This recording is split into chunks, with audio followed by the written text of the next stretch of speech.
Comerica Park in Detroit, Michigan. Boy, I can't figure out what Detroit's nickname is. Oh, the Tigers, that's right. We're set for Cubs baseball here on Comcast Sportsnet. Middle game of a three-game interleague series. The Tigers won in thrilling last-at-bat fashion last night. Hi again, everyone. Bob Brenly and Len Casper with you. If you've spent any time in this ballpark, you're going to see a lot of Tiger statues. A lot of Cub fans here. That's good to see. Should be another huge crowd tonight, and maybe another big blast from Micah Hoffbauer. I'll tell you what, Len, in order for the Cubs to snap out of the offensive doldrums, they need production from everybody. And Micah Hoffbauer, in very sporadic playing time, has certainly provided some offense. 6 home runs, 21 RBIs. If you project that out over 600 plate appearances in a season, he's a 30-homer, 100 RBI guy, and he's done it without regular playing time. Very impressive. Yeah, the last 2 home runs he has hit go-ahead shots as a pinch hitter, and last night as the designated hitter. Tonight, he's going to play first base. Derek Lee will DH. Jake Fox is over at third as the Cubs try to help out their offense and help their starting pitcher tonight. Rich Harden would like to be better than he was his last time out. Yeah, it was really all about command last time for Rich Harden. He left a lot of pitches up in the zone, gave up a couple of 3-run homers. Hopefully he'll get that ball back down. It's really shocking to see his ERA approaching 5.5 and the opponent's batting average at 248. Yeah, you'd like to see him whittle away at that ERA. He's faced the Tigers before as a member of the Oakland A's. 20-year-old rookie right-hander Rick Porcello has never faced the Cubs, and he has been really good. Oh, his power sinker. This guy could be one of the best pitchers in the American League for a long time to come if he stays healthy. Rave reports about this young right-hander. For Porcello in interleague play, 3-0 with a 1.45 ERA in 3 starts. So we're set. It's a Midwestern interleague matchup. Chicago and Detroit. Cubs and the Tigers. Coming up from Comerica Park. Next.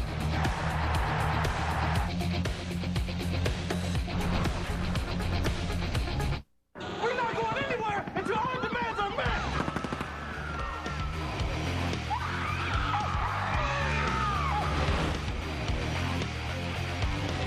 What are we gonna do now?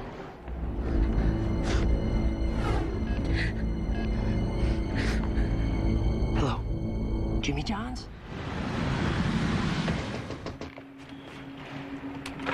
Order Jimmy John's. Jimmy John's, America's favorite sandwich delivery guys. For more than 20 years, people have been coming to Bud's Skyline Inn, the Quad City's #1 supper club. Fly in for some of Bud's favorites, like their famous surf and turf, tantalizing steaks, succulent catfish, or mouth-watering prime rib. Relax at Bud's Skyline Inn with your favorite cocktail while keeping track of the arrival and departures at the Quad City International Airport. In a hurry? Get in and out with their $6.95 lunch specials every weekday. So for your next special occasion or just a quick lunch, Bud's Skyline Inn, just 2 minutes from the airport. How can a 94-year-old green guy save you money during the recession? He can check out your comfort system for free and tell you how to save money on energy efficiency. J.L. Brady has been offering the best HVAC service in Iowa and Illinois since 1915, and they can show you how to go green and save up to 30% on heating and cooling expenses. A system like that could pay for itself in less than 2 years. They're family-owned, and after all these years, still doing it the Brady way, the right way.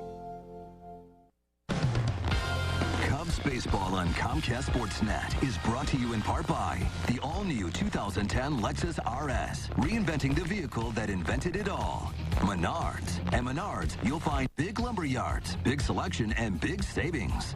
McDonald's of Chicagoland and Northwest Indiana.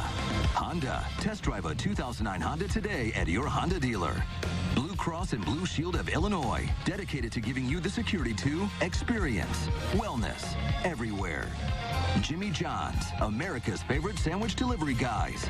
And by Southwest Airlines. Southwest Airlines is ready when you are. Go to southwest.com. Grab your bag. It's on. Put about 3 Wrigley Field dugouts in the visiting dugout here at supersized Comerica Park. To say it's hot would be an understatement. It is a scorcher tonight. Just the way we like it. Yeah, the upper 80s as we get going. 89 degrees. The wind doesn't appear to be a factor. And a should be another sellout crowd tonight here in Detroit. As the Tigers come in pretty hot, they have won 5 in a row. The Cubs off to an 0-2 start on their 10-game road trip. Let's check out the Cubs Southwest starting lineup against right-hander Rick Porcello.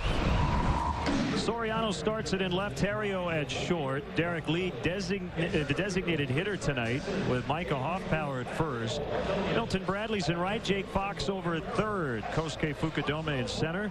Soto catches, and Mike Fontenot trying to get used to playing second base again, at least for a night.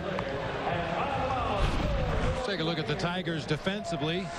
Kelly in left, Granderson in center, Ordonez over in right field. Brandon Inge with a big home run in the game last night will be at third base. Adam Everett, glove man supreme at shortstop tonight. Placido Polanco over at second base. Miguel Cabrera at first base. Gerald Laird once again doing the catching for 20-year-old right-hander Rick Porcello. This guy was pitching in the Florida State League at this time last year. Went 8-6 in A-ball with a 2.66 ERA.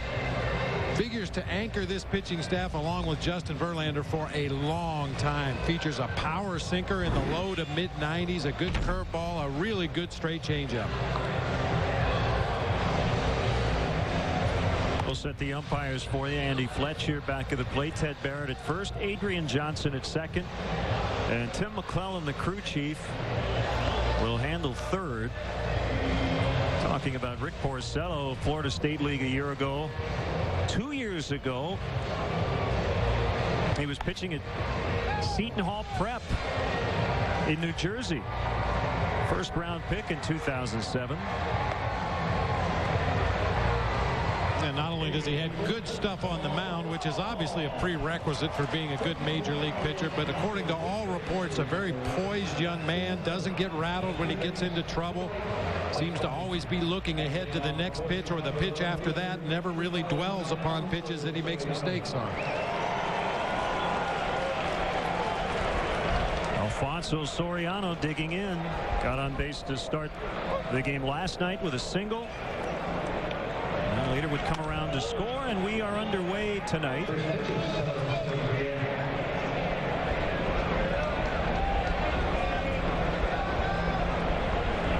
6'5" righty coming back. A ground ball to third. Gobbled up by Brandon Inge. 2 pitches and 1 out. Porcello's on top of his game. You'll see a lot of that tonight. He's averaging almost 2.5 ground ball outs for every fly ball out.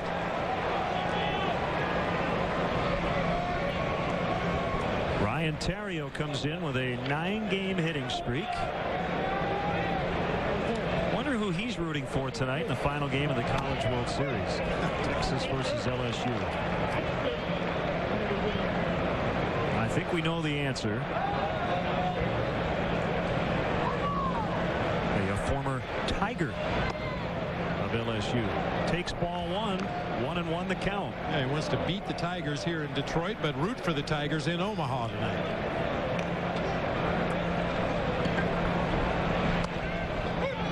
At the knees on that sinking fastball.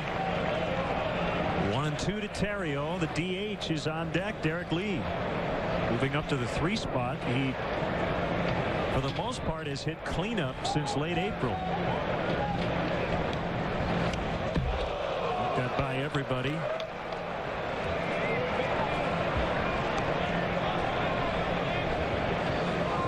That's that 4-seamer.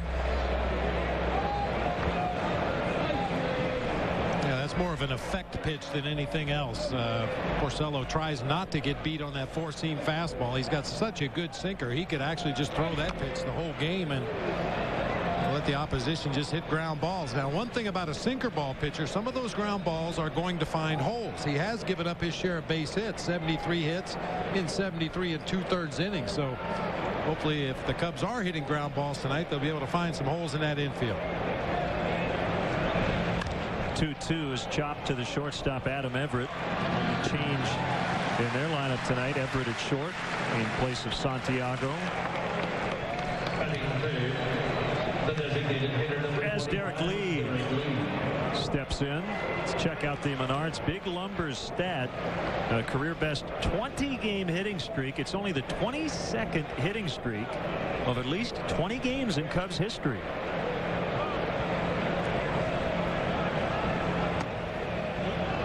Hasn't DH'd a whole lot in his career, but when he has, he's been pretty good. 6 for 15 lifetime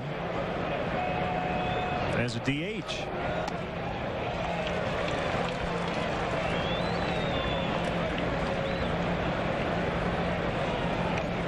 Derek got a warm embrace from his former Florida manager before the series yesterday, Jim Leland.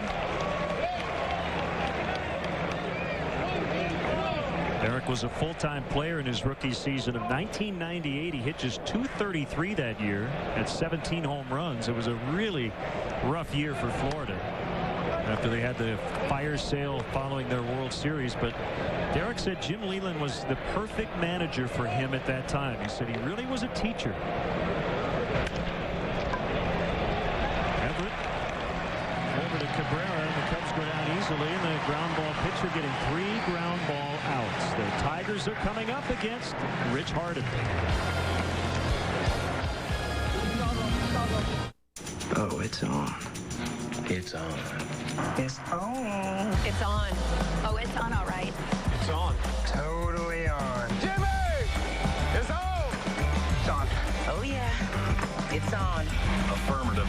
It's on. Starting June 28th, Southwest Airlines flies to New York LaGuardia for just $89. Bags fly free on Southwest, so our low fares stay low. Grab your bag. It's on. Book now at southwest.com. Why do we love draft beer? Because it's clean, crisp, brewery fresh. It's beer in its ideal state. Miller Genuine Draft delivers pure, fresh from the tap taste. No matter if you're at the bar or nowhere near one. Cold filtered, never heat pasteurized. Delivering unmistakable, fresh from the tap taste. Anywhere, every time.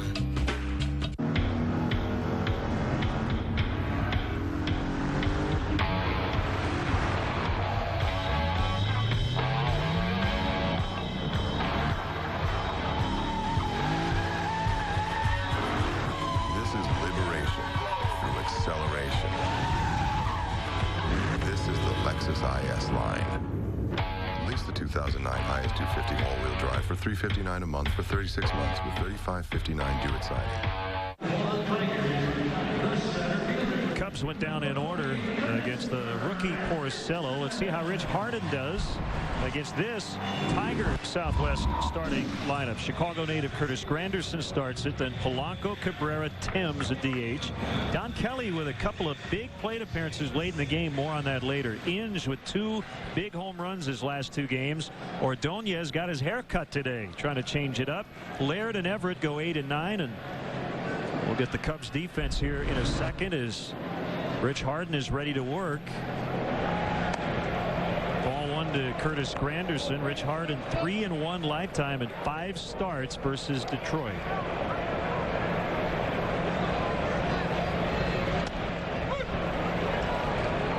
Knee-high strike, 1-1.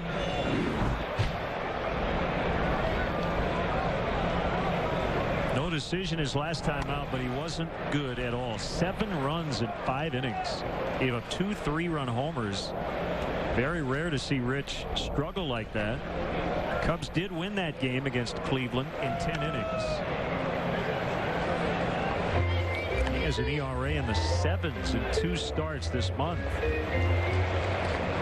Now, for me, it's also extremely surprising to see the numbers for left-handed hitters against Rich Harden. .312 batting average with 8 home runs. Usually a guy that features a straight changeup, a right-handed pitcher that features that straight changeup. And the splits are usually close to equal because he can use the change on the lefties, fade it down and away out of the strike zone. But lefties have been beaten up on Rich Harden this year. Golf down the left field line. Soriano watches it drop into about the 4th row.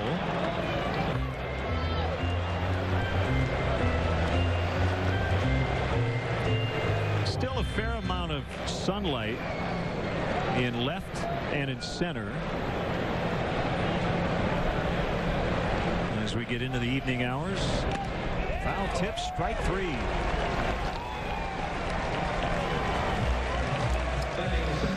Well, he hasn't needed him yet, but he's going to need his defense at some point tonight. Let's take a look. Soriano in left, Fukudome in center, Bradley in right. Fox and Hoffpower on the infield corners, not necessarily in there for their gloves. They're in there for their bats. And Terrio and Fontenot, the Cajun connection, up the middle of the field tonight, with Giovanni Soto behind the plate for Rich Harden. Placido Polanco. Ball 1. RBI triple in the first inning last night against Carlos Zambrano.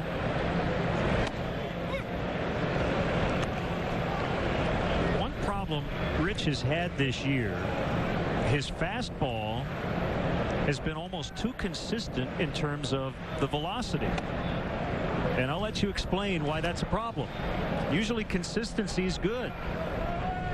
Yeah, but when you're trying to have batters take inconsistent swings, if you throw every fastball the same velocity or close to the same velocity, it gives those opposing hitters a real good gauge. And there were times last year when Rich would throw pitches at 86, 87, 88, and we couldn't tell the difference between his fastball and his changeup because there was that much of a variance in his pitches.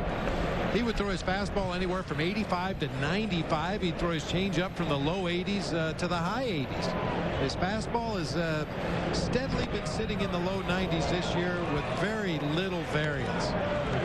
And when you're a two-pitch pitcher, you need to do something to make those two pitches look like you feature more than just two. He's gone to a full count on each of the first two batters. He winds, and it's low on a fastball at 95. So Polanco becomes the first runner of the night. And here comes Miguel Cabrera, the first baseman. You know, it's that quality we talk about with certain pitchers. Randy Wells has the ability to do it. We always bring up Greg Maddux because he was the master at it, adding and subtracting. You know, maybe put a little extra juice on a fastball, hump it up there at 93 or 94, and then the next one just a normal routine fastball at 90, and then maybe take a little bit off at 87 or 88. The whole idea is to have the hitter put the ball in play weakly, and if you can vary your speeds on all your pitches, you have a much better chance of getting that defensive weak swing.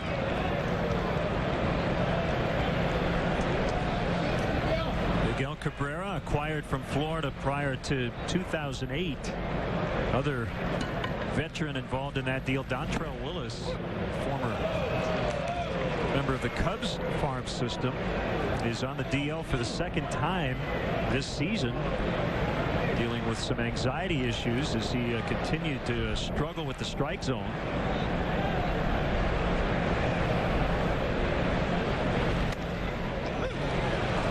One and two the count on Cabrera.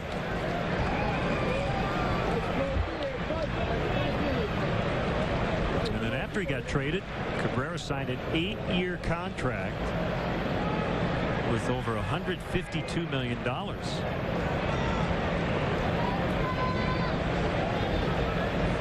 Dontrell Willis got a 3-year deal worth $29 million.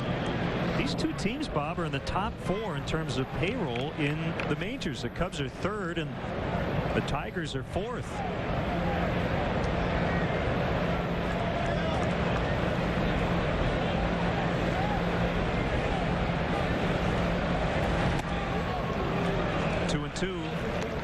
Well, 8-year contracts at $150 million plus will tend to jump your salary up there a little bit. I mean, you can spread the wealth and have a bunch of guys making a good living, or you can give a couple guys all the money, try to fill out the roster with a lot of minimum salary guys. Long run for Fukudome, waist-high catch, and Polanco will get back to first in time. Well, the problem is when Miguel Cabrera makes contact, your first instinct as an outfielder is to go back. That's why those big power hitters like Cabrera, like Derek Lee, when they take a full swing and hit the ball, they get a lot of base hits that drop in front of the outfielders. Fukudome, already playing deep, had to freeze in his tracks when he saw the full swing, but the ball was hit right off the end of the bat and was dying quickly out there in shallow center. 2 outs in the inning. Polanco still at first, and it's Marcus Thames, the DH. Foul tip, strike 1.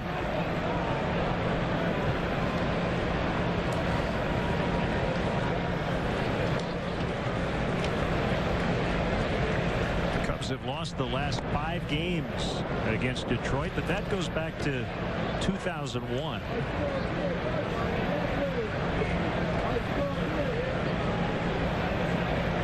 Cubs are just 3-9 all time versus Detroit.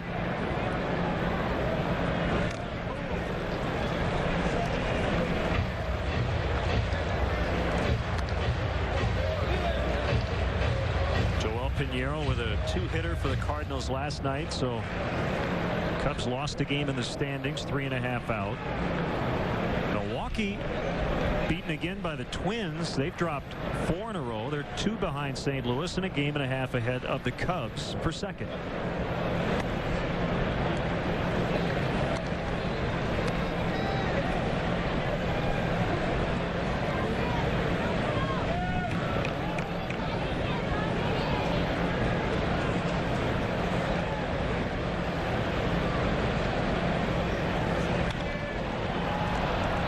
Into right, and Milton Bradley will put it away, and that's the inning. A 1-out walk, no runs. After 1 from Detroit, Cubs and Tigers are scoreless.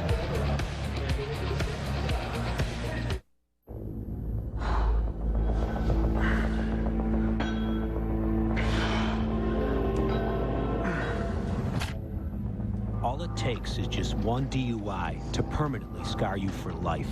You can't hide it, and it won't go away. Cops are cracking down. And now, just one DUI means you'll have to take a breath alcohol test every time you drive. Don't be a loser. Don't drink and drive. Are you going to the game or looking for a place to watch it? The Captain Morgan Club on Addison and Sheffield is calling your name. Open year-round with 30 flat-screen TVs and an outdoor patio. Come to the Captain Morgan Club to watch the Cubs and every sporting event. Tickets or no tickets, we're calling all captains. An echo is heard from the mountain walls. Forever it stands and proudly it calls, guiding you on to blue skies everywhere. For generations, more families have built a lifetime of memories with the confidence that Blue Cross and Blue Shield of Illinois will continue to be there for all the adventures yet to come. Find blue skies everywhere. Pepper and some Fire Grilled. Try Chili's new Fire Grilled quesadillas starting at $6.99. Plain grilled tortillas layered with chicken, bacon, cheese, and ranch. Crispy on the outside, melted perfection on the inside. New Fire Grilled quesadillas only at Chili's. Friday and Sunday, don't miss the second round of the Crosstown Classic on Comcast Sportsnet. Derek Lee and the Cubs head to 35th and Shields with hopes of setting off their own fireworks. But Jermaine Dye and the Sox look to show the Southside Nation they are the kings of the Windy City this summer. And Comcast Sportsnet has the huge rivalry covered. Extensive one-hour pregame shows, the highest quality broadcast, and all the postgame reaction from the ballpark. The Crosstown Classic, Friday and Sunday on Comcast Sportsnet, fans' best friend. Porcello against Micah Hoffpower playing first base tonight with Derek Lee in the DH spot. 1 strike on Micah. We're talking to just about everybody who watched the game last night. Total shock at the pitch selection of Joel Zumaya when he threw Micah Hoffpower a changeup, and Micah hit it a ton for a go-ahead home run. I talked to some people that follow the Tigers on a regular basis, and they didn't even know Zumaya threw a changeup. Well, that might be the last one he throws, at least for a while.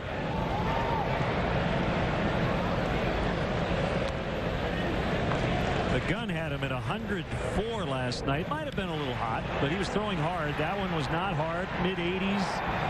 86-mile-an-hour changeup right in the middle of the plate.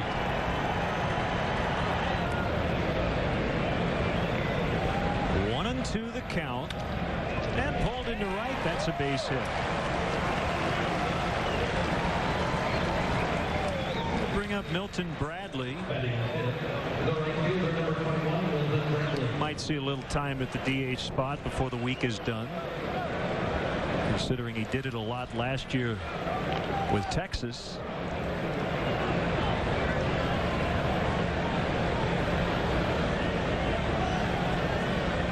Spring Sprinkles in a lot of walks. That's why his on-base percentage is 100 points better than his batting average.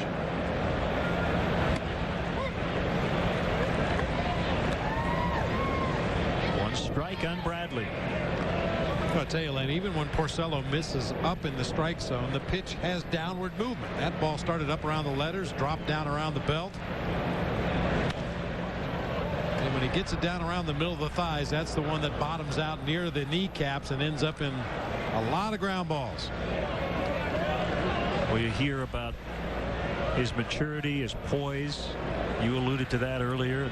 If you're going to be 20 years old and be in the rotation of a first place team, you have to be mature beyond your years. No question about that.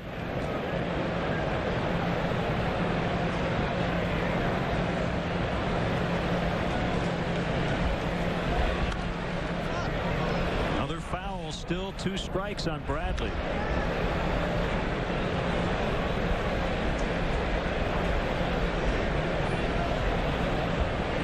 The Cubs assistant athletic trainer, helping Rich Harden stay cool, which is not an easy task tonight.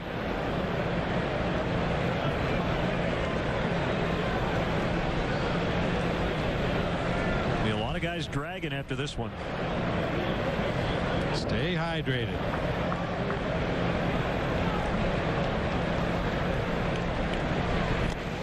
In the dirt, neatly blocked by Gerald Laird.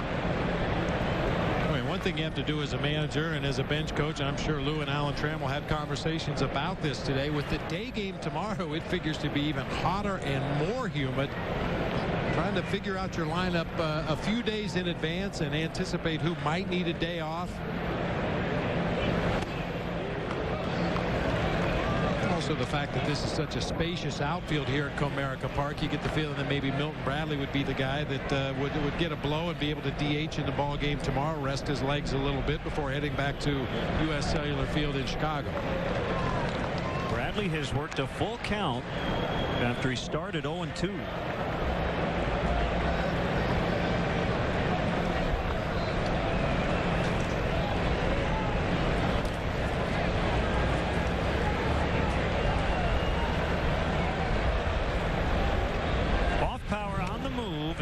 Dribbler foul near the Cubs dugout.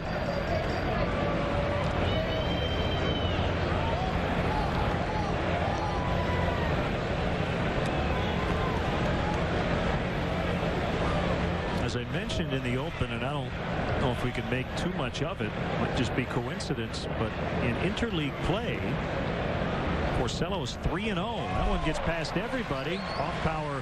We'll take a look at it and hold it second. So a single and a walk to start the inning. Thursday, July 2nd is American Mattress Night at Wrigley Field. The Cubs battle the Brewers at 7:05. The first 5,000 fans will receive an American Mattress sheep stuffed animal. Compliments of American Mattress.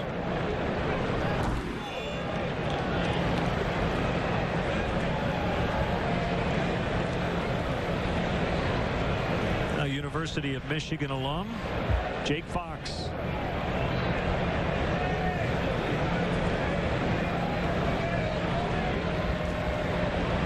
Used to come to games here while he was in college.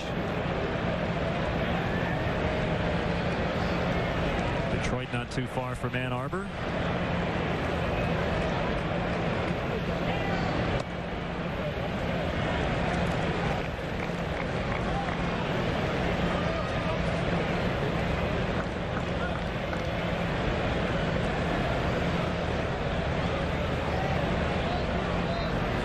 Working pretty slowly, especially compared to the 2 guys last night. Edwin Jackson and Carlos Zambrano worked very quickly.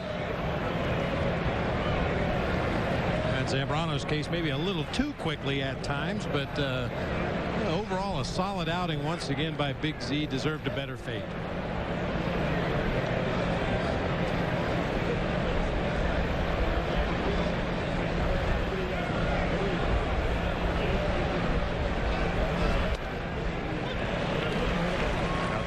Ball for a strike. 1-2.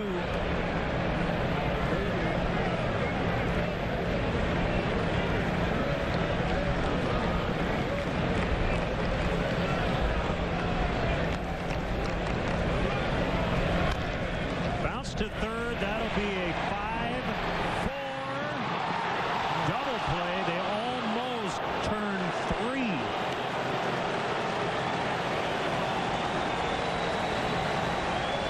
So Inge to Polanco to get the lead runners, and Jake Fox barely beat out a triple play ball. Well, that's the way you would draw up a triple play. Ground ball leading Inge right to the bag at third. His throw, fortunately for the Cubs, was in the dirt at second base. That slowed down the rhythm of the play. And Jake able to beat it out at first. Now, is that a grounded into double play? I would have to say yes. Yeah. You know, I guess there's, yeah. That's what I would call it. I guess a fielder's choice. I don't know. At any rate, 2 outs. We know that as Kosuke hits it foul. Right, yet another ground ball from the arm of Rick Porcello.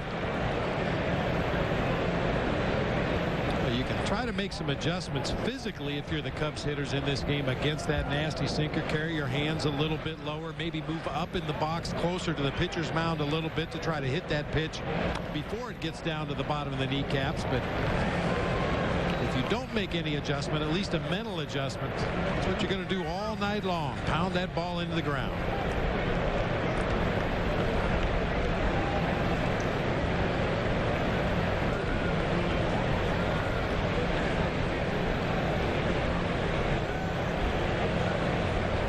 Short lead by Fox as Kosuke swings and misses. And that's it. Promising start to the inning, but Porcello gets the double play and then the strikeout, and we are still scoreless. CSNChicago.com is giving you exclusive access to your favorite Chicago sports team with blogs, expert analysis, special behind-the-scenes videos, and more. All from your favorite Comcast Sportsnet personalities. Only on CSNChicago.com, a fan's best friend online. You're invited to grab the wheel and drive the Lincoln difference. This summer, test drive the latest in luxury and technology from Lincoln. We'll cover your first 3 payments, plus you'll get 0% financing or get $3,600 customer cash plus $1,000 FMCC bonus cash on the 09 Lincoln MKX. Visit your Lincoln dealer or landoflincolnmercury.com today. Menards is the place for all your outdoor needs. Keep your yard looking great with this cordless trimmer edger from American Gardener. It features a 24-volt battery and converts to an edger with an easy flip of the wrist. With charger and wall storage rack, only $79.98. Add curb appeal with decorative stone. It's great for landscaping and is maintenance-free. Gray slate is just $3.33 a bag. Ozark granite, only $2.99 a bag. Dedicated to service and quality. Menards. Save big money at Menards. Weeknights at 11, the Monsters take over Comcast Sportsnet's late night with a special 1-hour encore of Monsters in the Morning. Catch the very best interviews and hottest sports topics from the morning show. Monsters in the Morning Encore, weeknights at 11 on Comcast Sportsnet. Fans' best friend. May 3rd of this year was a historic day at Wrigley Field. The Cubs retired the number 31 in honor of 2 of the greatest pitchers to ever wear a Cubs uniform, Hall of Famer Fergie Jenkins and future Hall of Famer Greg Maddux. For a limited time only, Cubs fans can purchase their very own commemorative painting of Jenkins and Maddux. Each painting is signed by the artist and individually numbered. Don't miss your chance to own a piece of history. Order yours today at Cubs.com. Home half of the second. Don Kelly, you probably might not have thought about him a whole lot after the game last night, and you might not have read a lot about him last night. But without him, the Tigers probably don't pull it out. The Cubs win game 1. He was hit by a pitch to start the bottom of the 7th. Inge then hit the go-ahead home run, and then in the 9th, a key, and in the Cubs case, Bob, a very damaging leadoff walk against Kevin Gray. Battling at bat, fouled off a number of pitches in a 2-strike count, ultimately drew the base on balls that set the table for the game winner. 2-1 on Kelly. Kicking the pitch. Fly ball foul out of play. Very few empty green seats. Looks like another sellout. And we'll probably see another one tomorrow. And a lot of blue shirts in the stands. Good to see.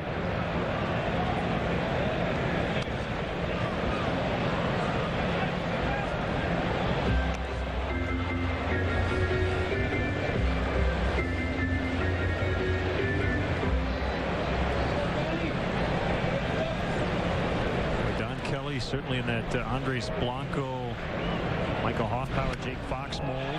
He signed a minor league contract. Well, he's done a nice job for Detroit. Bradley back to the wall and makes a catch. Don Kelly swinging a hot bat, but he just missed a home run.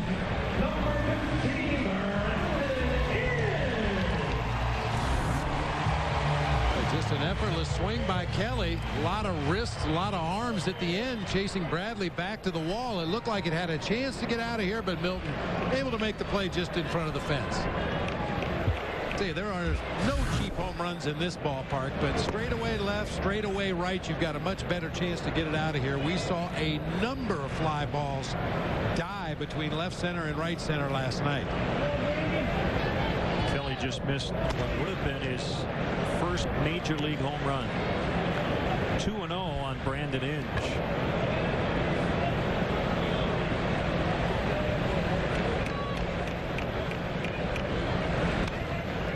Inge doesn't get cheated a whole lot. And Curtis Granderson leading their club with 17 home runs.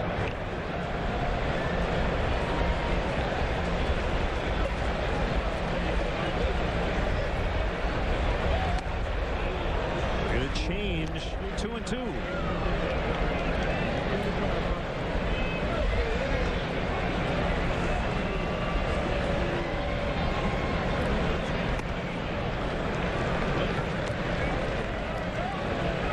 Ordonez on deck, 3-2 on Inge. I was just about to say, Inge does shorten up a little bit with 2 strikes. Early in the sequence, he's got a high front side leg kick, really gets a lot of momentum going into the ball. With 2 strikes, he keeps that foot a lot closer to the ground. And he let it out last night, no question about it, against Carlos Zambrano.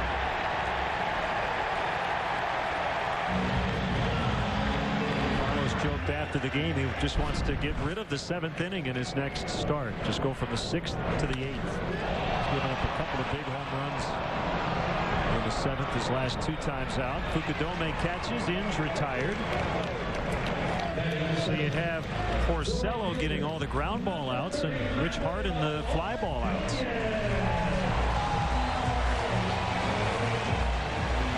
The guy coming to the plate has on Maglio Ordonez's jersey, but is it really him? What happened to all the hair? It's gone. The last time that's the last time we say that in this at bat. It's gone. Trying to change up the mojo apparently. Got back in the lineup last night. Went 0 for 2 with a walk before being removed for a pinch runner. Bradley went back, now comes in, and that's the inning. Harden has been sharp early on. Nothing. Cubs and the Tigers after 2. Performance now is all about logic. That some cars cost as much as $1,500 to maintain is one thing. That others cost even more is quite another. That a BMW costs you nothing to maintain defies all logic whatsoever, and in turn makes it the most logical choice of all. Performance now is the 3 Series. Lease a BMW 328i for $349 a month until June 30th. This copyrighted telecast is presented by authority of the Chicago Cubs and may not be reproduced or retransmitted in any form. And the accounts and descriptions of this game may not be disseminated without the express written consent of the Chicago Cubs. Stop by Subway restaurants, buy a fresh value meal, and play the meal ticket where everyone wins. Just scratch, enter online, and win. You could get free meals for a year, free movie rentals from Blockbuster.com, free cookies or other great prizes. Remember, 1 sub, 1 side, 1 drink. That's the ticket. So buy a fresh value meal, get a ticket, win a prize. It's that easy. Subway. Eat fresh.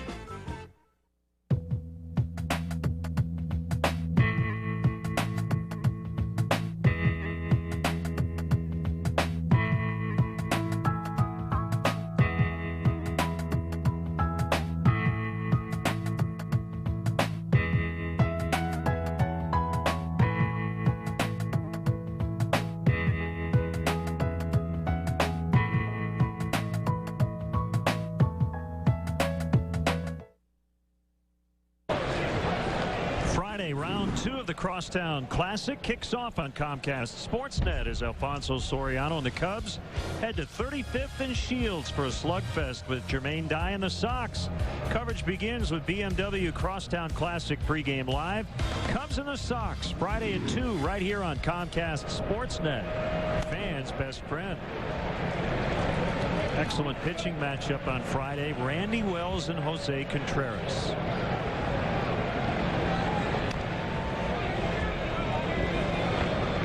Soto was taken out late. He had one of those swings where the bottom hand comes flying off the bat, and it looked like he was in some pain, the thumb or the hand, but he says he's fine. Back in there tonight.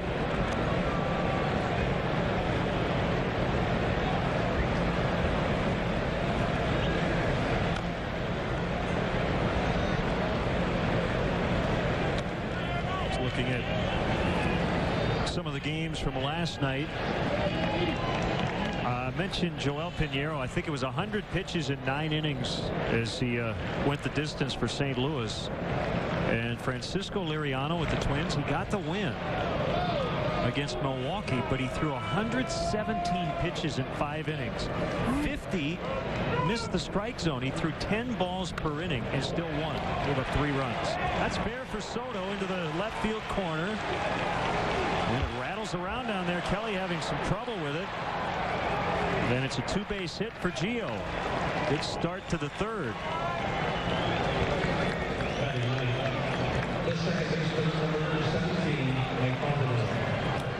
Good start to the inning here for the Cubs. Leadoff man Giovanni Soto putting himself into scoring position with that double down into the left field corner. Kelly had a little problem corralling it out there in the corner, but Giovanni Soto content to pull up at second base with a double, and now will depend on Mike Fondo to move him to third base somehow.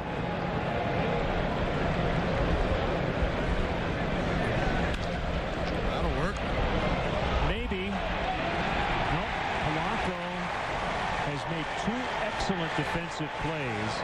One on the pick on the throw from Inge, as they got the double play in the previous inning. I guess Fontenot hit it too hard. Well, he did hit it hard, but man, if you get a normal lead and a normal secondary lead, you should be able to advance easily on that. Gio with a little bit of a slow start. That's just a nice play by Polanco at second base. You got to go, right? Yeah, well, I mean, you should go. Like I said, 99% of the time, a ground ball to the second baseman. That runner at second base should be able to advance to third, maybe still catching his wind after legging out that double.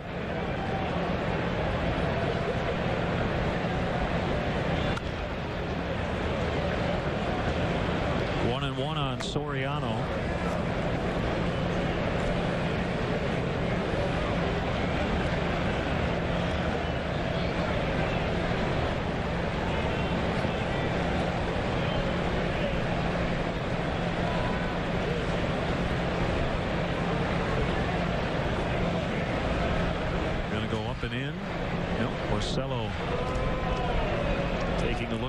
At first. I'll tell you one thing about this Tigers infield. With the exception of Miguel Cabrera over there at first base, you've got 3 of the more heads-up, quicker reacting infielders in all of the game. Adam Everett's been one of the best defensive shortstops pretty much since he came to the major leagues. Placido Polanco at second base, a very heads-up player, understands situations, and Brandon Inge is a human highlight reel down there at third base. Won a Gold Glove 2 years ago and didn't commit an error the entire year.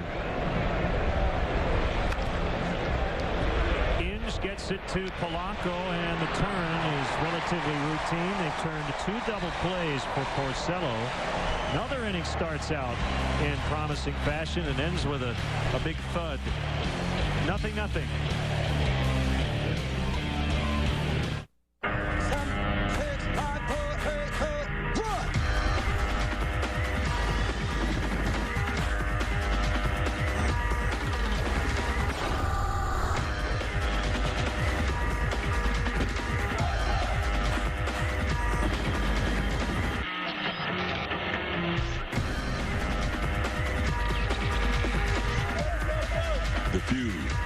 The proud, the Marines. It's not always easy to decide which luxury brand is right for you. You want something that offers beautiful design, outstanding performance, and above all, safety. But of all these luxury brands, only one has earned a 5-star crash safety rating for every single vehicle it makes. Acura, the first and only manufacturer with a full line of 5-star crash safety rated vehicles.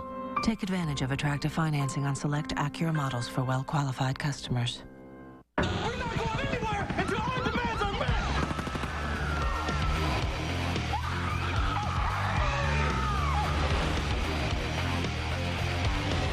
What are we gonna do now?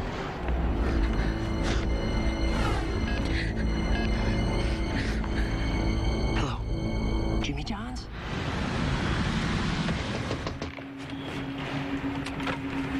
Jimmy John's!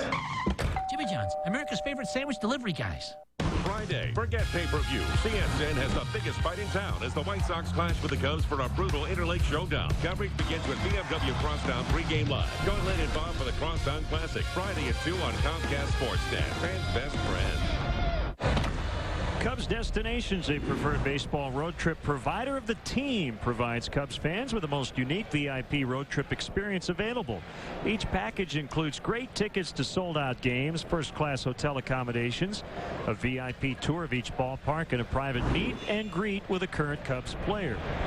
You can call 617-226-6550 or visit Cubs.com for more info or to book your trip. 1-0 on the catcher, Gerald Laird. He offered at it, according to Ted Barrett at first.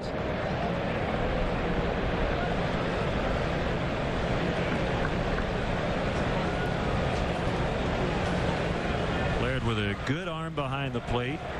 He's always had a very good caught stealing percentage.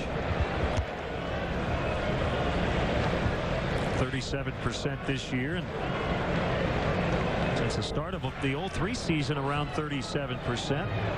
Second among American League catchers during that span. That's excellent.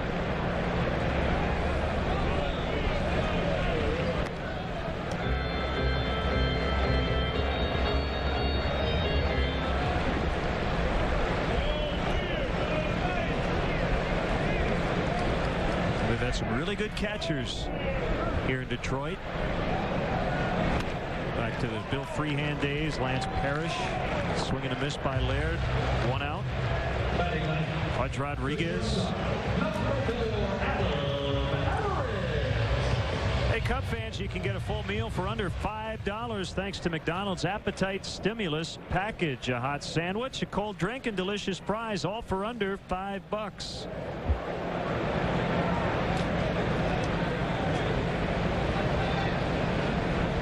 300 miles here, probably took I-94 to Detroit to catch a Cubs game. Adam Everett rolls it foul.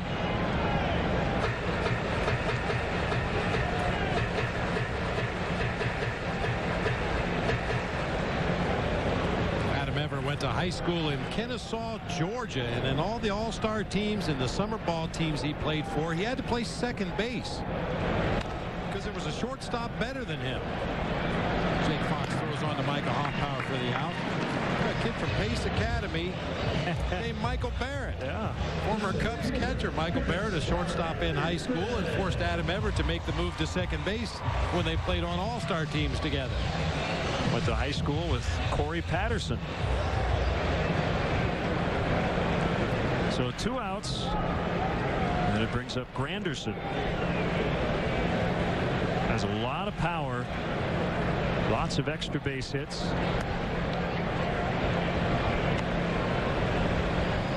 Always a threat to hit a triple. He's led the American League the last 2 years in triples. The last Tiger to lead the league in triples in consecutive seasons, Ty Cobb, 1917 and 1918. He keeps their inning alive with their first hit. Well, this is a good ballpark for triples if you've got the speed and the swing to drive that ball in the gap and down into the corners. I mean, if you've got real good speed, that right center field area out there is a potential inside the park home run gap. It's a long way from home plate out there.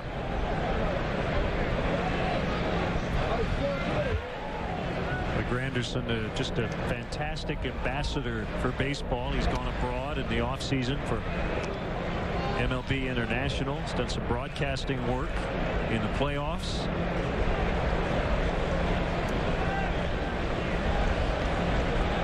Very active in the community. And he's a pretty good baseball player, too. Yes, indeed.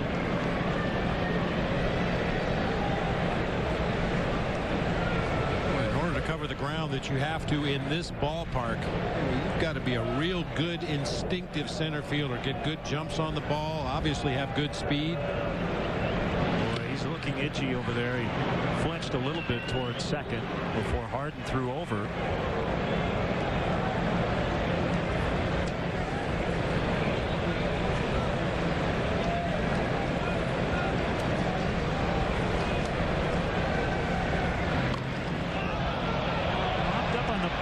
Sliding catch by Harden, and that ends the inning. Well, that was weird. It kind of rolled up his bat, it appeared. It looked like it hit him. I think Polanco's asking, did it hit him? And I think they're going to pull the Cubs back onto the field. Yep. Home plate umpire Andy Fletcher is going to call the Cubs back. I don't know if it rolled up his bat or what, but apparently it hit Polanco, making it a foul ball. Yeah, if he was still in the batter's box, that's a foul ball. And a bunt attempt that hits the batter before he gets out of the box. You will clearly see Polanco in the box, bunted that ball off his own helmet up into the air. There's no question it hit the bill of his helmet. It's an odd play, but it's the right call. Harden didn't see that ball immediately. I mean, it all goes for naught anyway, but he didn't pick it up immediately off of the bat of Polanco.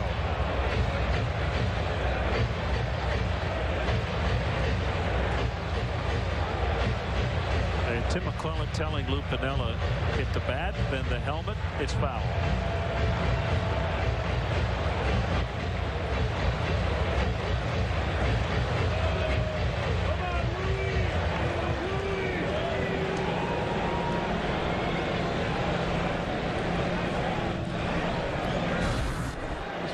Bizarre plays we've seen in a long time. Bunt the ball off your own dome. Popped it right out there in the middle of the infield where Rich Harden made a nice sliding catch, but it's a foul ball.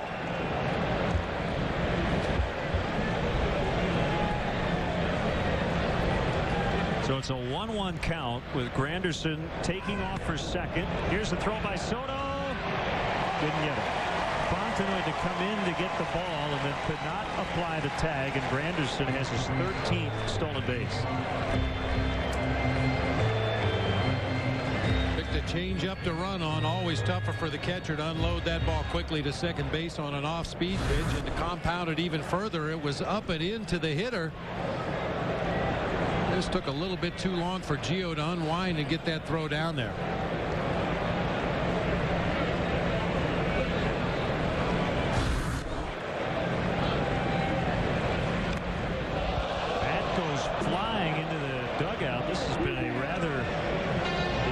At bat for Polanco.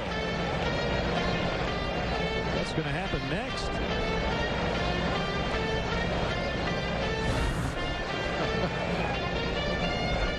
Hits himself in the head with a foul bunt attempt and then tries to hit some of his teammates with a bat over in that third base dugout.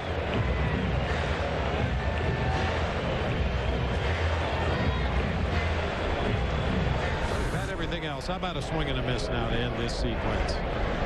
That would be just fine.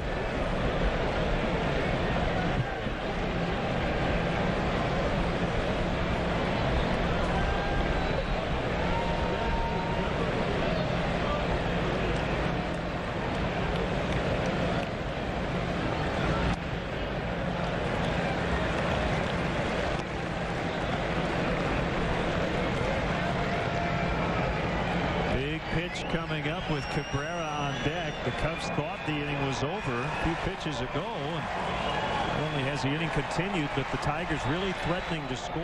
Fourth full count for Harden here early on as the pitch count builds. 3-2 to Polanco. Fukudome coming in, and that'll end it. They strand their first runner in scoring position. That's Granderson at second. 0-0 after 3. Did you know the Honda Accord holds its value better than any other car in its class? And the reasons are simple. Its exceptional engineering can help lead to lower maintenance costs. And being a top safety pick can help lower insurance expenses. So what's the bottom line? The Accord costs less over the long term. And that's music to anyone's ears. Go to Edmunds.com for an independent report on the true cost to own an Accord. And then check out the affordable leases and low financing you'll find at your Honda dealer. Take a look at your favorite shows on Dish Network and DirecTV. Are extreme sports any more extreme on DirecTV just because you pay more for them? Are action movies any more thrilling? Are great white sharks any greater? The fact is, Dish Network gives you the same shows with the same reliability for less.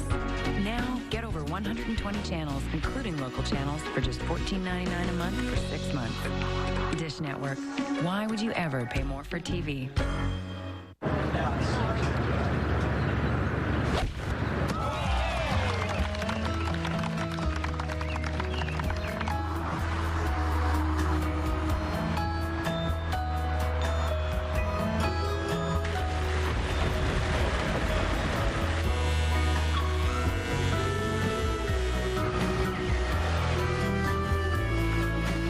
A piece of golf history. The Travelers Championship, June 22nd through 28th.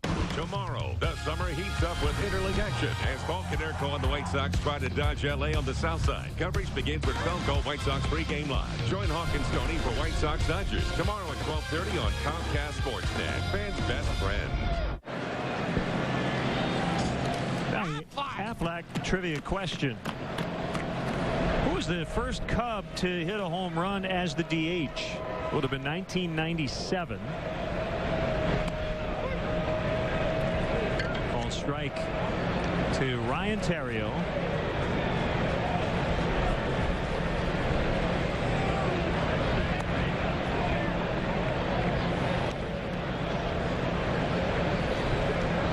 Rich Harden again, trying to keep cool. Scorcher of a night in Detroit.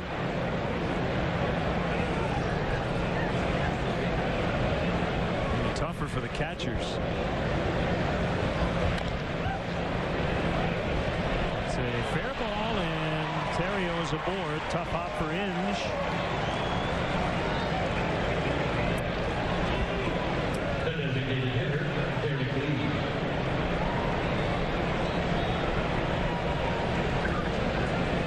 Chopper right down the third baseline. Inge was playing back, had to come in and try to smother that ball on kind of a medium hop. The infielders like to trap that ball just as it comes up off the dirt, or play back and catch the ball at the height of its bounce. That time he caught it in between and couldn't make the play.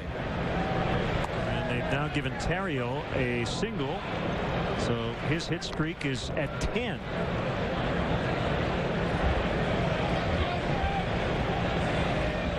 You like the leadoff man getting on, but it hasn't worked out for the Cubs tonight. Last 2 innings, they've put the first guy on base and have not scored.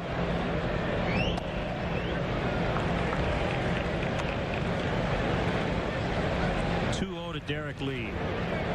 Rick Porcello. Well, watching Porcello out there on the mound and his body language and even his facial expressions, it reminds me a little bit of Randy Wells. Now, granted, very different styles of pitcher, but as far as his body language and his composure and his poise, this never seems to get rattled. You mentioned the Cubs have had the leadoff hitter on 3 times in this ball.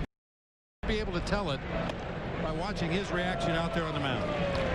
A rare swing by Derek Lee on a 3-0 pitch, but again, if anybody in this lineup is going to get the green light, it would be Derek.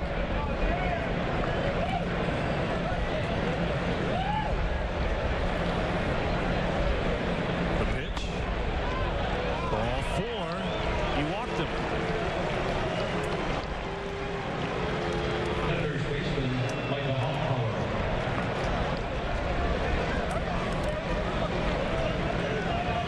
Just to follow up on the story about Derek Lee and Jim Leland, he said, Derek said there was one time after a game they got on the bus and Jim Leland got on the player bus. And for those who are unfamiliar with how it works, there are 2 buses on getaway day, the players bus and the staff bus. And Derek said Jim got on the player bus, sat right down next to me, and started going over situations, different baseball situations, and what do you do in this spot, what do you do in that spot. And Derek said to this day, and that was 11 years ago, I still go back to that conversation. So he has a ton of respect for the guy in that other dugout in terms of what he taught him when he was a very young major league player. Well, that's a very important lesson for all managers, for all teachers for that matter, those teachable moments. It's not always when class is in session. Inge goes out along with Everett, and Kelly, the left fielder, has the best angle on it. That's out number 1.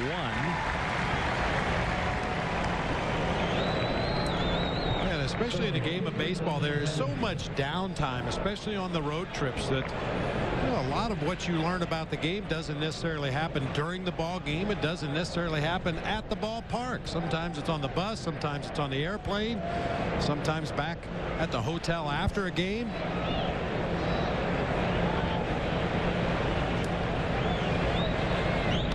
I mean, there have been stories in the past where things were actually learned in the hotel bar after a ball game.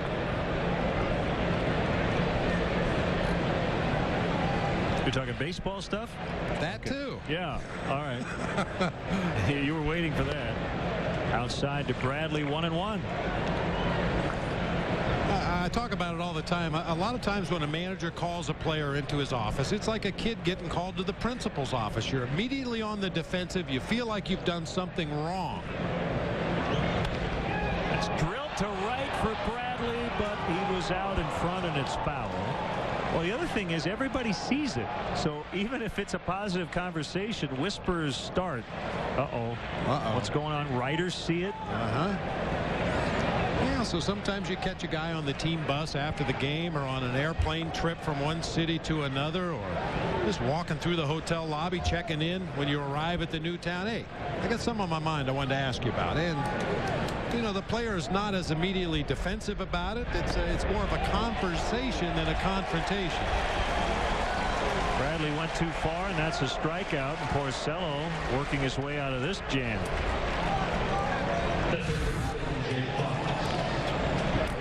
You tell yourself against the sinker baller, make him get the ball up, but that time Milton Bradley had second thoughts after he started his swing, couldn't quite check it.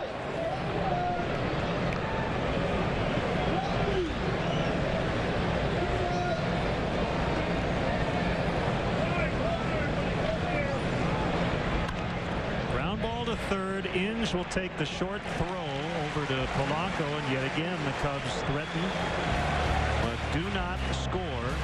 It's scoreless midway in the fourth. Hope he has that insurance. You really need it these days. How come? Well, if you're hurt and can't work, it pays you cash. Yeah, to help with everyday bills. Like gas, the mortgage. And groceries! It's like insurance for daily living. Mm-hmm. So what's it called?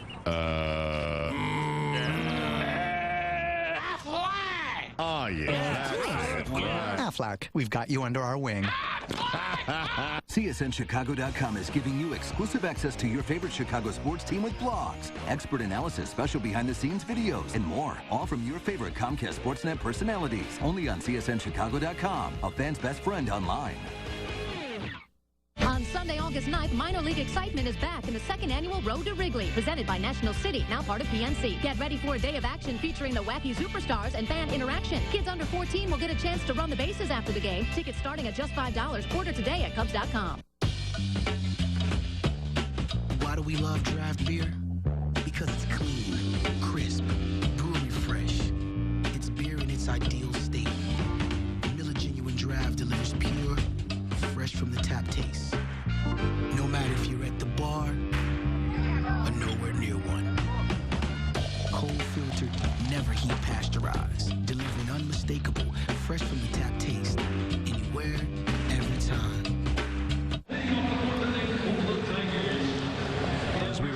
Detroit.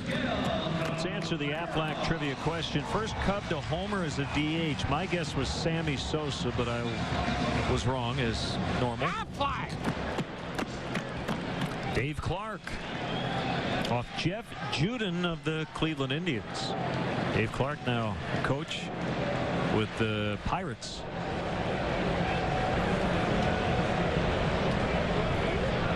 Please tell me Dave Clark wore the number 5.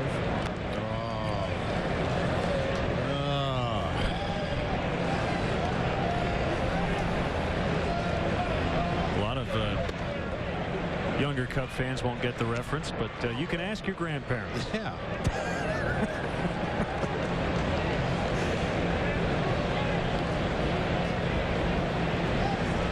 Try to stay somewhat current, at least within the last 2 centuries, with our pop culture references. I mean, 2-1 on Cabrera. Would it be fair to call the Dave Clark 5 a boy band before there were boy bands? I guess so, sure. Like that. British invasion. Cabrera just gave the Tigers the lead. That would have been a home run before they reconfigured the park. He hit it over both walls for his 15th home run.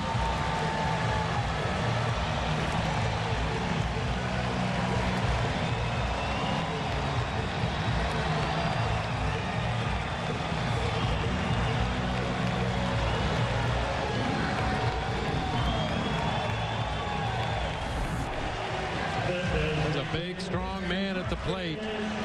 Middle zone fastball. Full extension from Cabrera. Caught it right off the barrel of the bat and hit that ball a ton. Way back. 414 feet for Cabrera. Ooh. Well, he looks like he's in excellent shape. Last time we saw him with Florida a couple of years ago, he had gained a lot of weight.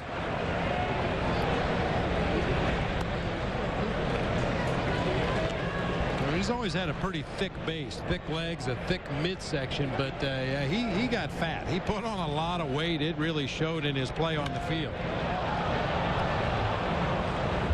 Thames airs it out, and it'll be Fukudome for the first out. Cubs have had the better chances tonight, and they trail 1-0. It's a familiar refrain, unfortunately, on the road especially.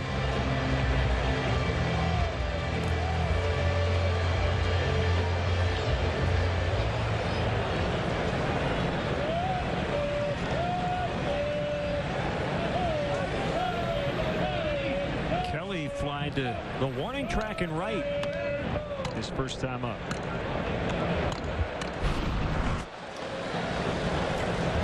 ERA actually better on the road, but they're scoring a lot less. Hoffpower, the diving stop. Nicely done. And quite honestly, if you're going to try to match Derek Lee over there, you're going to have to make plays like that. A nice play by Rich Harden to get over there quickly. Any ground ball to the right side, no matter how routine your job as a pitcher is, to get over there and cover that bag. Micah Hoffpower, 4 or 5 steps and a dive into foul territory. We've seen Mike out in right field a little bit this season. He doesn't look nearly as comfortable in right field as he does at first base. That's a nice play.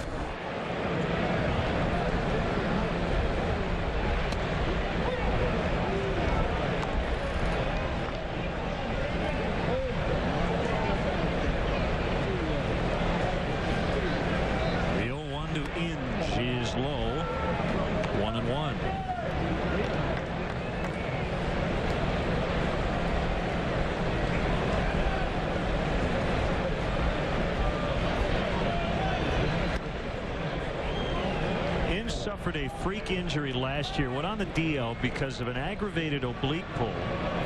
It was suffered when he shifted a pillow behind the head of his 3-year-old son.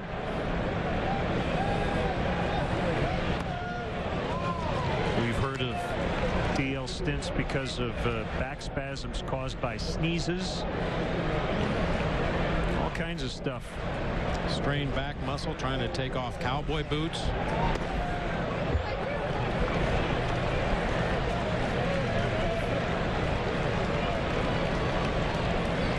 Sexton injured his neck once putting on his cap.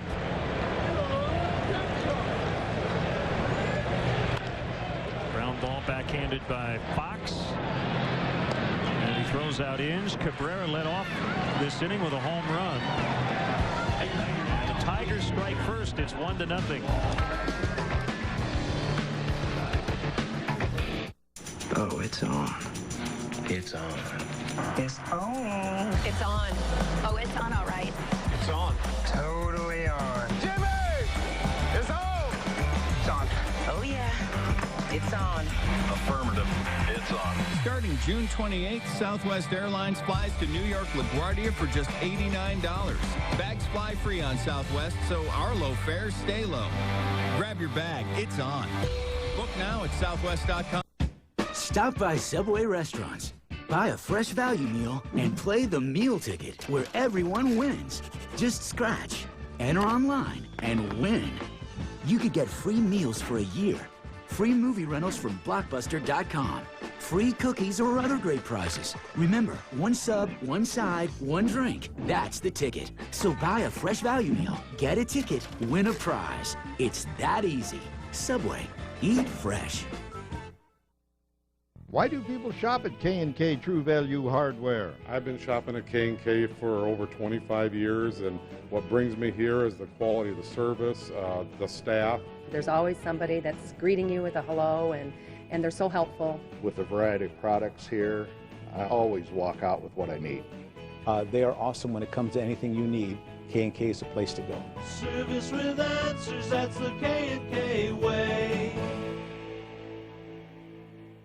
Sports Rise every morning only on Comcast Sportsnet, fans' best friend. Time for our Coors Light freeze cam. The Cubs nearly hit into a triple play. Look how close it was at first. Yeah, triple plays are so rare that even coming close on one got a huge reaction from the crowd here at Comerica Park. Kosuke bunts it foul.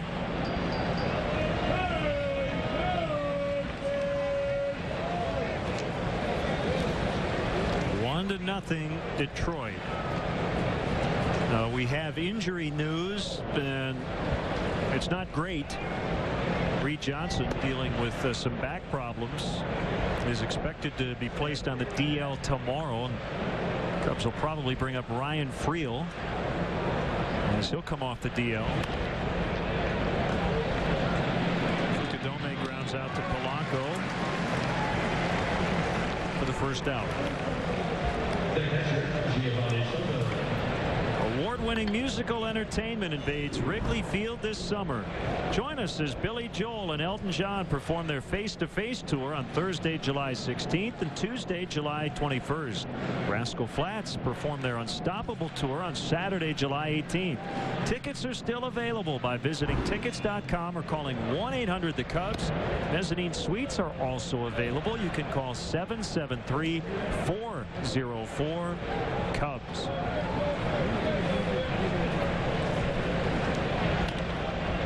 Soto bounces foul. You know, not only is Porcello getting a lot of ground balls, but if you look at them, they all look alike. They're all two bouncers, two big bounces to the infielder. Now, really, there's only been the one play at third for Inge, that in-between hop by Ryan Theriot, but every other ball has been a nice, big room service two-hopper. That last pitch was his 66th of the night, and because he's 20, they obviously keep a very close eye on his pitch count. He has not yet thrown 100 pitches in a major league game. That's drilled deep to left for Soto. Gone into the bullpen. 1-1. His 6th homer. He has doubled and homered tonight. And just like that, the Cubs are back to even.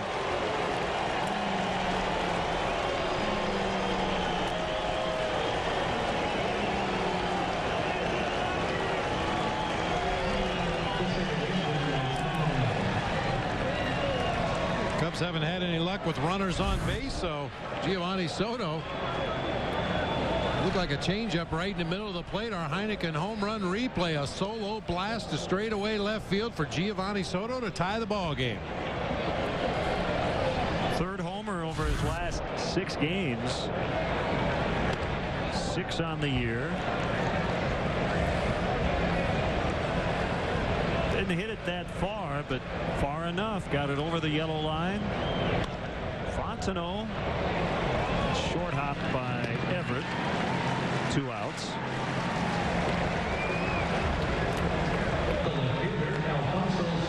Stay hydrated.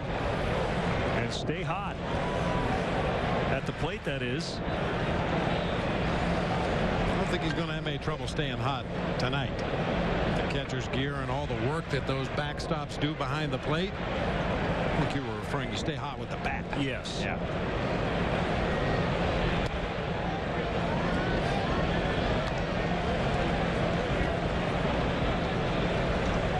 Soriano, normally a fly ball hitter, but he's hit 2 ground balls tonight.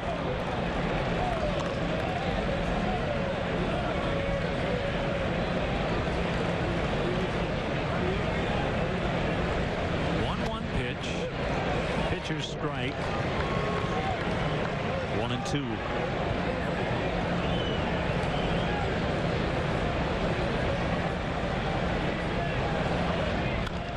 Another ground ball, but to the opposite field for a single.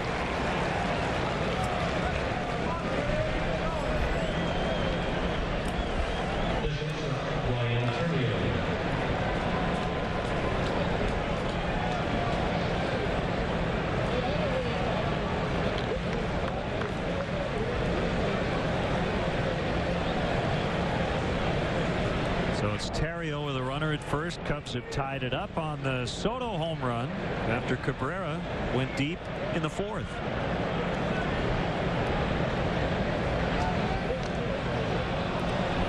Soriano almost tripped over the bag.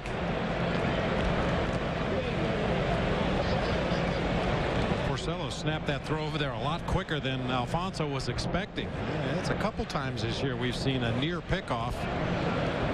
Soriano was anticipating a lob throw to first. Out into right center. Soriano will easily get the 3rd as the inning continues for Derek Lee.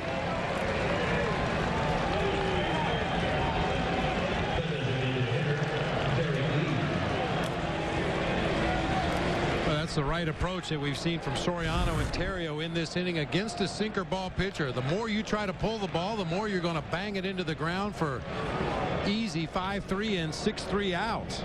Try to stay inside the ball, try to hit the bottom half of the baseball and drive it to the opposite field. Pitching coach Rick Knapp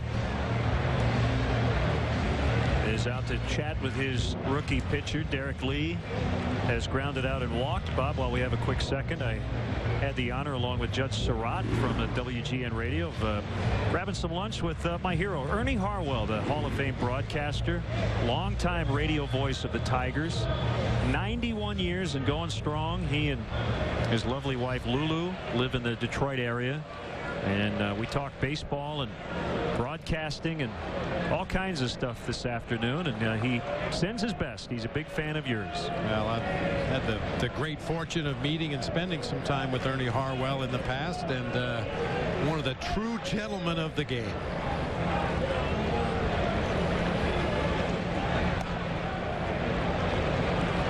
Yeah, I actually went on a cruise in the off season with a number of former baseball players, current baseball players, former broadcasters and current broadcasters, and I was selected to MC one of the events, and one of my jobs was interviewing Ernie Harwell. That just didn't seem right. Felt like something was out of place there. Yeah. But what a great man. 2-0 on Derek Lee. Cubs with a chance to grab the lead here. Last time up, Derek swung at a 3-0 pitch. Eventually he walked.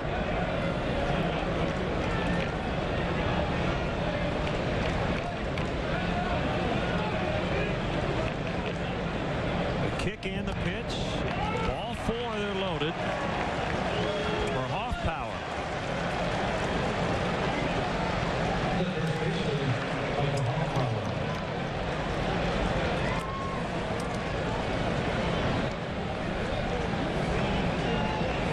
Clearly, Derek is seeing the ball extremely well, and every hitter who is in a stretch like this, if they ever admit it, will tell you that they're seeing the ball well. He's not expanding his zone. I mean, that's one of the very basics of baseball that you learned as a child playing Little League. Make sure you see the ball. You got to see the ball. And when major league hitters get locked in at the plate, they see it really well. Right out of the pitcher's hand, they determine the rotation, they determine the velocity. Is that pitch going to be in the strike zone? Do I want to swing at it? And they make all those computations in a split second. Strike pitch, off power, has to battle now. Only a couple of strikeouts for Porcello. Cubs have made a lot of contact, but they get into a lot of ground ball outs.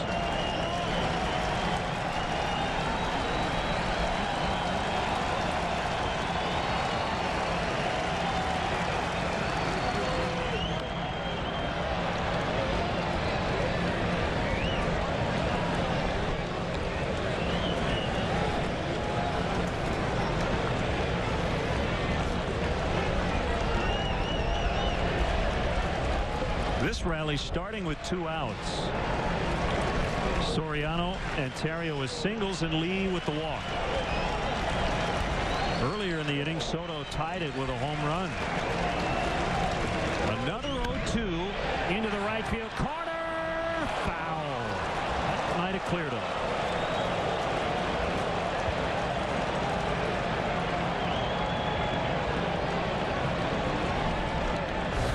Micah just a hair out in front of that pitch. Fastball down. He went down and got it. Hit it off the barrel of the bat, but unfortunately hooked just that much foul down into that right field corner. And I agree with you. I think that would have cleared the bases.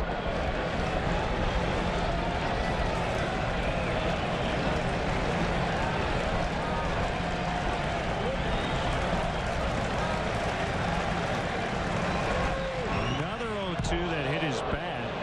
He was just trying to get out of the way.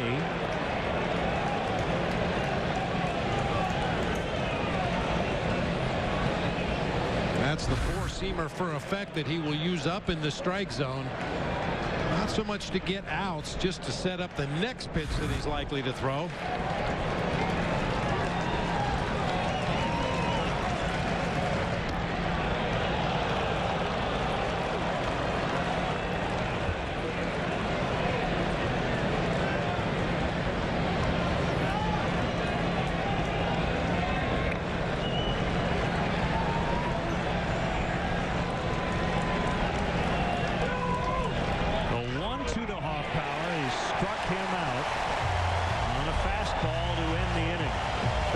Within about a foot of at least a 2-run lead. They'll settle for 1 on the homer by Soto. It's 1-1.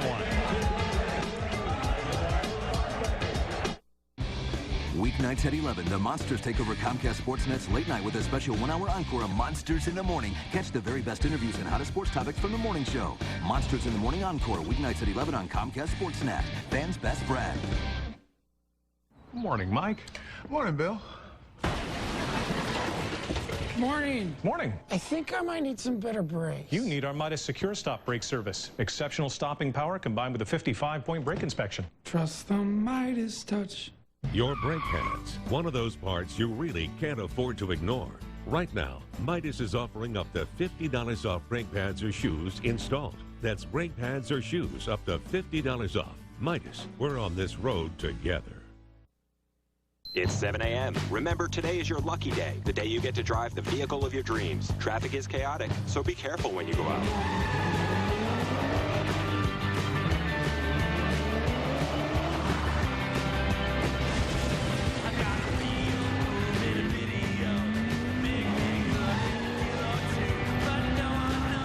From the Degree Men Absolute Protection line comes new Degree Men V12 Special Edition. Protection for the ride of your life.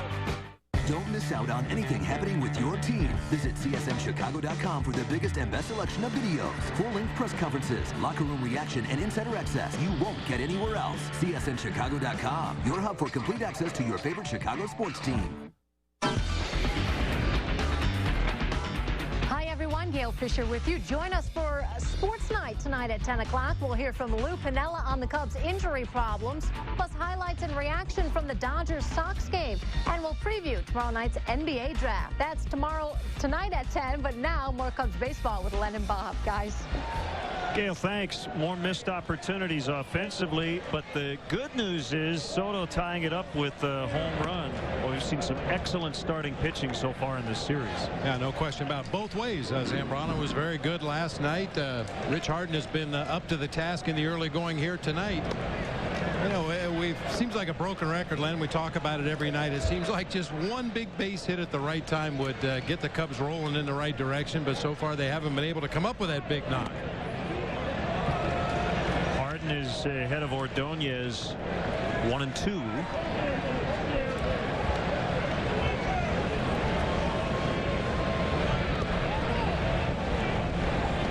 Now even up 2 apiece. Ordonez batting 7. Because of his struggles, you see just 2 home runs on the year. Will be followed by Laird and Everett as they finish up the second time through their order. Outside, it's full, 3-2. Jim Leland may have to give Ordonez the day off tomorrow. He's got some serious white walls working on the back there where he had all that hair cut off, and that area of his neck didn't get much sun. Struck him out. He had some white walls going back there. He's going to have to use a lot of sunscreen to play that day game tomorrow.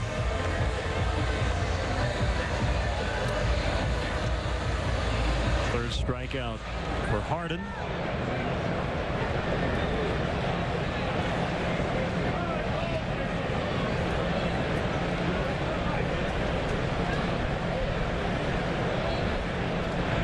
Change up, strike.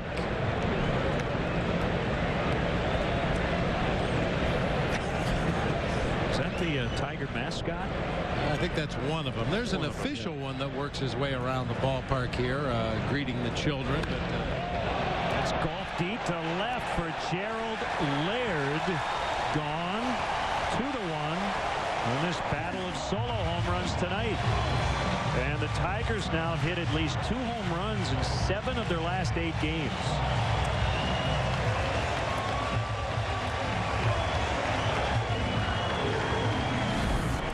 Nothing cheap about this one either. Miguel Cabrera launched one into the bleachers behind the bullpens out there in left center field, and Gerald Laird reaches no man's land out there. Rich Harden can't believe it.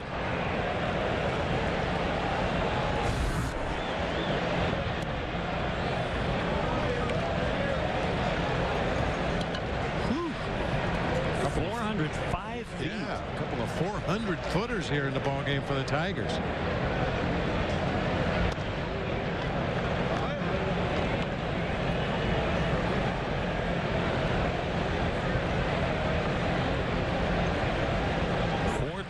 Straightaway center. Everett bounces wide of third. It's strange to see a first-year Tiger get the number 4. This is an original American League franchise. A lot of the single digits around baseball end up getting retired. Nobody will wear 2, 5, or 6 anymore. Charlie Gehringer, Hank Greenberg, Al Kaline wore those numbers. Al Kaline, special assistant in the ballpark tonight. Hall of Famer.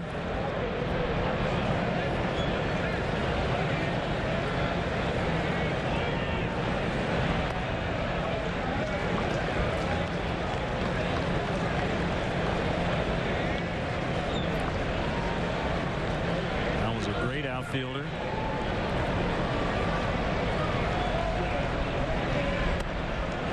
High, and the second walk given up by Harden. Time for the Cabot Woodstein legendary performance. On this date 6 years ago, 2003, the Cubs pounded out 6 homers in a 9-1 win over the Brewers. Kerry Wood, Mark Grudzielanek, Alex Gonzalez hit homers in succession in the 6th inning. 9th time in team history that 3 players have homered consecutively.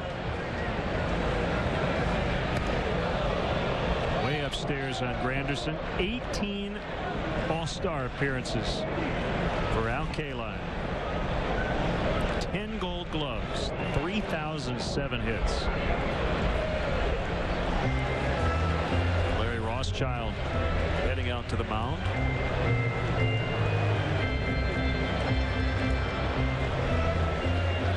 Speaking of great Tigers, Alan Trammell making the rounds yesterday. Did stop by what's left of Tiger Stadium at the corner of Michigan and Trumbull.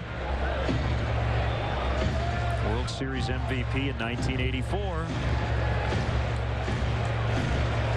Now those were the happy times as a member of the Tigers. Al and I had a chance to catch up in the coaches room today, and we were talking about our respective managerial careers. And Diamondbacks came in here to Comerica Park in '04, and I'm not sure which team was worse, Alan's Tigers or my Diamondbacks, but it was a battle royale that weekend, and it got to the point where we were fighting for field time. It's customary for the visiting team to get some early work time on the field, usually from 1 to 2 or from 2 to 3 before the regular batting practice starts. And we were having daily workouts trying to teach our guys how to play baseball, and Alan Trammell had a 9 o'clock in the morning workout on Sunday to go over cutoffs and relays with his team. Popped up by Granderson. Caught by Terrio. 2 outs. That natural rivalry, right? Arizona and Detroit. They were the natural rivals first couple of years of interleague play. Well, you know, the funny thing was, Len, as I looked across the field at Tram and he looked over at me, we could read each other's minds. Boy, do we have bad teams. It's not a good feeling. And we both did everything we could possibly do to try to make them better. But, you know, sometimes you just have to work with what you have and take your lumps and hope that it gets better in the near future.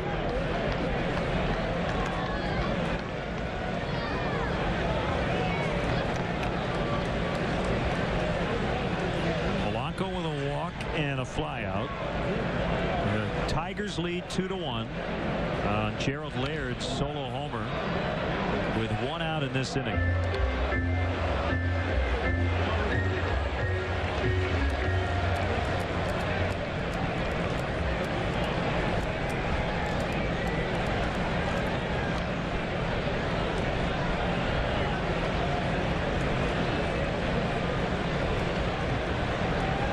The pitch by Harden. Polanco just able to get a piece of it.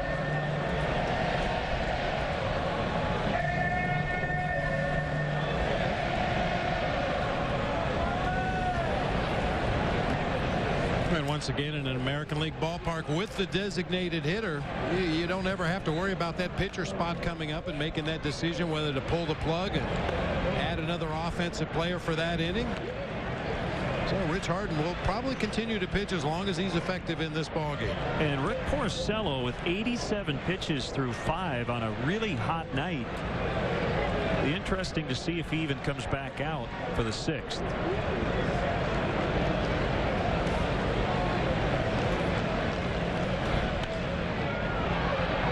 Sliced on a play.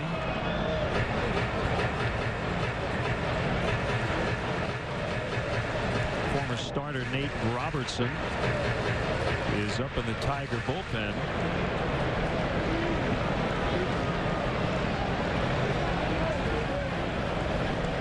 The Tigers will do everything they can to protect the golden arm of Rick Porcello at 20 years old. That's a base hit for Polanco in front of Soriano.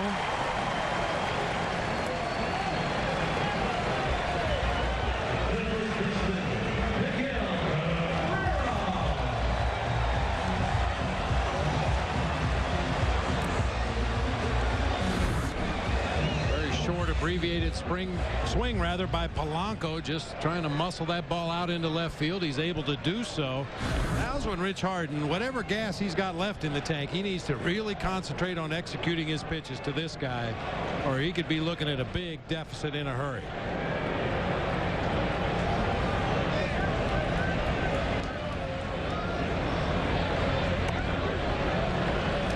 Little high ball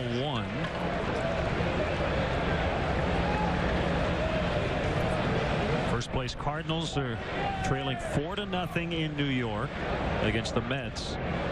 Fernando Nieve has outpitched Brad Thompson so far. Nick Evans with a home run, 2-run shot in the 4th. Former Met Aaron Heilman getting ready quickly in the Cubs pen.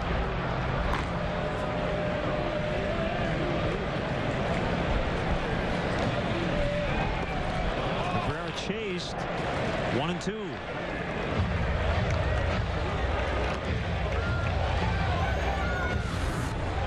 Really good changeup off the outside corner, dive bombing down into the dirt. Harden really sells that pitch with his arm speed.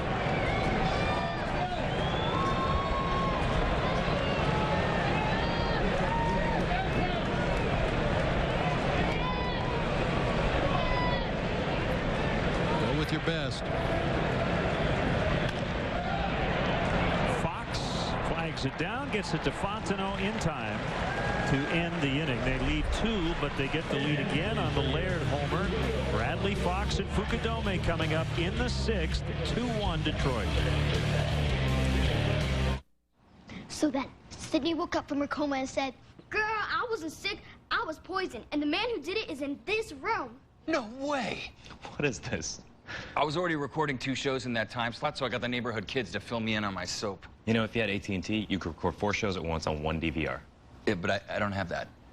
Rewind. Tell me again. So then Sydney woke up. Only AT&T lets you record up to 4 shows at once on a single DVR. Call, click, or visit an AT&T store to get UVerse TV for $30 a month for 6 months. Waterproof and sweat-proof sunscreen can wear out, leaving skin vulnerable.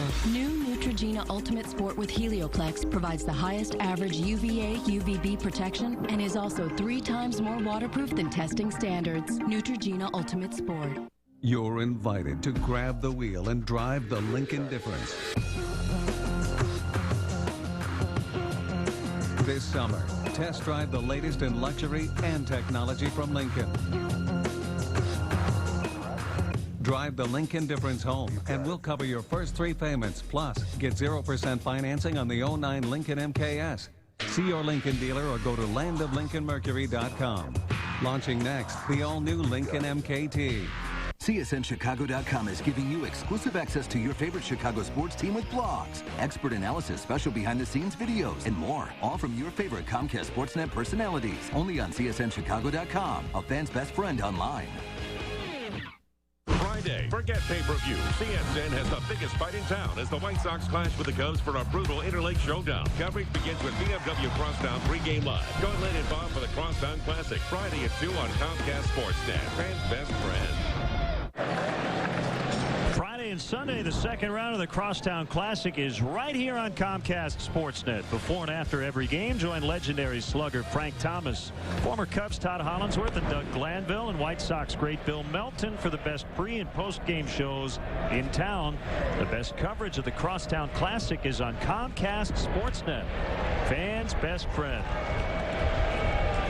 Porcello back out for what will be his final inning of work. Well, you look at him and say to yourself, how did he, what was it, 27th overall pick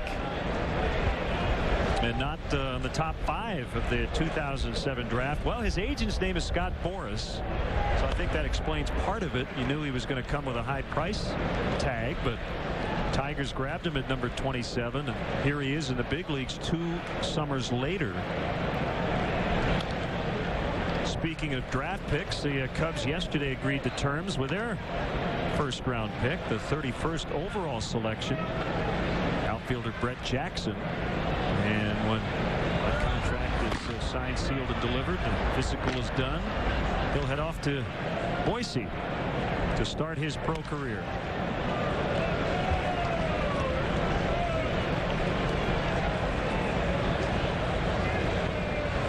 Count on Bradley. The pitch, ball 4. He walked him.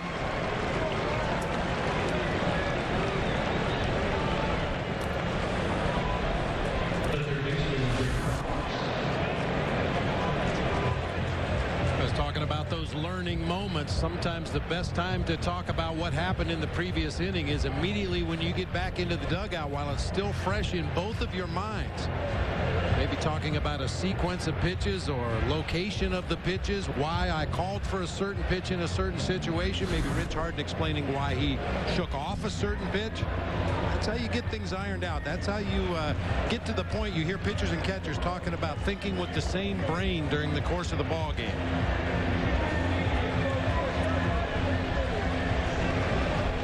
Jim Leland not bringing the hook with him. Thought he might take Porcello out after 94 pitches, but he's going to leave him in to face Jake Fox. Fukudome next. That's when Leland might think about bringing in a lefty. And as we saw, Robertson was getting loose. Zach Minor up for the second time, a right-hander.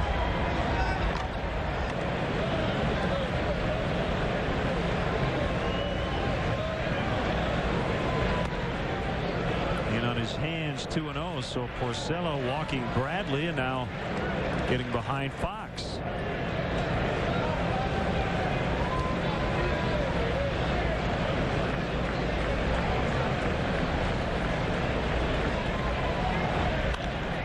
Drilled in the left for a base hit. 2 on, nobody out.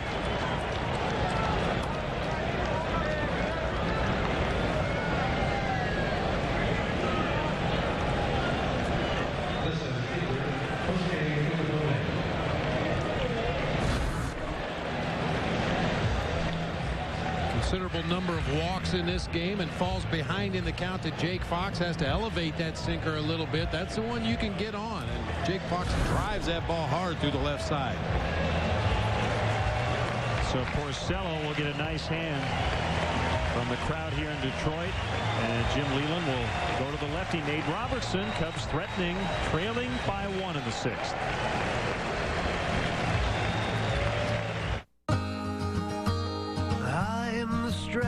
And you are the breath, and you will grow, become the best, and in your time find blue skies everywhere. For generations, families have built lasting traditions with the confidence that Blue Cross and Blue Shield of Illinois will continue to be there for all the celebrations yet to come. Find blue skies everywhere. Right now, buying a Toyota makes more sense than ever. You get the quality you can depend on. You can take advantage of unprecedented selection, and now you can get 0% financing on your favorite Toyota models, like the Toyota Camry, the Toyota Corolla, or the Toyota RAV4. And if you're a recent college graduate, now's the time to take advantage of our $1,000 college grad rebate program. Where can you find great cars, great leases, and great deals? Your Toyota dealer.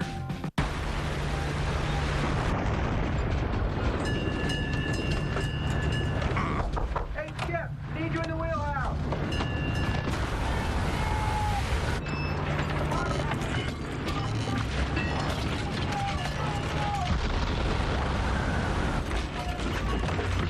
Tenacious grip, no matter the conditions. Firehawk tires with Unity technology, only from Firestone. For individual health insurance from a name you can trust, call Blue Cross Blue Shield of Illinois at 866-575-BLUE.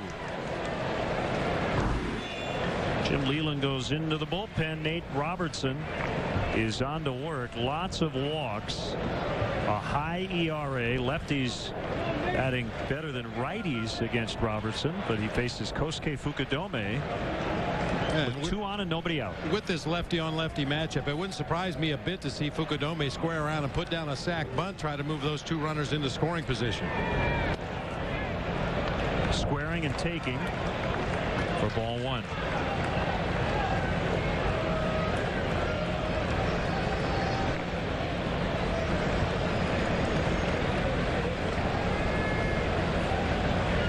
Robertson had a really rough year last year after signing a 3-year extension. Bunted towards third. It's foul. Picked up by Inge.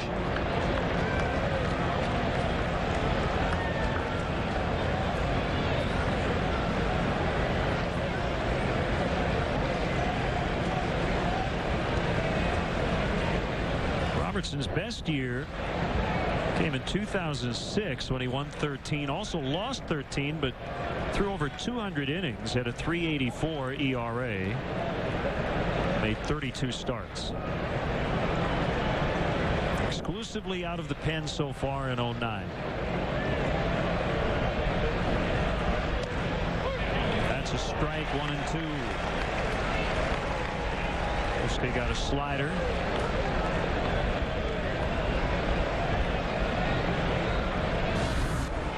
Got a little happy feet in that batter's box there. You have to have a good base to hit. You have to have a good base to bunt. That time Fukudome leaning back out of the way of that slider as it dipped across the plate for a called strike. Poked out into left base hit. They will be loaded up for Soto, who already has 2 hits tonight.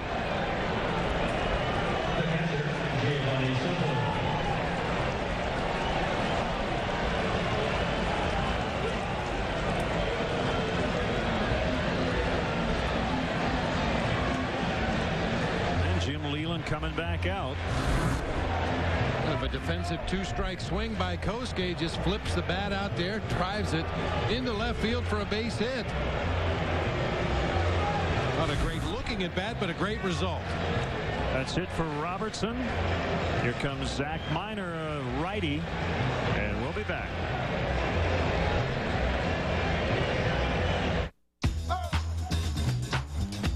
Say hello to the can-doers, the budget masters, the knockout artists who are finding more ways to spread their dollar further, to bolder color in less time. Say hello to newer ideas and lowered prices, enabling more people to turn more saving into more doing. That's the power of the Home Depot. Right now, get $5 off 1-gallon cans and $20 off 5-gallon buckets of Behr paint. We're here in this auto graveyard to demonstrate a remarkable car polish. New Finish, the once-a-year car polish. Simply wipe it on and just wipe it off. It's that easy. And look, New Finish restored a deep, hard shine even to this weather-beaten car. We polished this car with New Finish and ran it through 52 car washes. Even after heavy-duty detergents and powerful scrubbing, the water still beads. So get New Finish. Available at Advance Auto, Target, Kmart, Walgreens, AutoZone, Walmart, and other leading stores. Performance now is all about logic. That some cars cost as much as $1,500 to maintain is one thing. That others cost even more is quite another. That a BMW costs you nothing to maintain defies all logic whatsoever. And in turn, makes it the most logical choice of all. Performance now is the 3 Series. Lease a BMW 328i for $349 a month until June 30th. The Cubs strongly encourage the use of public transportation. The CTA Red Line stops directly at Wrigley Field at the Addison station. For drivers, DeVry University offers remote parking and bus service for just $6. For more details, visit Cubs.com or call the CTA hotline at 773-836-7000. Alrighty, Zach Miner has been in a very good stretch. His last 6 outings, he's given up 1 earned run, covering almost 14 innings, and he's getting a lot of ground ball outs. Facing a hot hitter in Giovanni Soto, who has already doubled and homered tonight. Bases loaded, no outs, and the Cubs trail 2-1 in the 6th. Here we go. Swing and a miss.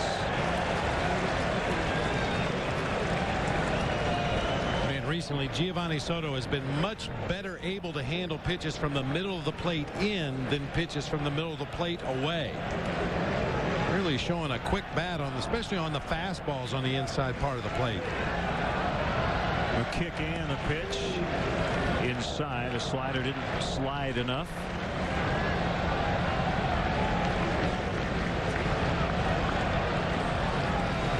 Miner was acquired by Detroit from Atlanta in 2005.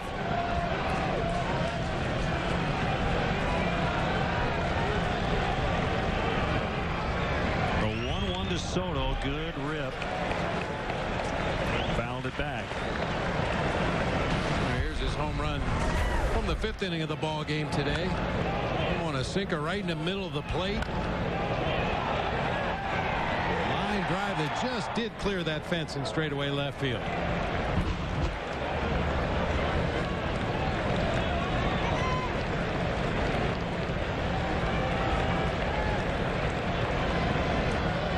The 1-2 pitch is low.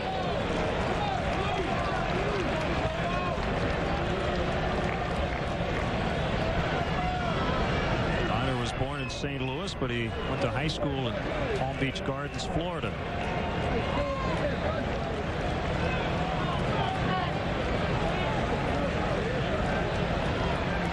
Gets the sign from Laird, and the 2-2 dug out by the catcher. It's full, 3-2.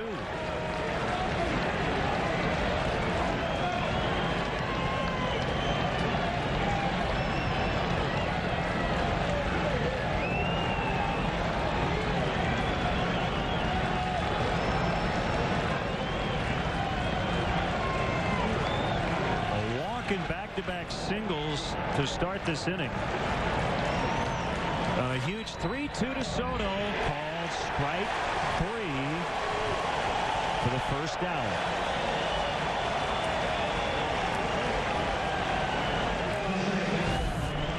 A lot of breaking balls earlier in the sequence, but on the full count pitch, there's that backdoor sinker from Minor.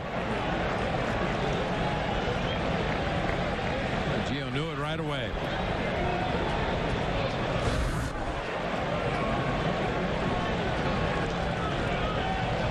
Here's Fontenot.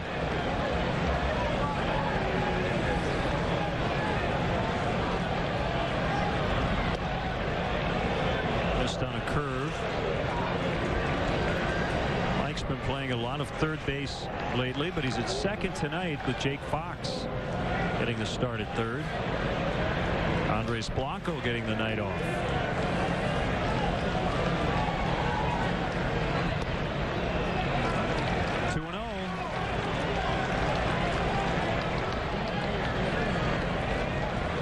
Pitch, one zone in this spot. Don't want to do Minor any sort of favor. And you mentioned the numbers. He's very much a ground ball pitcher. He's going to rely on that sinker when he gets into trouble. Just make sure it's something you can handle. Bounce to first. Foul.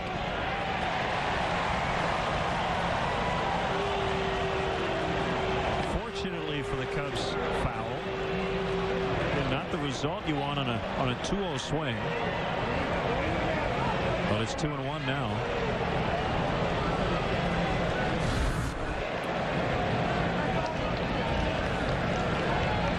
Well, hits chalk there, but Cabrera clearly catches it in foul territory. Yeah, that's where your plate discipline comes in. 2-0 count. Like you said, one pitch, one zone, something you can really drive hard. That was kind of a defensive looking swing, just almost like I can put that ball in play. You don't want to just put it in play. You want to drive it in a 2-0 count. 3-1. Now it's even more so the case because if Minor misses, it's a tie game.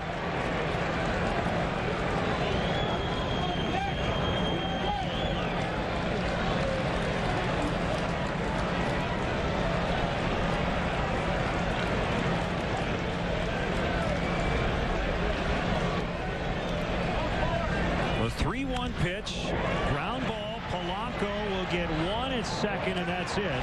So it is a fielder's choice RBI for Fontenot, and the Cubs do tie it up. It's 2-2.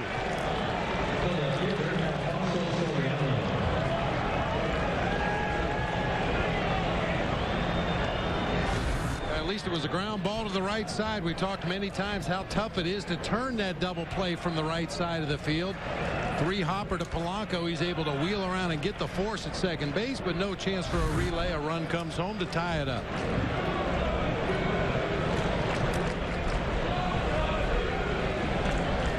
So we'll reset Fox at third, Fontenot now at first, and it's Soriano at the plate. Go ahead run, 90 feet away, strike one.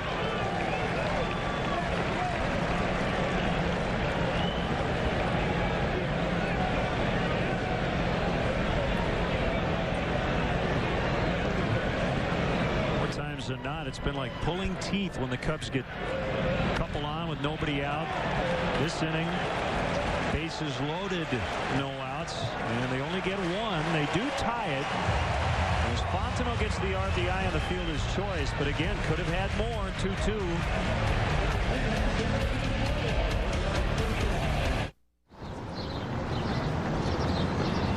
Love burgers but hate the grease?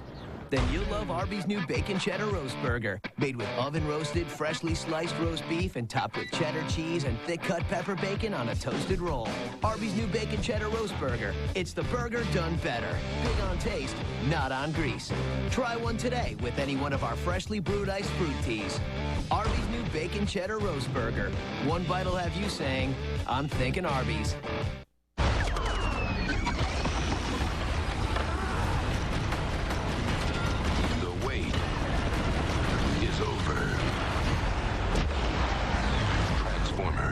PG-13, now playing in theaters. Swing into Mulligan's Valley Pub for fun times and a great atmosphere. Kick back, sample the incredible drink selections and our daily specials. Watch your favorite teams and sporting events on our flat screen TVs or sit out on the patio with a view of Valley Falls Golf Course. Come see us on Taco Tuesday. Your donations directed to local charities and people in need. Live music on Saturdays. Visit our website, mulligansvalleypub.com. Get your Irish on in Coe Valley. At Mulligan's Valley Pub. Come out to Valley Falls Adventure Golf for exciting and affordable fun for the whole family. Watch the kids explore the premier miniature golf course in the Quad Cities as you sit back on the patio at Happy Joe's and Rudy's Tacos. Or take a swing yourself. There's adventure at every turn at Valley Falls. We also offer birthday, charity, fundraising, and special events packages for miniature golf and Happy Joe's. Valley Falls Adventure Golf. One slice short of heaven. Located behind Happy Joe's and Rudy's Tacos in Coal Valley. Every morning, only on Comcast Sportsnet, fans' best friend. Treat your top clients, employees, or family to an all-inclusive experience in the Bud Light Batter's Eye. Your guests will enjoy Wrigley Field luxury and never have to open their wallets while enjoying unlimited food and beverages, reserved seating, private restrooms, and a breathtaking view of the friendly confines for only $165 per ticket. For more information, visit Cubs.com/suites or call 773-404-CUBS. Rich Harden still in there. A 2-0 count on Marcus Thames.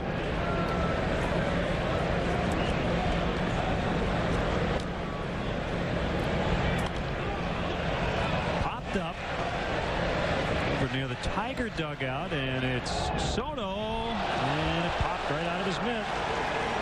Gio got there, but couldn't squeeze it.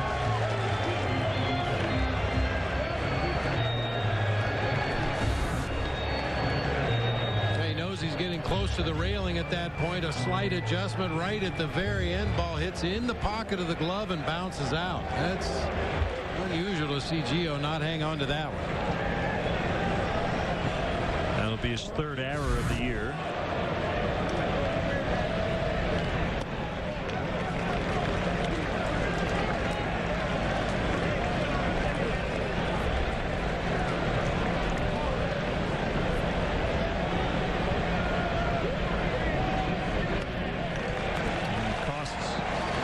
A base runner as Thames ends up walking.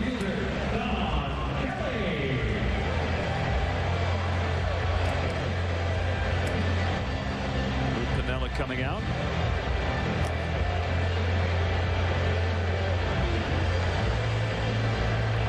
Aaron Heilman is up in the bullpen.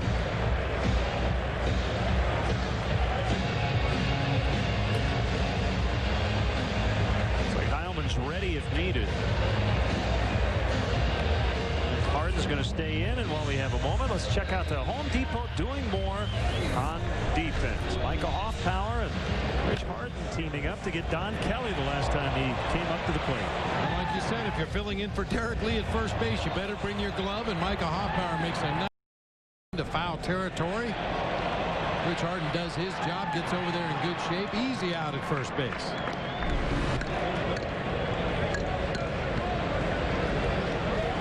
So Kelly is 0 for 2, but he's flied to the warning track and then retired on that nifty defensive play his last time. Harden now over 100 pitches on the night.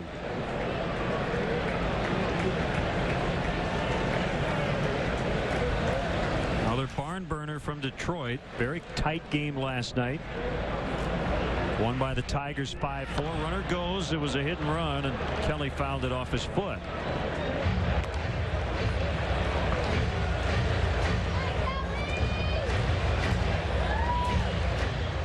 That's actually a pretty nice job by Kelly right there on a hit and run. Your job is to protect that base runner at all costs. That time had to chase a pitch that was down and in, just tried to get the bat on it. Fouled it off his own leg, but it saved the base runner getting thrown out at second base by a wide margin. Runner goes again, and it's popped up by Kelly as Thames will have to reverse field and scamper back to the bag. 1 out.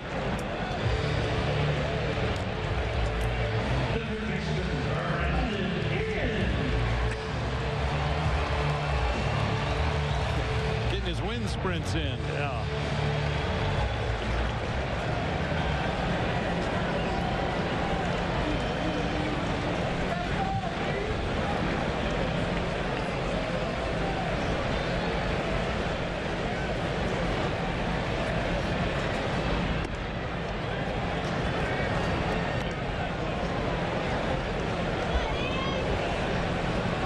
We saw Brandon Inge limping around a little bit last night after making a defensive play at third base. You saw him go down into a crouch there before getting back in the batter's box. He's had some knee issues back when he was doing some catching for the Tigers. Nothing bad enough to keep him out of the lineup, but something he definitely notices on a daily basis.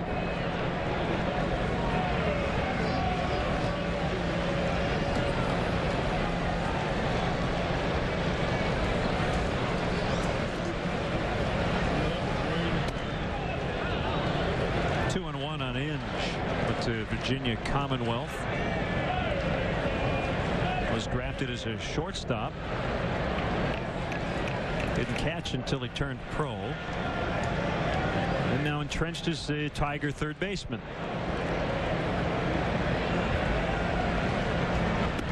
He said he was shocked when he heard that the Tigers drafted him and intended to play him as a catcher. If you've never listened to a draft day in Major League Baseball, the teams will make their announcement. They select player number, whatever his number is, give the name, where he's from, where he went to school, and what position you'd like him listed as. Inge was as shocked as anybody when he heard he was drafted as a catcher. Way high, and that's it. Lou already out of the dugout as the ball is hitting the mitt.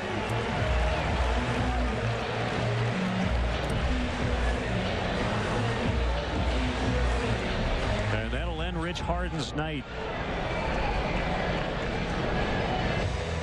Rich was a lot better tonight than the last time out at Wrigley Field. He's been a lot better on the road this year. He leaves in a 2-2 tie. And Aaron Heilman coming in to face Maglio Ordonez. We'll be back. See, the high life is about celebrating, not separating. We coming for your VIPs, and we ain't the paparazzi. We looking for the little fuzzy rope. How you doing? Yeah, we're not on that. I can guarantee that. Excuse us. Thank you so much. Paying extra money so other people can't sit next to you. You know where I come from. We party together with a good, honest beer at a tasty price. Fuzzy rope to make y'all feel more important. Common sense ain't on the guest list. These people know how to do it. That's it. Hey! Plan your next corporate or social function in one of Wrigley Field's private party accommodations. Wrigley Field offers a variety of private catered opportunities to host and impress your group. The Mezzanine Suites presented by Nuveen Investments has 4 convenient rental plans to fit all budgets and needs. For larger parties of 75 to 100, the Bud Light Batter's Eye located in center field provides a unique view of the game. All private party accommodations provide generous food and beverage packages as well as VIP parking. Call 773-404-CUBS or visit Cubs.com. If ever you're not satisfied with one of our tires, please feel free to bring it back. Thank you. Discount Tire Company. Low prices, more choices. Discount Tire.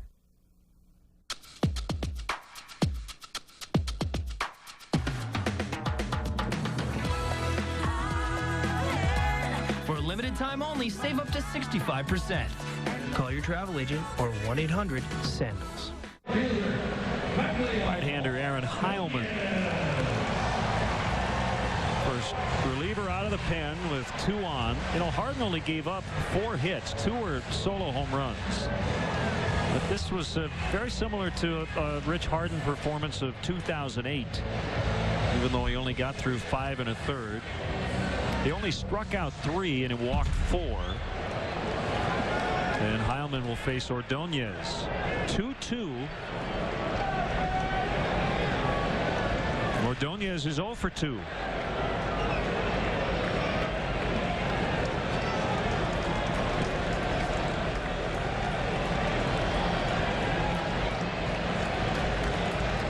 Here's the pitch. Fastball strike.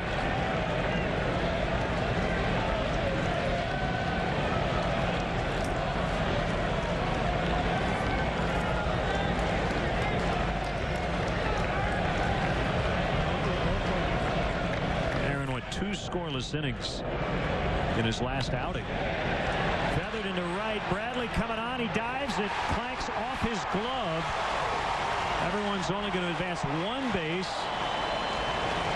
And Bradley seems to be grabbing his wrist as he went after that ball. I don't know if the ball hit his wrist or the glove, but they have the bases loaded with 1 out.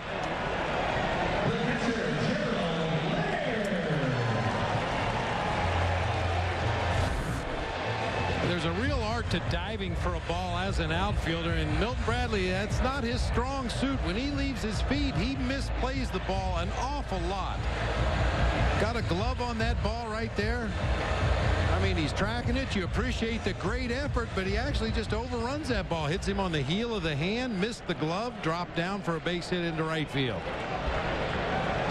Blue walked out toward right and to see if Milton was okay, and Milton said, "I'm fine."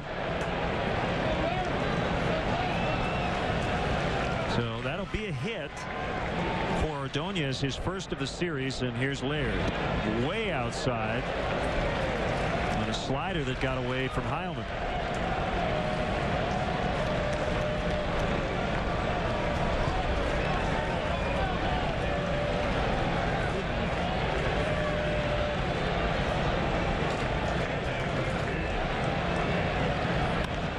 Lined and caught by Jake Fox. 2 down. He almost took Jake's glove right off his hand. That's how hard it was hit.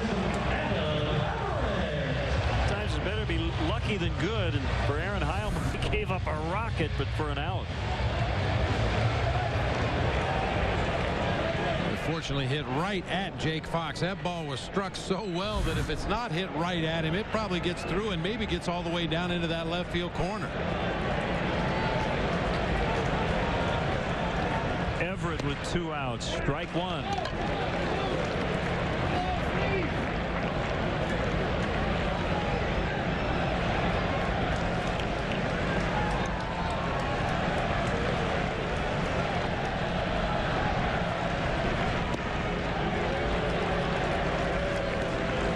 Aaron walked 4 in that last outing against Cleveland, but he got through 2 innings without giving up a run. Trying to strand a couple of inherited runners here, left by Rich Harden.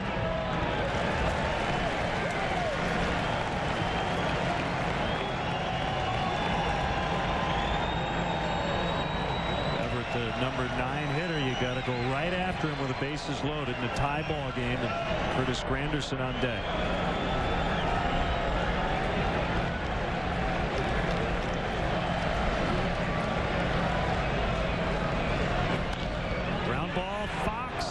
Lays out. Is he going to get an out? He stumbles late, and the Tigers get the lead again.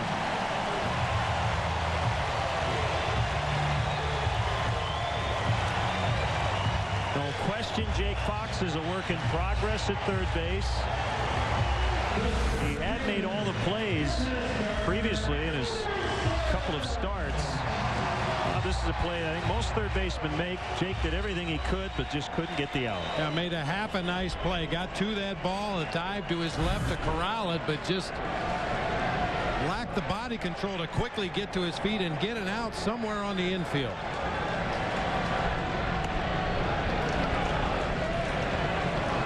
So an infield hit for Everett.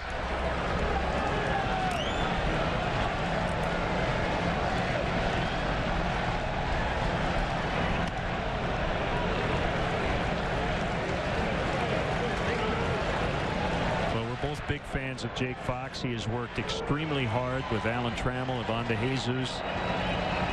Getting up to speed at third base, but this is what you're going to get to try to get that extra bat in the lineup. Swing and a miss by Granderson. And as we said, prior to that play, he has made all the plays. I mean, that's a tough play for a guy that plays third base on a regular basis. Go to your left as far as he did, dive, leave your feet, hit the ground hard.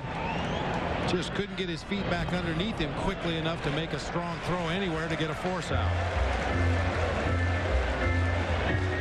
And let's be honest, that's not a play you practice. You know, he comes out and takes a lot of ground balls to his right, to his left, coming in. But you don't see guys practice diving for the ball very often. That's just an instinctive play.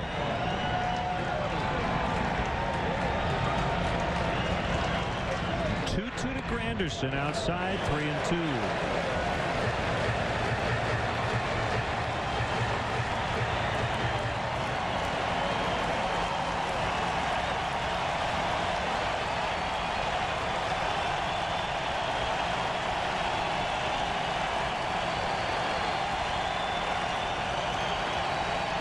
Runners go, 3-2 pitch. He just walked in another to make it 4-2.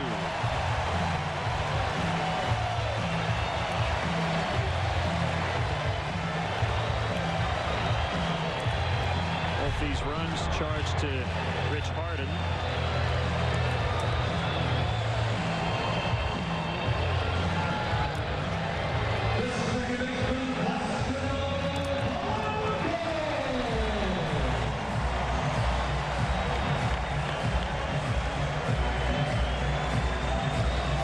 It was a long time ago, but this is how the inning started. Remember this? Giovanni Soto got a glove on it, should have caught it.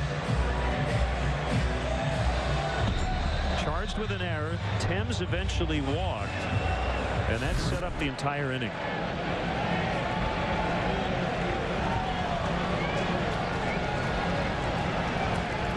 Eventually Harden was taken out,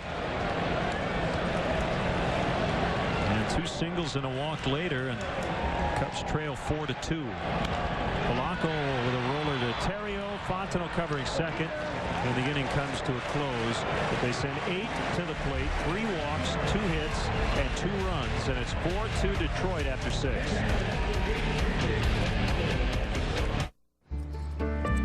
You all right? We all need people who will be there for us in life. People who say, we're with you, no matter what. At Wachovia and Wells Fargo, we're with you. When a house turns into a home. Excuse me, Rufus. When a passion becomes a career. When a relationship turns into a lifetime, and when times are tough but life presses on. We're with you when you need someone to stand by you. Wachovia, Wells Fargo, and you. Together we'll go far.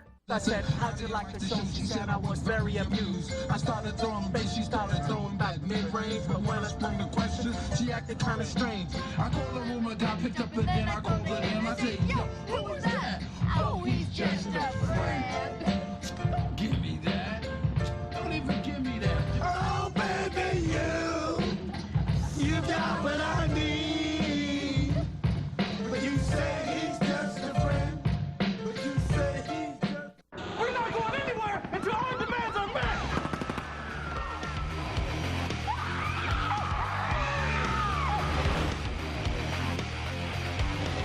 What are we gonna do now?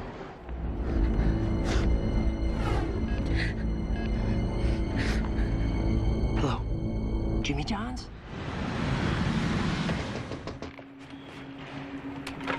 Order Jimmy John's! Jimmy John's, America's favorite sandwich delivery guys.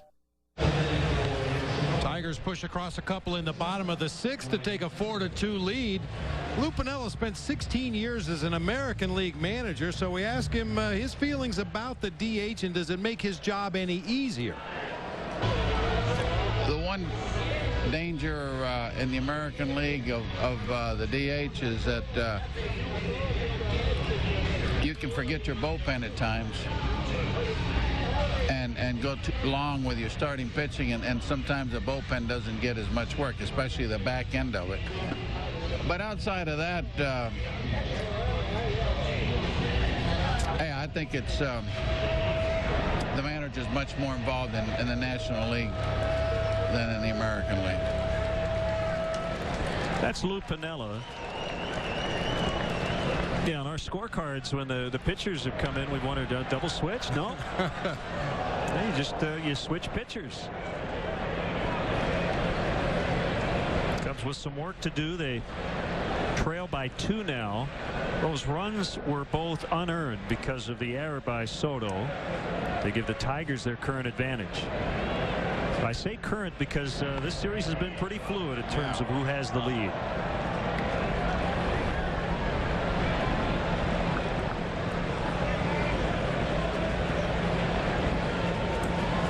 Talking about the American League and using the DH and the pitchers not having to hit, and how does it change what you do as a manager? I remember distinctly when I was playing out in the Bay Area for the Giants, and Dave Stewart was pitching on the other side of the Bay for the Oakland A's, and we get the reports on the radio. Yeah, it's in the 8th inning. The score's 9-8, and Dave Stewart's still in the game. That never happens in the National League. There's a good start. Tying run coming up. Derek Lee still has yet to extend his hitting streak. Only 1 at bat. He walked his other 2 times.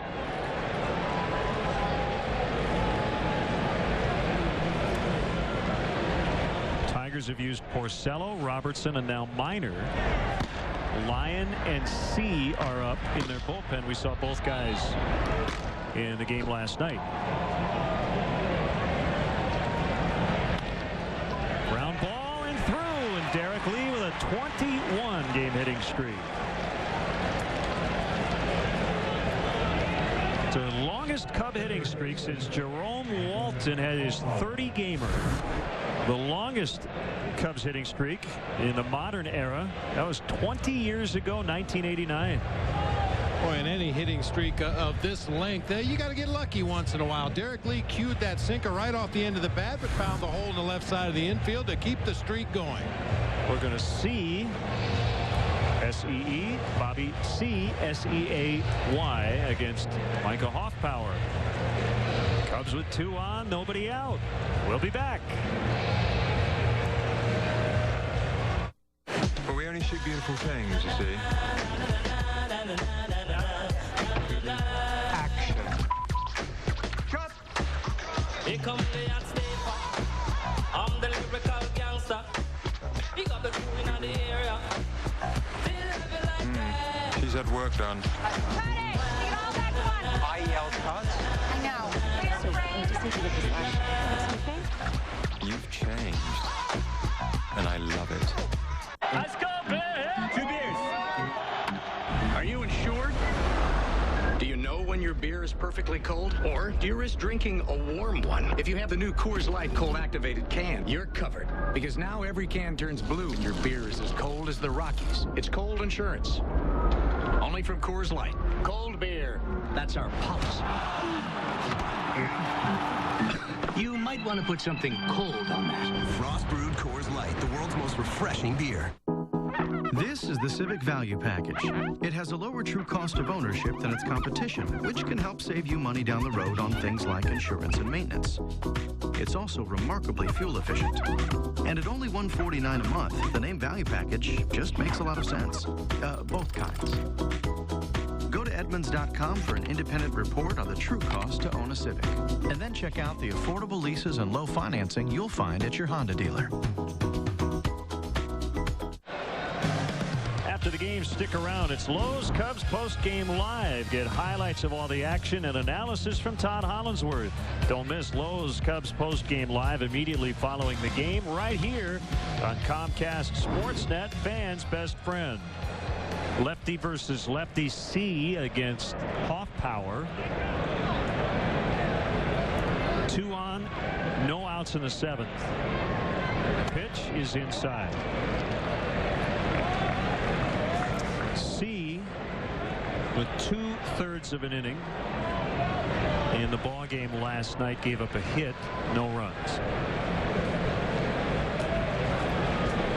That's when Brandon Lyon swooped in and got the win, recording just 1 out in the 9th before the Tigers won it in the home half.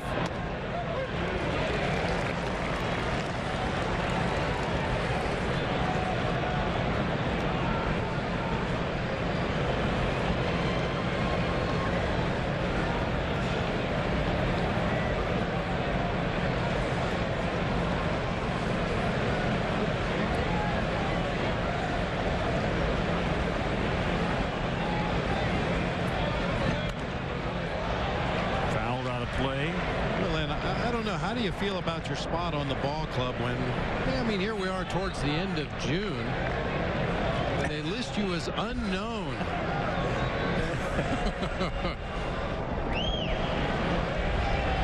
Well, maybe you just want to stay at the team hotel and not rent a place. It's not like you just got here.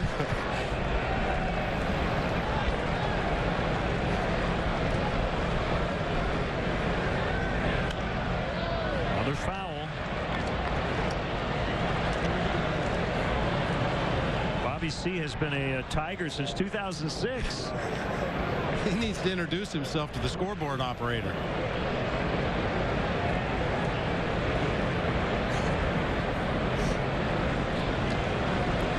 Maybe that's his nickname. Yeah. I guess if the unknown comic pitched in the majors, might see that on the scoreboard. Out into center, Granderson got a good jump. He's going to make the catch without leaving his feet. We talk about it all the time. One of the toughest balls to judge is that line drive hit right at you, and Granderson didn't go back at all. He came right in immediately and made it look relatively routine. And just now starting to get a little dark here in Detroit as Jim Leland looks like he's going to make another pitching change. That was actually a nice at bat by Micah Hoffpower. Got a good pitch, drove it hard into center field, but Granderson there to take away a hit.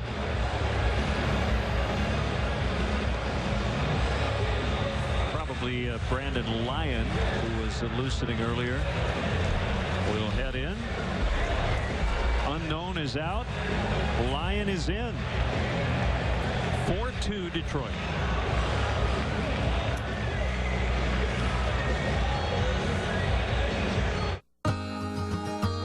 I am the strength and you are the breath, and you will grow, become the best, and in your time find blue skies everywhere. For generations, families have built lasting traditions with the confidence that Blue Cross and Blue Shield of Illinois will continue to be there for all the celebrations yet to come. Find blue skies everywhere. Right now, buying a Toyota makes more sense than ever. You get the quality you can depend on. You can take advantage of unprecedented selection, and now you can get 0% financing on your favorite Toyota models, like the Toyota Camry, the Toyota Corolla, or the Toyota RAV4. And if you're a recent college graduate, now's the time to take advantage of our $1,000 college grad rebate program. Where can you find great cars, great leases, and great deals? Your Toyota dealer.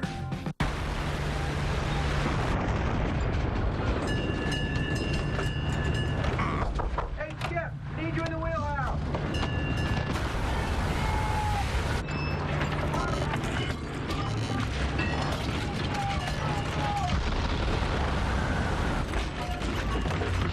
Tenacious grip, no matter the conditions. Firehawk tires with Unity technology, only from Firestone. Well, here is Brandon Lyon, who picked up the win last night to improve to 3-3. This has been pretty much standard operating procedure against Milton Bradley this season. When you have an option to turn him around, you'd much rather have him as a left-handed hitter. If you're the opponent, he's a .209 hitter against right-handed pitching, .327 against lefties.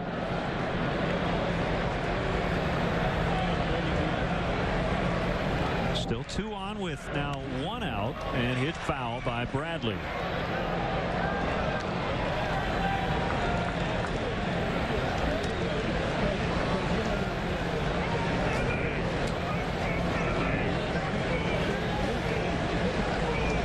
Previous matchups, Bradley 1 for 4 against Lyon.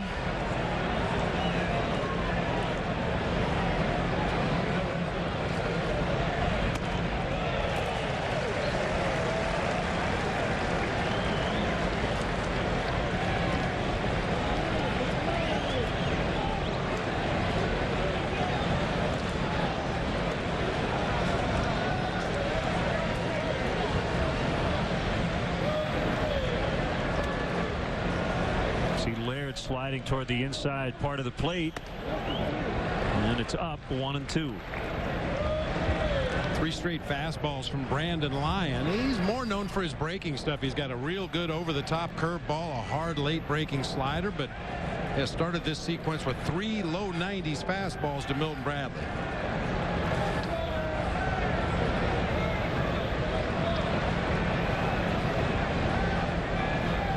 The next one, 2-2. That was a curveball in the dirt right there, trying to get Milton fishing. Well, it's subtle, Bob, but you would see it as a former catcher. And for you youngsters out there, Laird almost seemed to go down in that blocking position before the ball was even released. He was anticipating that pitch in the dirt. That's where he wanted it. And that's why he blocked it. Hit foul. Yeah, we say it all the time. Catchers anticipate breaking balls, split fingers, even change-ups. You anticipate that pitch possibly being in the dirt, and you're always ready to get yourself into a good blocking position. You see him nodding his head yes to Brandon Lyon. That's exactly where he wanted that curveball. The one that gives you some problem is that 94-mile-an-hour fastball that you don't expect in the dirt.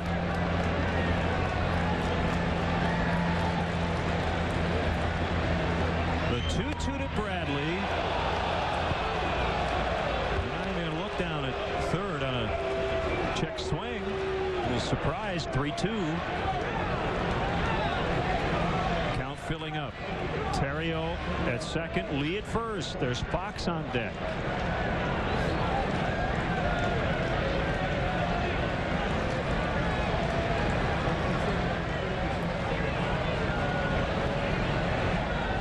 Here's the pitch. We'll do it again. 93 on the gun on that heater from Lyon.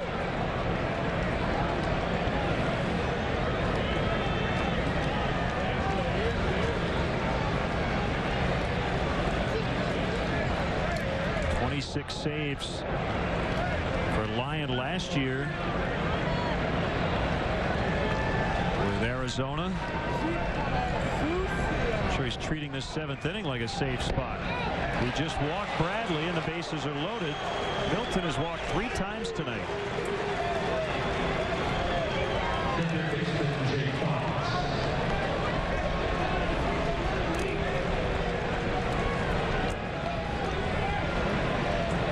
How about one big knock? One time.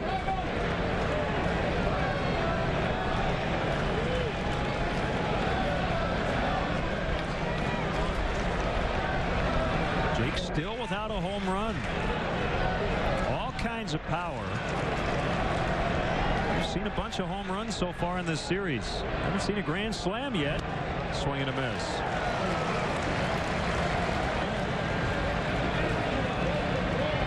Jake taking a little inventory right there. He now knows that Brandon Lyon throws a cut fastball. That ball started on the outside part of the plate. Looked like a good pitch to hit, and just almost like a slider, just moved a little bit away from the barrel of the bat off the outside corner. 0-1 pitch. Cracked his bat. Now you know he has a sinker too. Jake Fox, this is all a learning experience for him. He's never seen any of these pitchers. Maybe an occasional youngster that he ran up against in the minor leagues, but it's one thing to read about it on a scouting report, but until you actually get in that batter's box and see those pitches out of the pitcher's hands, it's all a learning experience.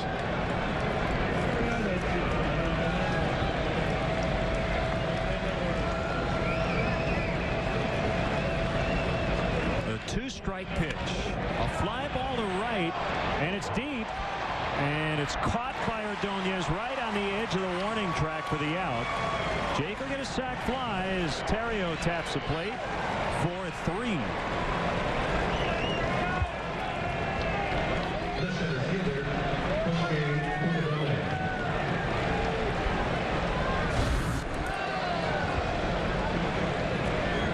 Tried to come with that slider away again. That time caught too much plate, belt high. Jake Fox gives it a ride all the way to the warning track in right field. Terrio automatically tagged up at third base. Derek Lee was kind of caught in between because if that ball gets over Ordonez's head, he wanted to make sure he could score from second base, and when the ball was caught, didn't have enough time to get back, tag up, and advance to third. And with nobody out, Bob, does he tags there, right? With nobody out to get to third with 1, or do you think it's the same play? For me, I like the tag up. I mean, unless you're really caught in between whether that ball's going to be off the wall and stay in play, or is it going to get out of the ballpark, or is he going to catch it routinely in right field? I like to see guys tag up. 0-2 to Fukudome.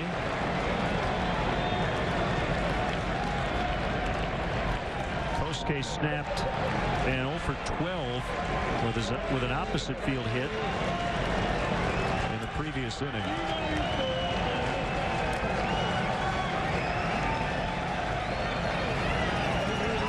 Cubs in yet another one-run game on the road. They've been in a ton of them here lately.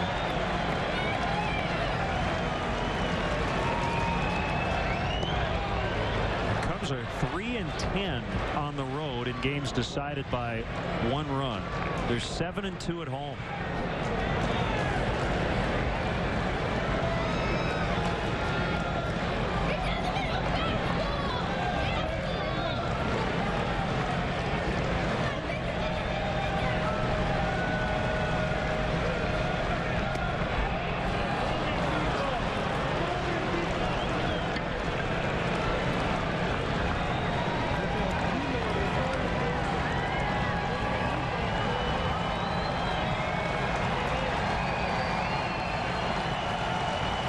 Second, Bradley at first, a run in.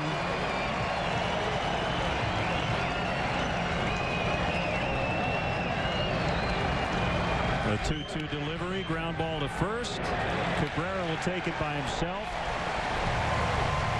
And they'll get up and stretch here in Detroit. The Cubs get 1, they strand 2. It's now 4-3 Tigers.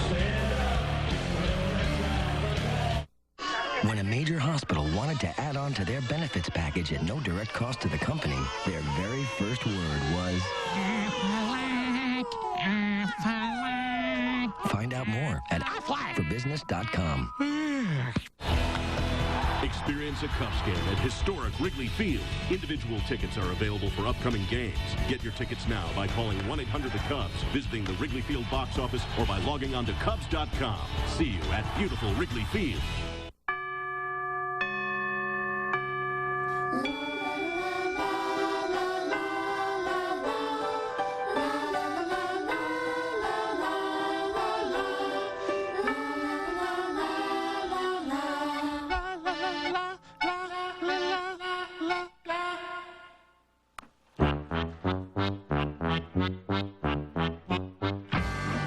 Count on the nation's fastest 3G network, AT&T. At Chrysler, we build Viewmasters.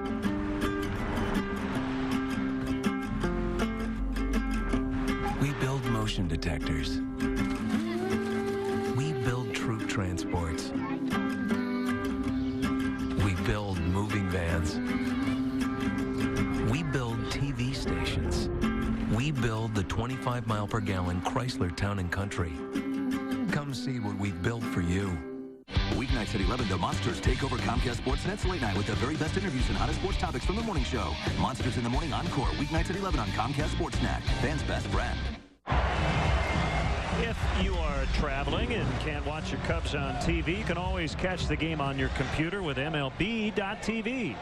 It's the ultimate baseball experience, featuring 100 out-of-market games per week live on your computer, and catch those you missed on demand. For more details, visit Cubs.com, where baseball is always on. Miguel Cabrera floats one into center for a leadoff single. Baron Heilman, 4-3 Detroit in the last of the 7th. Jim Leyland, known as a pretty intense guy during a ball game, but not too intense so he can't give us a little wave as he drinks some Gatorade.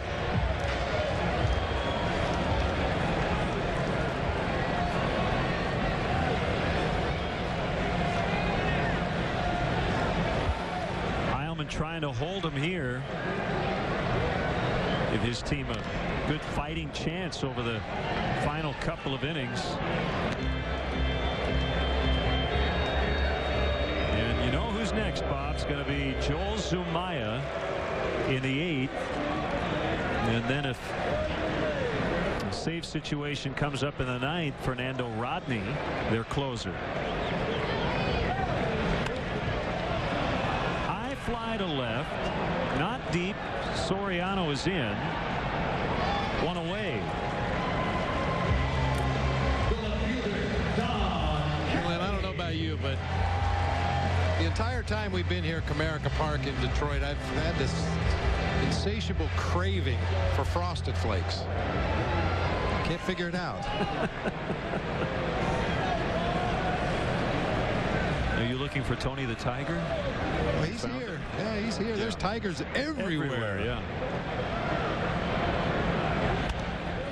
Kelly hits it foul on a play. Oh yeah, he used to be into Frosted Flakes. Right.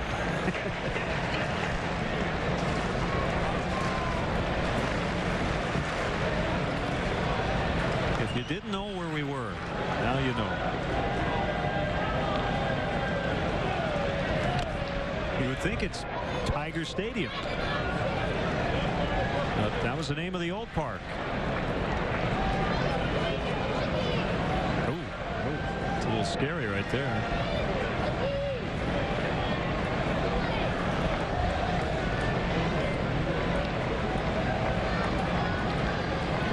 Oh, 2 to Kelly. Swing and a miss. Strike 3.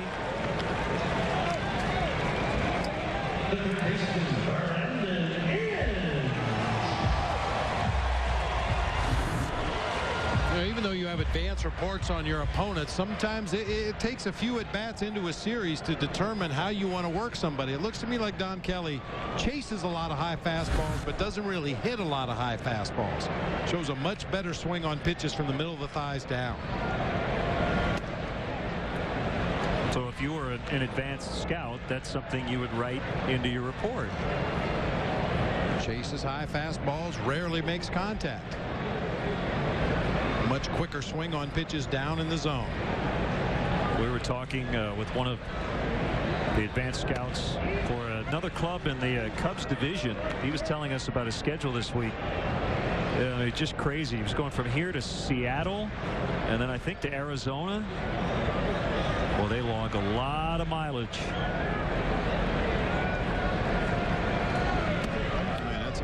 Solitary lifestyle.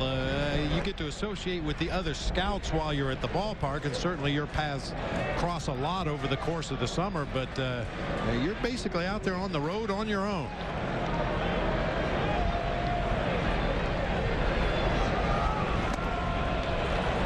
When I used to ask advanced scouts about their teams, and they're probably the last people you should ask. They never get to see their team play. No. They could tell you all about the team they're going to play, because that's what they're doing. They're usually about a series or 2 series in advance of their own club, scouting the teams that they're going to see in the very near future. Ground ball foul wide of third.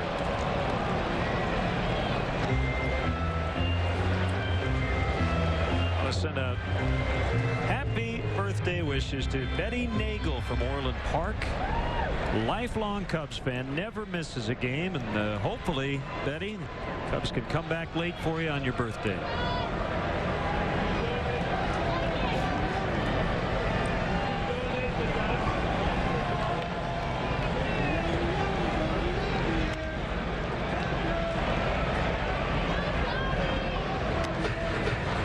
Twins leading Milwaukee again, 3-1 in the 6th.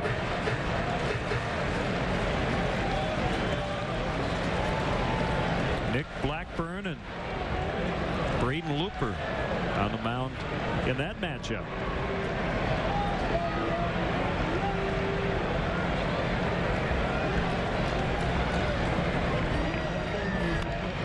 Don't think the Brewers have beaten the Twins this year.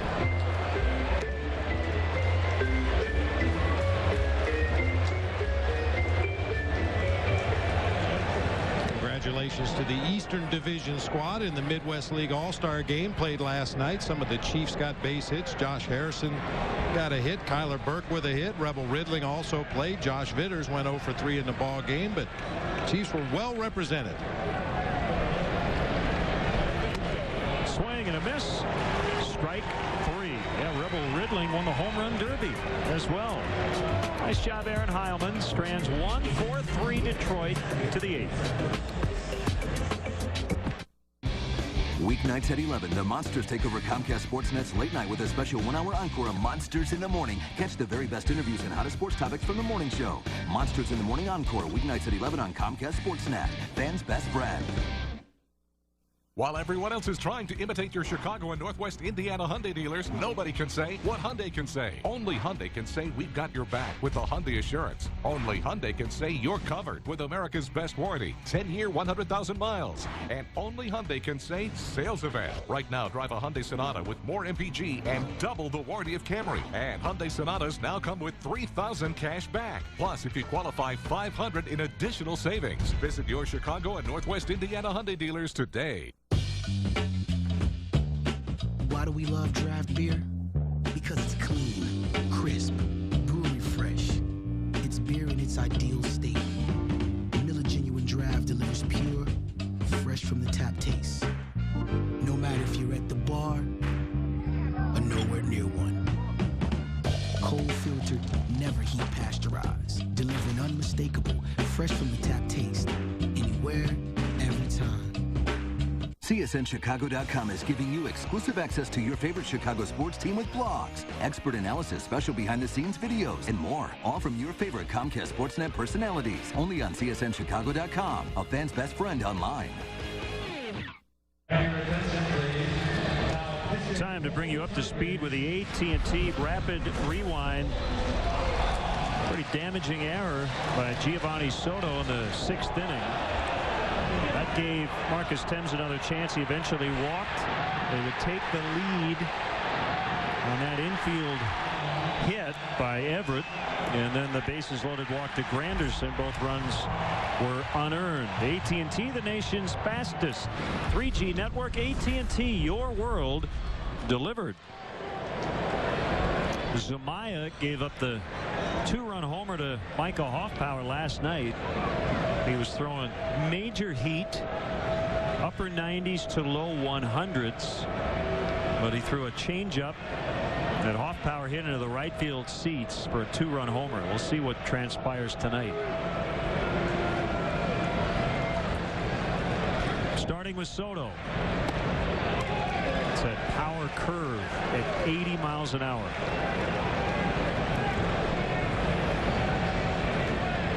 We know about the heat, but that pitch right there is the key for Zumaya, because major league hitters, if you just throw them fastballs, they'll hit it eventually. Eventually, hitters will make enough of an adjustment that they can get to any fastball. If you can show that you can throw some kind of a secondary pitch, either a breaking ball or a straight changeup or a splitter, something close to the strike zone, that's what makes that fastball good. A rainbow to right. And Ordonez with the grab. Here comes Fontenot for the 4th time.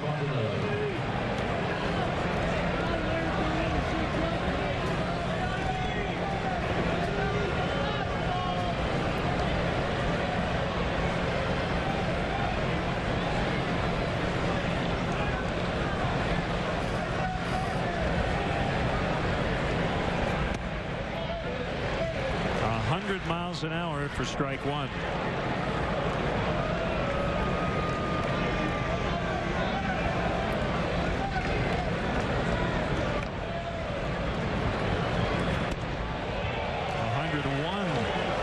Strike two.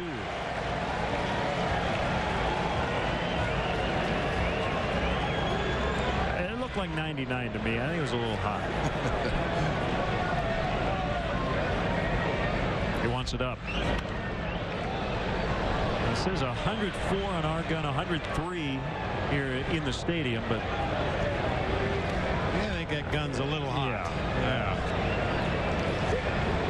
Next one's going to be 136 miles an hour. I mean, it's firm and it's fast. Make no mistake about it. But 104, I don't know.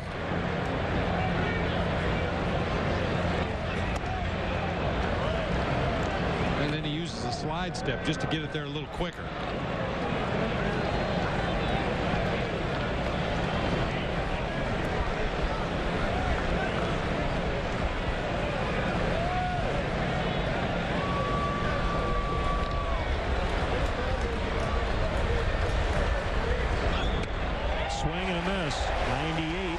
The plate, but too good to take for Fontenot. Time now for the Jimmy John's delivery, America's favorite sandwich delivery guys. Joel Zumaya, believe it or not, was an 11th round pick in 2002. And that looked like a 98-mile-an-hour two-seamer. Yeah. That ball had a lot of sink away from Mike Fontenot as opposed to his four-seamer that's laser beam straight. You get the impression Dave Dombrowski, their president general manager, likes power arms.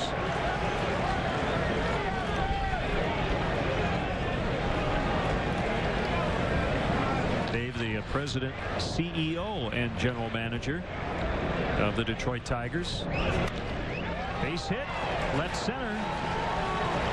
Bonso Soriano can tell his grandkids, I got a base hit on a pitch that was at 101 miles an hour. There's Dave. He's from Chicago, attended Richards High School in Oak Lawn, and it's rare to see him without a tie and a suit on. He had it on today, and it was about, what, 89 degrees on the field. Good guy, Dave Dombrowski. Inning alive for Terrio.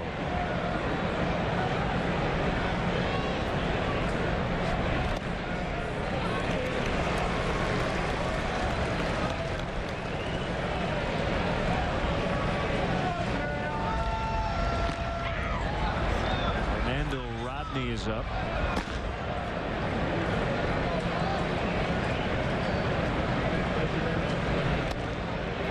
Curveball strike 0-2 to Terrio. Zumaya's had excellent command. 12 pitches and he's only missed twice.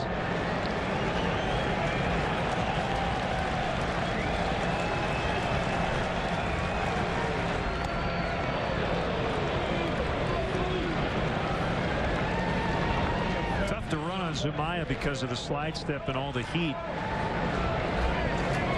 But it'd be nice to get Soriano into scoring position here for Terrio.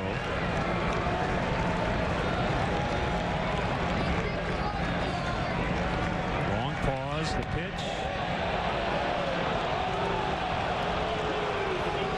2-2.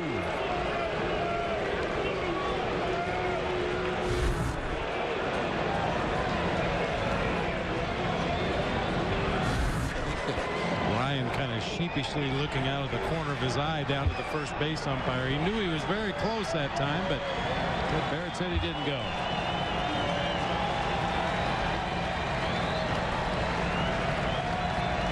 Big leg kick this time, and it blew him away. And Zumaya is pumped up. 2 strikeouts in the inning. Bottom 8, 4-3 Detroit.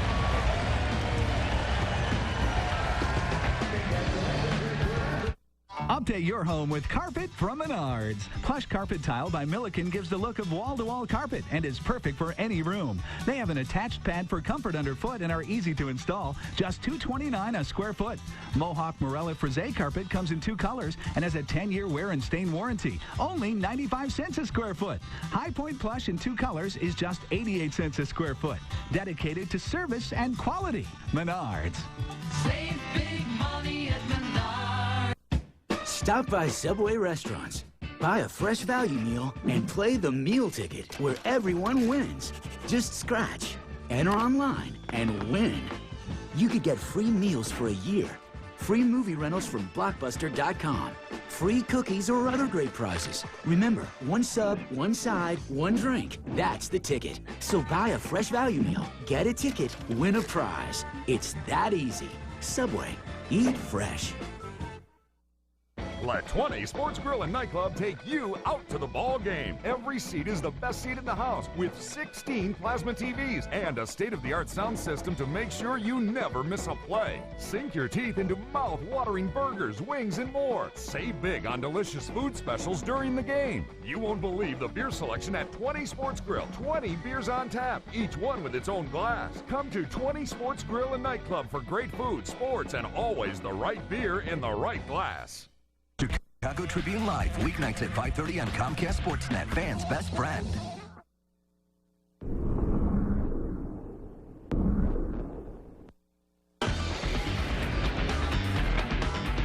Hi, everyone. Gail Fisher with this Toyota Sports Night update. Join us tonight for Sports Night at 10 o'clock. We'll hear from Lou Piniella on the Cubs' injury problems, plus highlights and reaction from the Dodgers-Sox game, and we'll preview tomorrow night's NBA draft. That's tonight at 10, but now more Cubs baseball with Len and Bob. Gail, thank you. Jose Escanio makes his 13th appearance, and he'll face the bottom of the Tiger lineup, starting with Maglio Ordonez. 4-3 Tigers. You see the numbers for opposing hitters. Righties hitting only 111 against Escanio, so Lou takes advantage of the fact that the first 3 hitters in the lineup here for the Tigers all right-handed. Escanio features a fastball, a slider, and a good changeup.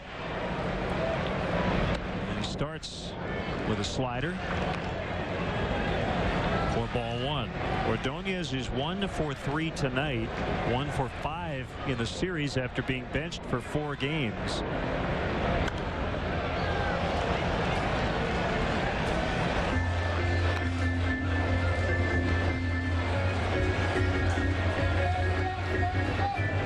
The before picture out on the scoreboard. And there's the after.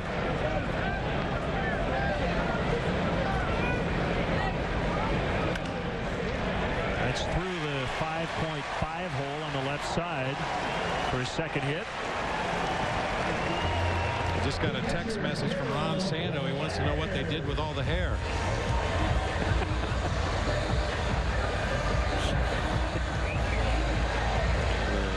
Santo fan right there. I hope Ron's doing well. Scheduled trip off as he gets ready for the big crosstown series on the south side. Josh Anderson for the 2nd straight night running for Ordonez, and he'll stay in and play the outfield. Yeah, we mentioned it last night. This is a pretty standard move. Ordonez being taken down not only for the pinch runner, but Anderson staying on to play defense in the 9th inning. Bunt by Laird. It's a good one. He's going to get there. Nobody covered first. Throw to third. They're going to get him. They get Anderson, who tried to get another base. Well, that's huge. That is huge for the Cubs.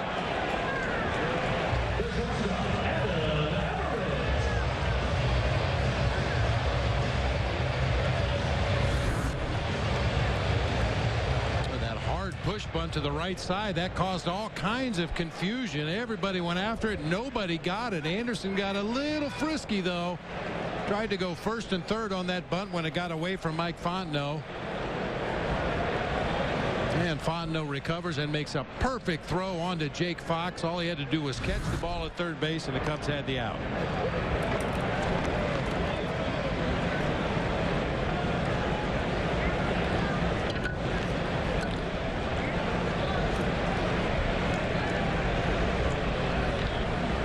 with the go-ahead RBI infield single in the 6th.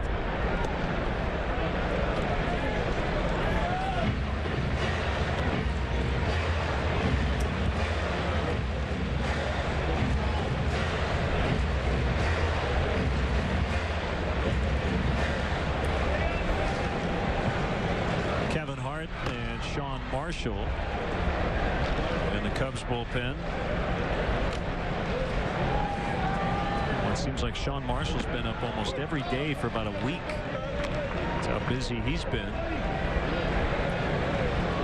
That rarely faces more than a hitter when he does come into the ball game. That one tough lefty with some runners in scoring position.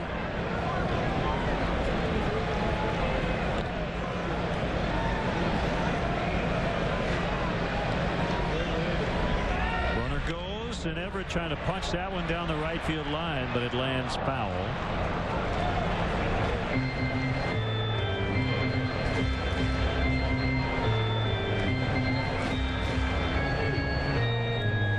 Everett has spent most of his career in Houston. Also a Twin. Was last year on the DL twice with Minnesota last season. Signed as a free agent over the winter with Detroit.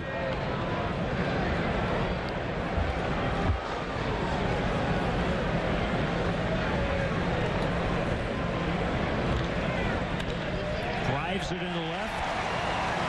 Laird stopping at second. They have 3 hits in the inning.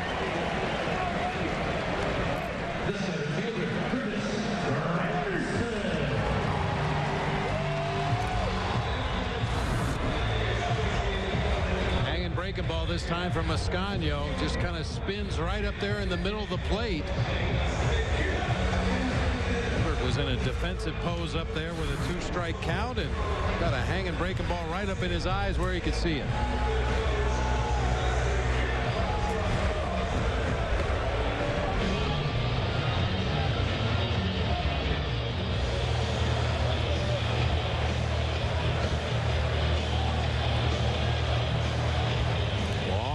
To the mound by Lou.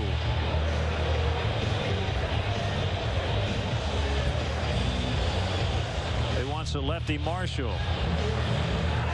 2 on with 1 out. Detroit 4. The Cubs 3 in the 8th.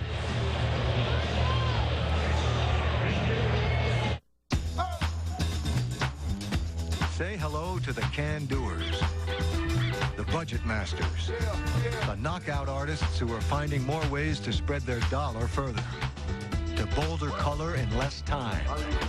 Say hello to newer ideas and lowered prices, enabling more people to turn more saving into more doing. That's the power of the Home Depot. Right now, get $5 off 1-gallon cans and $20 off 5-gallon buckets of Behr paint. We're here in this auto graveyard to demonstrate a remarkable car polish. New Finish, the once-a-year car polish. Simply wipe it on and just wipe it off. It's that easy. And look, New Finish restored a deep, hard shine even to this weather-beaten car. We polished this car with New Finish and ran it through 52 car washes. Even after heavy-duty detergents and powerful scrubbing, the water still beads. So get New Finish. Available at Advance Auto, Target, Kmart, Walgreens, AutoZone, Walmart, and other leading stores. Performance now is all about logic. That some cars cost as much as $1,500 to maintain is one thing. That others cost even more is quite another. That a BMW costs you nothing to maintain defies all logic whatsoever.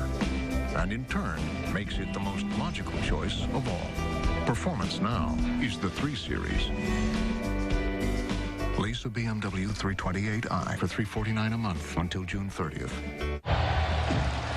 Felco upcoming schedule. The Cubs in the early stages of a 10-game road trip that will include 3 on the south side of Chicago. We'll have games 1 and 3 here on Comcast Sportsnet, Friday and Sunday.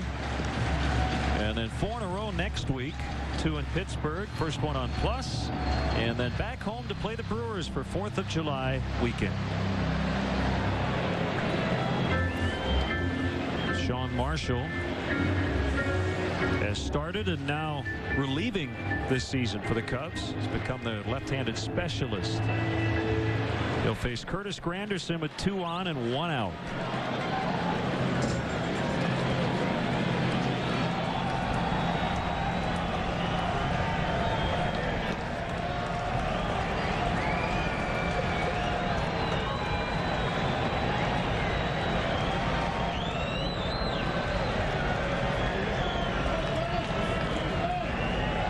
Sean will be the 11th pitcher of this game.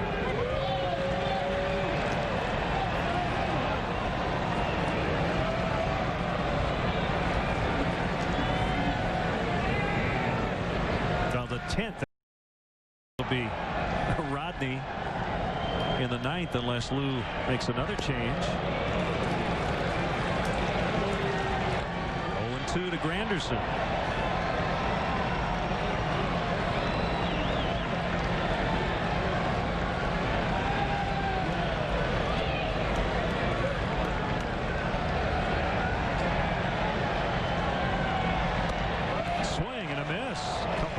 Good curveballs in that at bat.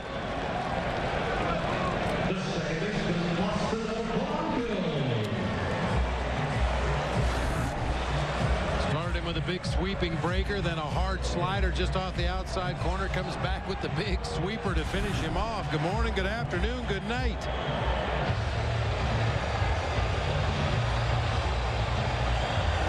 Hits about 50 points higher against left-handed pitching. 299 coming into play tonight, so another pitching change. Should be Kevin Hart.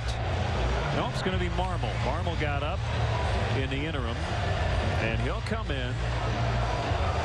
4-3 Tigers.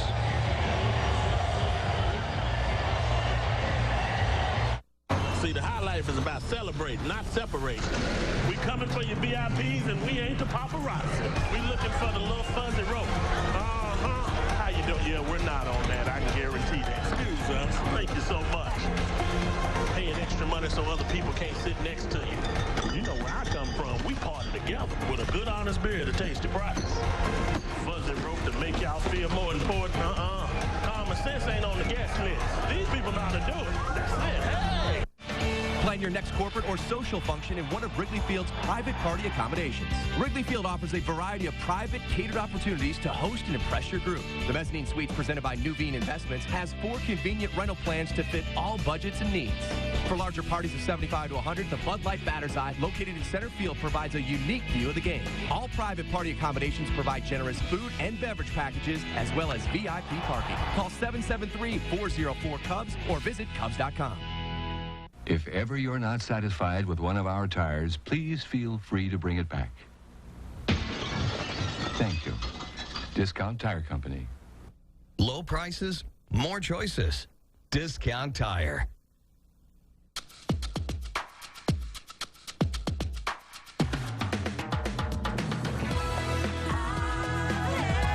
For a limited time only, save up to 65%. Call your travel agent or 1-800-SANDALS. Carlos Marmol. Scoreless inning with 3 strikeouts last night. He hit a batter, but didn't give up any runs. Now, very encouraging outing for Carlos Marmol last night. No signs of the command issues that he's had throughout most of the first half of this season.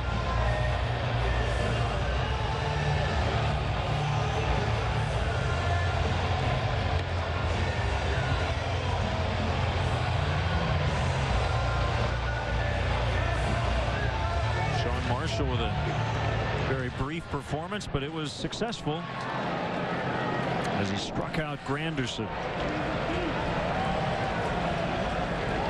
Polanco was the guy Marmol hit last night, right in the midsection.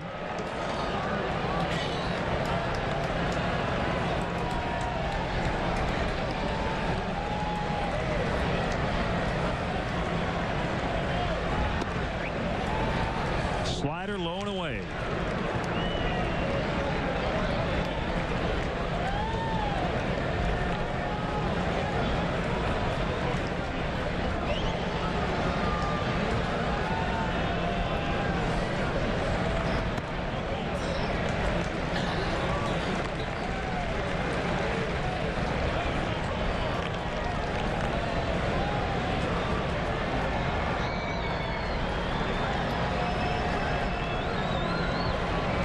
almost gets the sign from Soto.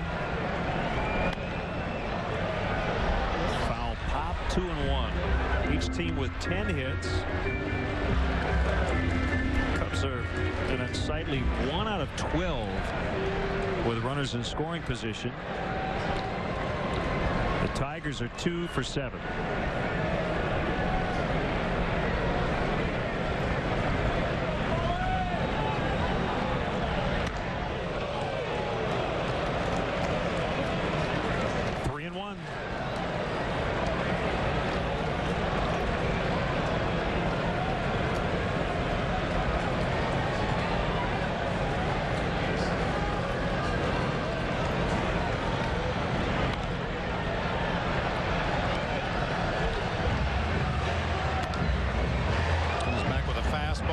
Away to run the count to full with 2 outs here in the inning. You want to attack Placido Polanco. He's a scrappy little player. He can be a good hitter, but you don't want to mess with that guy in the on-deck circle with runners in scoring position.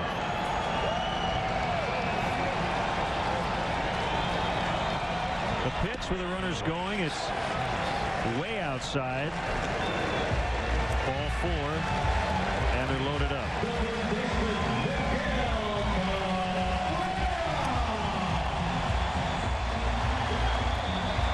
May end up working out okay, Len, but I get back to a thing that Ryan Dempster talked about a lot last season. Inning management. You have to know who the on-deck hitter is, know who you want to attack over the course of the inning. Polanco was the guy you should have gone after.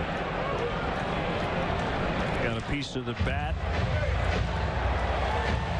for strike 1. The fireworks show in downtown Detroit has just started. They were scheduled for around 10:10 local time, and it's not connected to the ball game. Thought they might wait till this game ends, but nope. Down by the river, the fireworks are going off.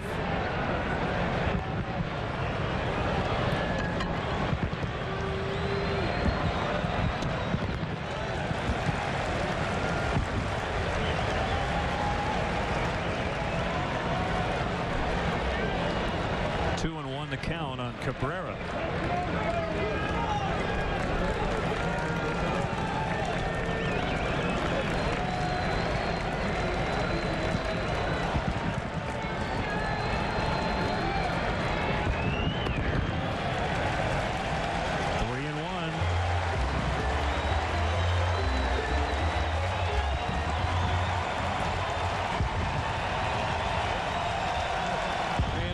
Situations like this in the past, Cabrera has been content to drive the ball to the opposite field.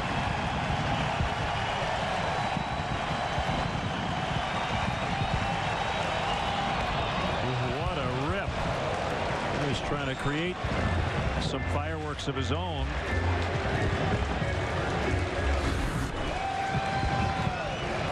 You're not thinking opposite field right here. He's trying to leave the yard. Runners go on to 3-2. He walked them to make it 5-3. Cubs have walked 2 of the bases loaded tonight.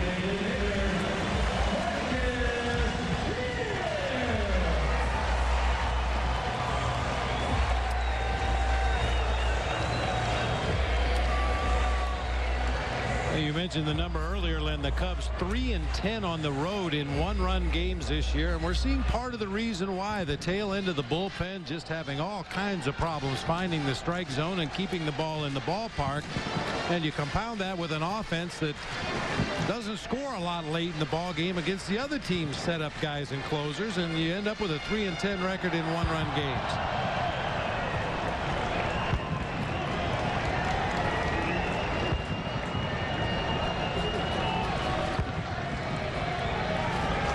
Pitch to Thames.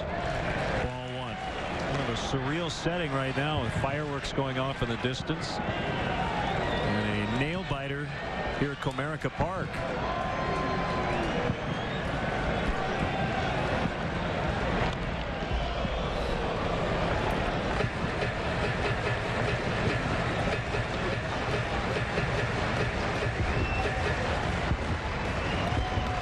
I got to give you credit, partner.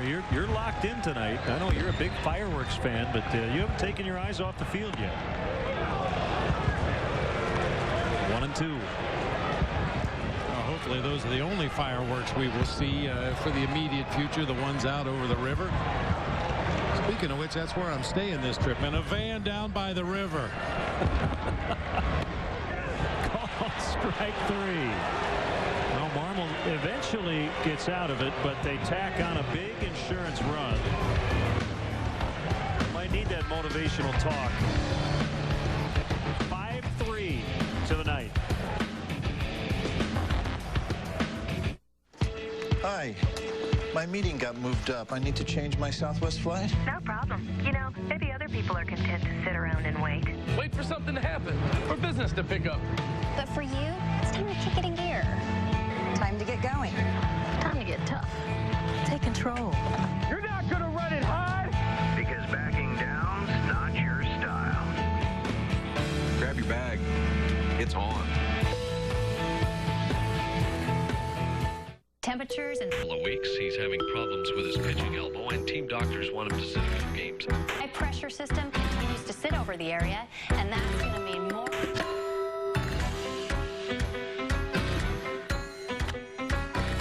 Once you've dealt with the things that come between you, don't let erectile dysfunction get in the way.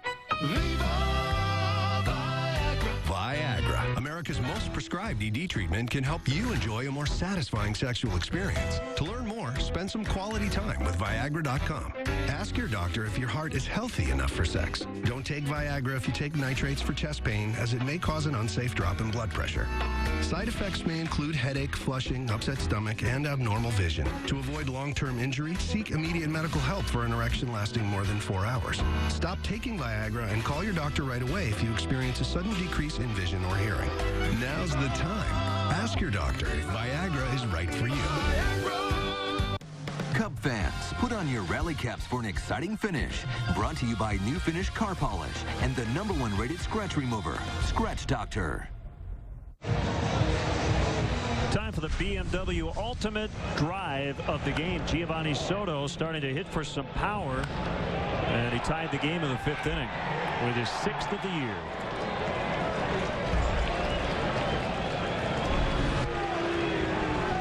Fernando Rodney perfect, 14 out of 14 in save chances.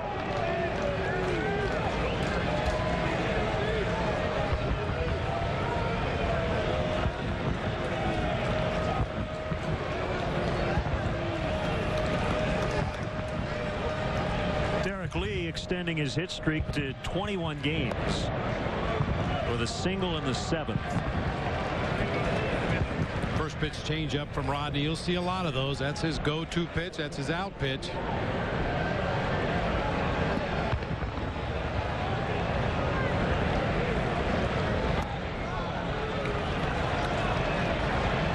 Two balls, no strikes.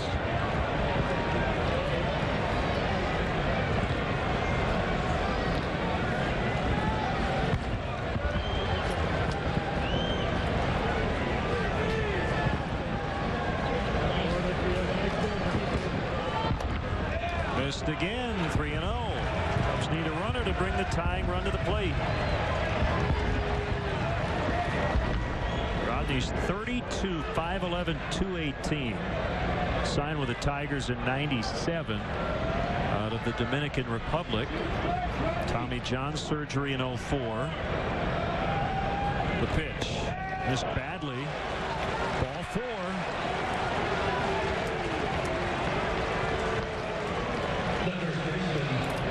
Jim Leland is going to come out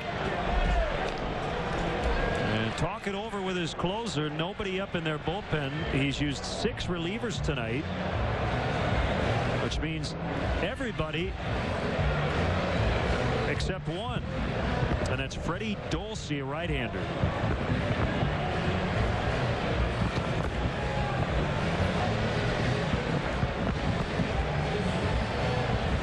Very admirable for Derek Lee tonight with a hitting streak on the line. He didn't get it until the 7th inning. He took 2 base on balls before that at bat when he kept his hitting streak going with the single into left field, and then takes another walk here leading off the 9th inning.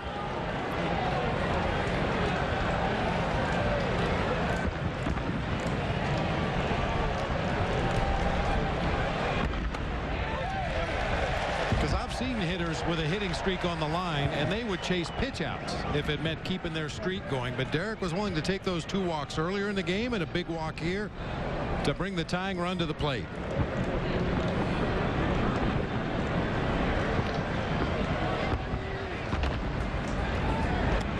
Heard a big boom in the background with the fireworks, and the Cubs trying to create some. Down 2 in the ninth.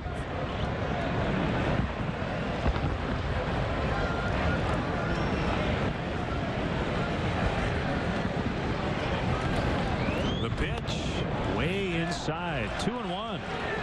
He's only thrown 1 strike in the inning.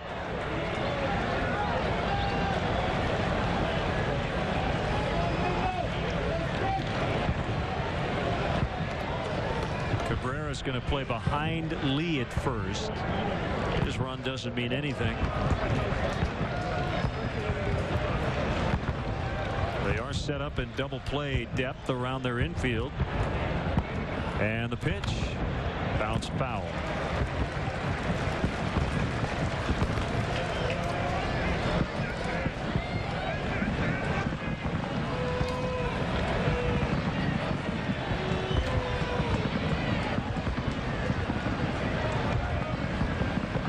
Tigers outfielders are playing so deep in their no doubles defense that Micah would happen to roll one through the infield. Derek Lee could probably go first to third. That's drilled out into left center, and it's going to get down for a base hit, and Lee's going to stop at second.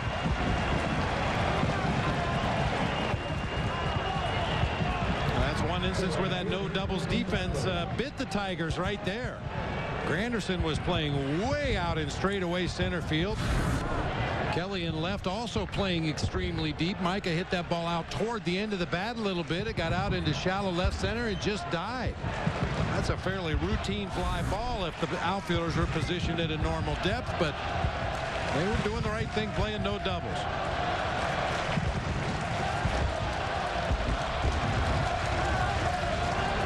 Dulce's going to get up. Last guy in the bullpen.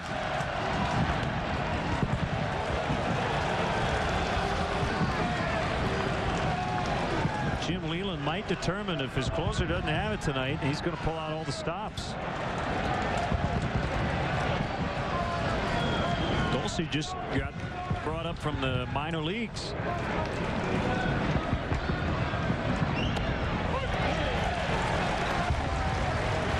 He's at the point now, Bob. He's got to throw his changeup for a strike. Fastball all over the place.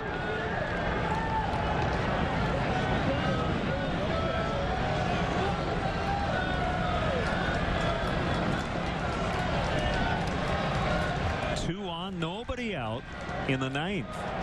The pitch. Strike 2.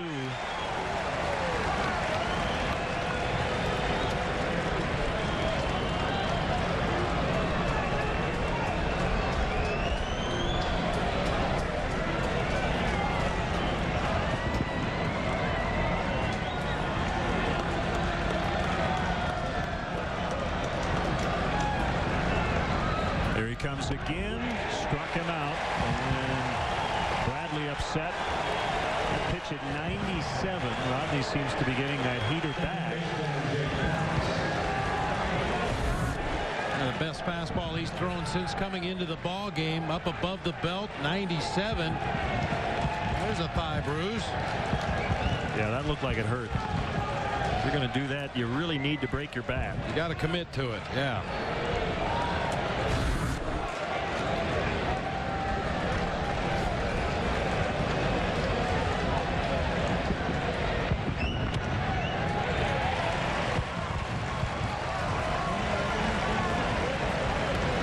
Well, you know who Rodney has looked like tonight?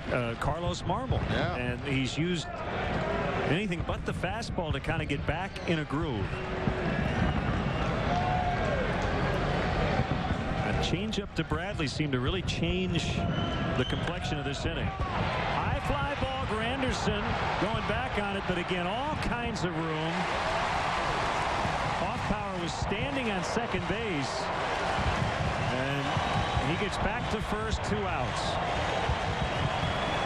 It's a good job of base running by Hoffpower, realizing he's a tying run. If it gets down, has a chance to score and easily able to get back to first. Jake Fox gives it a ride, but we've talked about it repeatedly the last couple of days. That's no man's land out there. You really have to step on it to get the ball out of here from gap to gap. And they're down to their final chance with Kosuke Fukudome at the plate. The pitch, ball one. The Cubs ended their homestand by winning 4 in a row. Bunch of exciting finishes, but they're in danger of starting this long road trip 0-3 and dropping back to the 500 mark overall.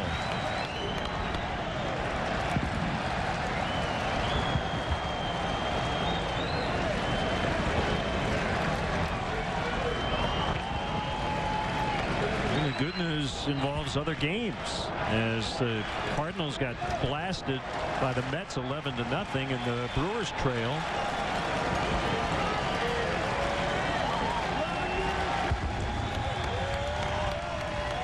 The 1-1 at the knees at 98, 1-2.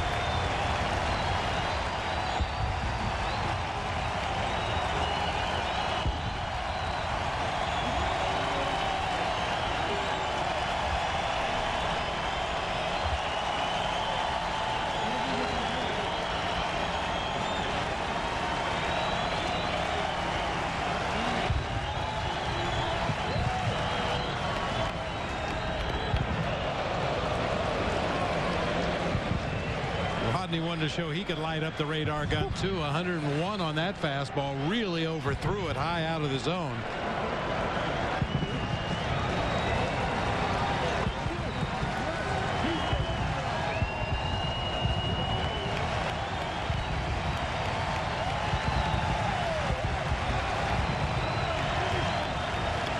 The pitch high again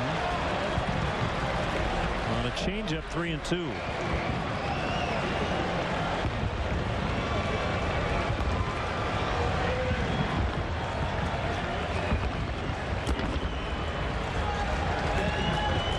Gapper here ties it because Hoffpower will get a head start with 2 outs and a full count.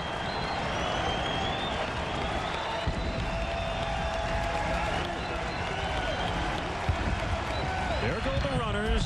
Good rip.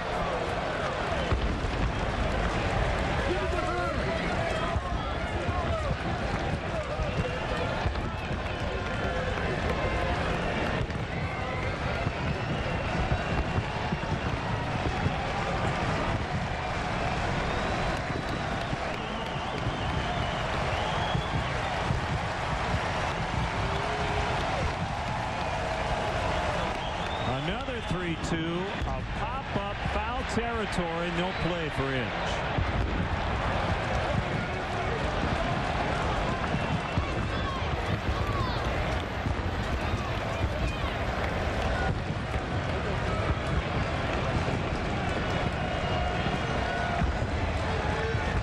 This is where players' conditioning really comes into play. Micah Hoffpower and Derek Lee have been off and running on the last couple of pitches. That time Micah was all the way around second base as that pop-up landed in the bleachers. You got to catch your breath quickly and go hard again. You represent the tying run in this ball game if Fukudome can find a gap. The next 3-2. Good battle by Kosuke.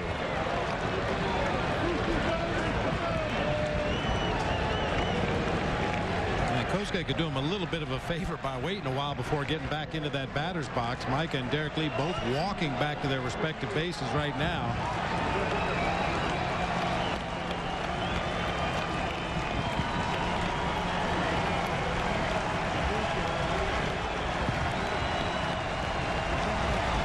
There he comes again.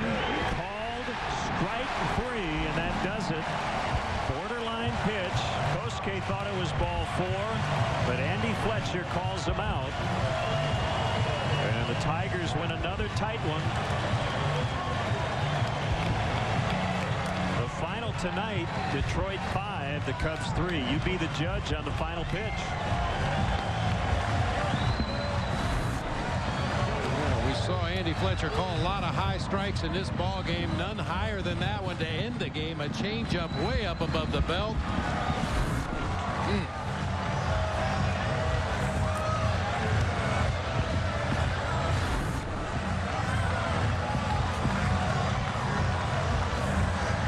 Markoske can't believe it. So the Tigers hang on. And the Cubs will try to avoid the sweep tomorrow afternoon. With Ted Lilly on the mound against right-hander Armando Galarraga. Our Lexus pursuing perfection player of the game, Derek Lee, who not only extended his hitting streak to 21 games with that swing right there, but he got on 4 times overall, including 3 walks. And once again, the story of this ball game for the Cubs, just the inability to come up with that big timely hit when they had runners on base in this game. That and the error by Giovanni Soto that really opened the floodgates for the Tigers. So that'll do it for our game coverage. Stay tuned for post-game live. The final score tonight, the Tigers 5, the Cubs 3. Our next Cubs telecast will be Friday at 3 o'clock here on Comcast Sportsnet. Crosstown Classic, round 2. Randy Wells for the Cubs, Jose Contreras for the White Sox. In-game scoring provided by ScorePad. And now for Bob. Our producer Bob Albrecht, our director Dave Turner, our associate producer Tamara Anderson, our senior executive producer Jim Cornell Jr., and our great crew here in Detroit. This is Len Casper, and we're going to send it over to Gail Fisher in our Comcast Sportsnet studios. Gail Fisher with you. Lowe's Comps postgame live is up next. Former Cub Todd Hollinsworth joins me to break down the game. Plus, we'll get you ready for Ted Lilly's outing tomorrow and get interactive with the show by answering our poll question. Which Cubs starting pitcher is most deserving of an all-star selection? Think about that. It's all ahead on Lowe's Cubs postgame live.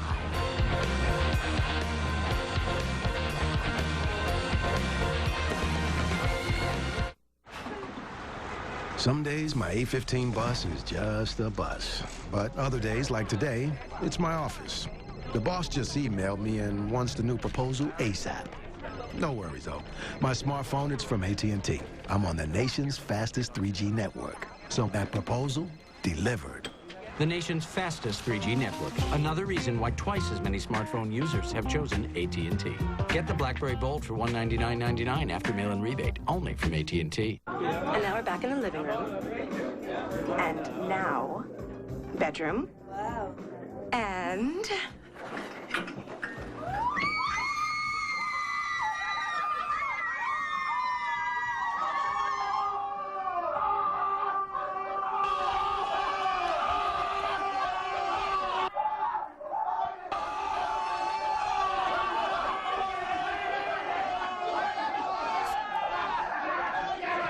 See Wrigley Field like you never have before. Take a 90-minute behind-the-scenes tour of this legendary ballpark. Now, Chicago Trolley offers convenient transportation to and from Wrigley Field. Purchase tickets by calling 1-800-THE-CUBS or by visiting Cubs.com. Weeknights at 11, the Monsters take over Comcast Sportsnet's late night with a special 1-hour encore of Monsters in the Morning. Catch the very best interviews and hottest sports topics from the morning show. Monsters in the Morning encore, weeknights at 11 on Comcast Sportsnet. Fans' best friend. This summer, you're invited to grab the wheel and drive the Mercury Difference. The difference starts with Mercury quality that can't be beat by Honda or Toyota. And the difference is in every Mercury, including the versatile Mariner and the new Milan, the most fuel-efficient midsize sedan in America. Now drive the Mercury Difference home, and we'll cover your first 3 payments, plus you'll get 0% financing on the 09 Mariner. Different is good. So get to your Mercury dealer or look online and drive the Mercury Difference. Cubs baseball on Comcast Sportsnet is brought to you in part by Southwest Airlines. Southwest Airlines is ready when you are. Go to southwest.com. Grab your bag. It's on. Menards and Menards. Menards, you'll find big lumber yards, big selection, and big savings. BMW, the ultimate driving machine. Midas, we're on this road together. Go to MidasChicago.com for valuable savings. Aflac, we've got you under our wing. And by Toyota. See your Toyota dealer now to start saving now.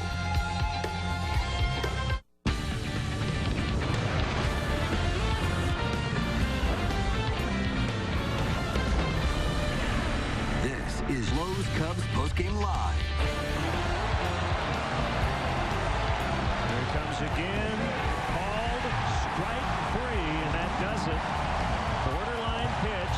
Kosuke thought it was ball 4, but Andy Fletcher calls him out. And the Tigers win another tight one. Well, a tough way to go down for the Cubs, even if you were to argue that call in the end. The Cubs certainly had their opportunities. They let fall by the wayside as they fall to the Tigers by a final count of 5-3. Hello and welcome to Lowe's Cubs postgame live. Gail Fisher alongside Todd Hollinsworth. This road trip has been absolutely dismal. The Cubs ended that homestand on such a high note, scoring runs, comeback victories. They hit the road, and it has been tough. They've lost 3 in a row, including 2 in Detroit. Well, it seemed like they've been pitching well. You know, the bullpen didn't look so good tonight. A lot of walks. What clubs are doing is they're making those walks count. The Cubs are getting some walks, and they're not making them count. Ultimately, they are just struggling with runners in scoring positioning, and they're putting themselves in a position to do it. They're getting guys on base. I keep coming back to that one guy somewhere in that inning that is taking that strikeout. You look how that 9th inning breaks down. That Milton Bradley strikeout changes the complexity of that inning. Why do I say that? Well, you get the deep fly ball. If he hits a slow roller to the right side, the inning changes itself. I mean, you get that strikeout right there. You get any kind of action that goes on right there. Ultimately, it can change the way that this inning goes. You get that deep fly ball. That could have been a sacrifice fly right there. You could have put runners in scoring position. You continue to put pressure on the pitcher. When you make early outs, Giovanni Soto did this earlier in the game in the 5th inning as well.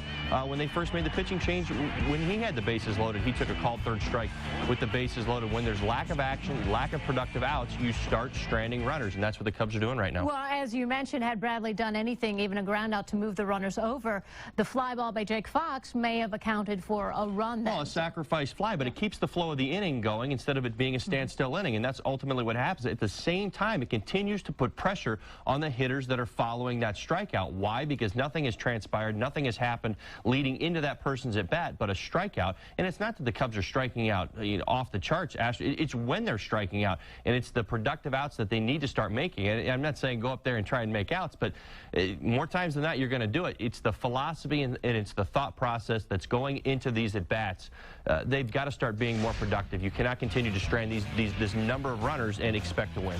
Well, they have 8 strikeouts total in this game. Another game, Todd, in which they score they have double-digit hits. They had 11 hits in this game, and they still come up short. So they're hitting the ball, just not scoring the runs. They continue to put guys on. I circled the 2nd, the 3rd, the 4th, the 5th, the 6th, the 9th. I mean, inning after inning, lead runners on base, runners on 1st and 2nd. In some cases, the bases were loaded, and they get 1 run out of it. I mean, you've got a chance for a big inning. You've got the opportunity, but you're taking the pressure that's on the pitcher to make a pitch, and you're letting them off the hook by chasing pitches out of the zone, maybe swinging too early in the count, and not having that good quality at bat. You have to understand the situation right there. The Cubs are getting better about it. They were better about it tonight.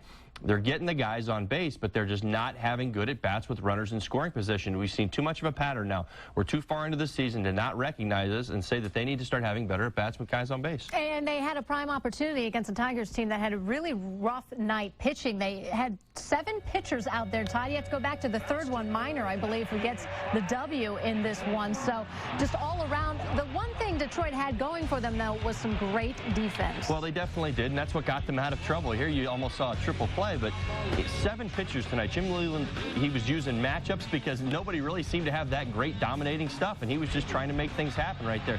Giovanni Soto's got to understand in that play right there that that's a possibility. He's got to know that he's got to get a good jump and bust at the 3rd.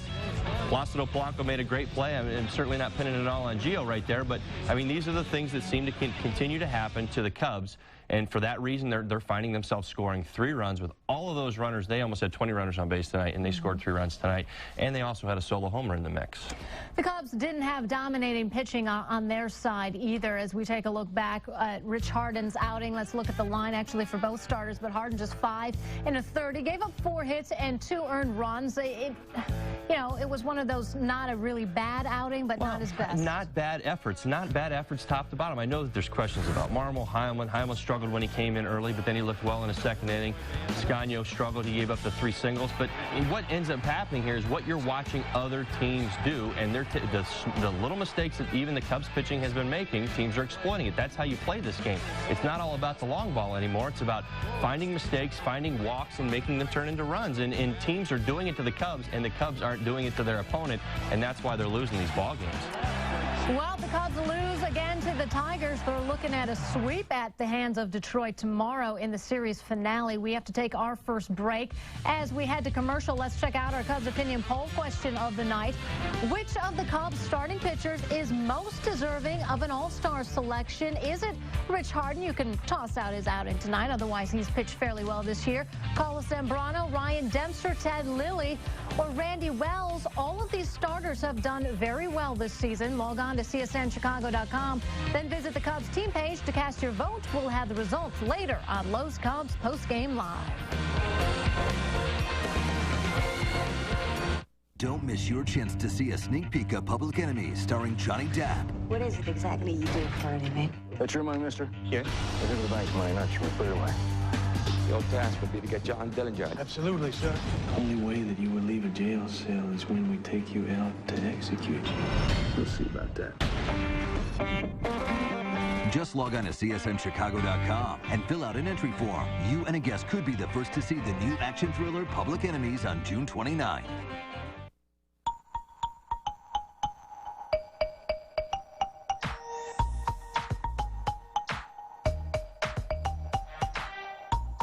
It's not just a TV when it's powered by AT&T U-verse. It's inspiration. You can record up to 4 shows at once on a single DVR. Call, click, or visit an AT&T store to get U-verse TV for $30 a month for 6 months. AT&T, your world, delivered. You're invited to grab the wheel and drive the Lincoln difference. This summer, test drive the latest in luxury and technology from Lincoln. We'll cover your first 3 payments, plus you'll get 0% financing or get $3,600 customer cash plus $1,000 FMCC bonus cash on the 09 Lincoln MKX. Visit your Lincoln dealer or landoflincolnmercury.com today. Made Right Mondays, a big Made Right sandwich, large order of fries, and a big Pepsi, only $3.95. Nobody in town can beat this price for a complete meal. Join us at your Made Right diners in the Quad Cities. Morning, noon, and night, it's got to be made right, made right. Palmer Hills Golf Course in Bettendorf is a public 18-hole course and driving range. It's home to 100-year-old oak trees and features rolling hills with creeks and a pond coming into play on 11 holes. A wide variety of tee options make Palmer Hills playable for golfers of any skill level. We also offer professional golf instruction in both group and private settings. Our new clubhouse features a fully stocked pro shop, and for food and drinks, visit our new Palmer Grill. If you enjoy playing golf, Palmer Hills is for you. Beautiful, scenic, enjoyable. Play Palmer Hills Golf. I just heard about the MediaCom Challenge. Does your phone company have call waiting? Yes. Three-way calling? Yes. Caller ID? Yes. At no extra charge? No. What about unlimited long-distance calling at no extra charge? Actually, that would be about $55 per month. But with MediaCom, it's less than $1 a day. Well, sir, we're not MediaCom. Exactly. Enjoy unlimited nationwide calling for as low as $29.95 a month. Call 1-800-CABLE-TV. $3.89 breakfast. Wow! 2 eggs, hash browns, toast, and sausage. Only $3.89. Daily at locally owned Made Right diners. Morning, noon, and night, it's got to be made right, made right. Feliciano for the Mets 0-1 with 3 earned runs. Before tonight's game, the Cubs place outfielder Reed Johnson on the 15-day DL with lower back spasms.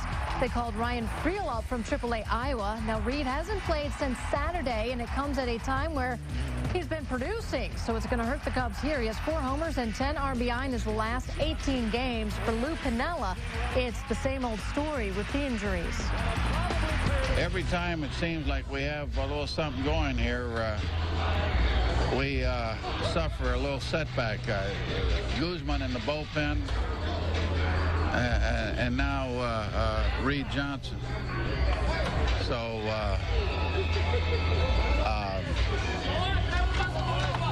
you gotta fight through it. What can I say? Well, it's been a carousel on the disabled list for Cubs players this season. Every time I hear fans or I listen to the radio, Todd, about how we have too many people, you can get rid of one guy or the other, Friel, Miles, name them, too many position players. You have another guy go on the disabled list, and you say, okay, well, thank goodness we have all these guys. Well, after a pretty good April in which nobody, I think, was on the disabled list, they've had their issues. There's no doubt that this is part of it.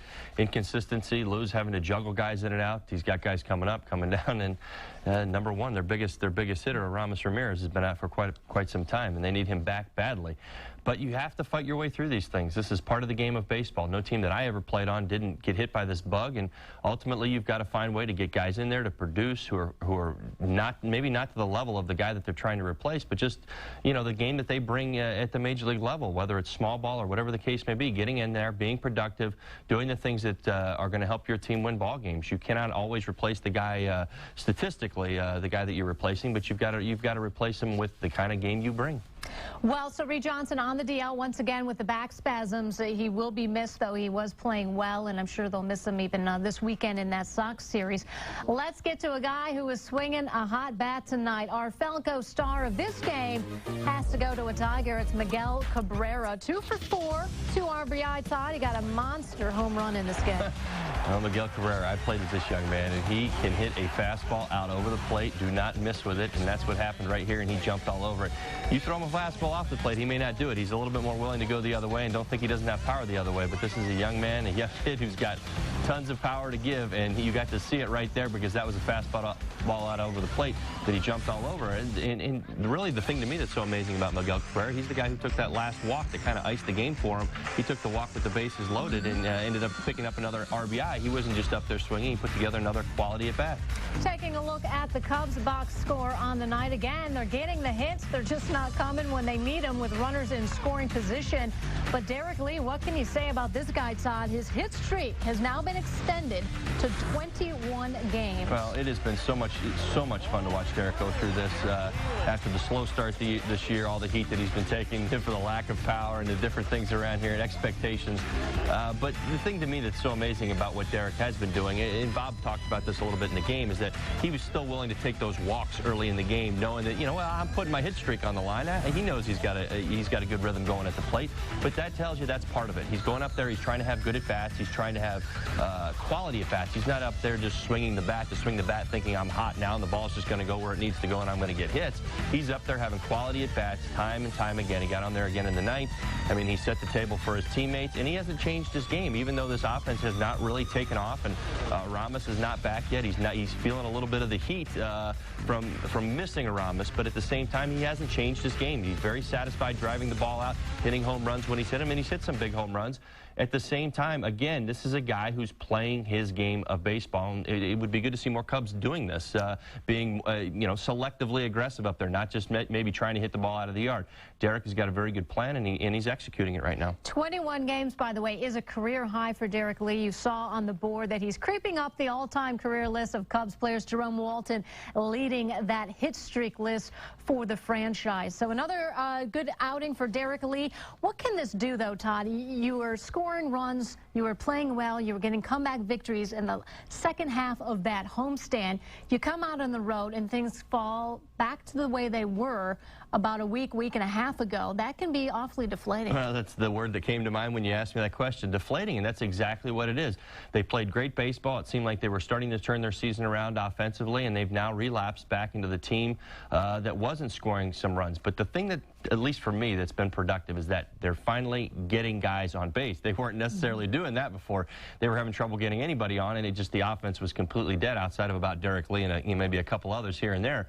But ultimately, they're putting guys on base. They're putting them in position. They just need to find a way to take the pressure off that hitter and the hitters that are in those runners in scoring position at bats. Those are key at bats to the game. 2-out RBIs. That's what I used to talk about all the time early on in my career. We used to keep stats, and we used to keep tallies with my teammates. Who had the most, and we'd have a big prize at the end of the season for the guy who had the most 2-out RBIs. You realize how hard they're to come by. At the same time, it's when you need to be concentrating the most up there in the batter's box and putting yourself in a position to have good outs, to productive outs, things that can help your offense out, things that are keeping the line moving the guys around the bases. It's not always about hitting a long home run or maybe even drawing a walk at times. It's just the way that this offense has functioned. The timing has not been good. Well, as you said, it's encouraging. They're getting guys on. They're getting hits. Maybe a slight concern is the pitching staff. They're coming down just a little bit compared to the way they were dominating maybe a week ago. We'll hit another break, and we'll have the results of our poll question when we come back.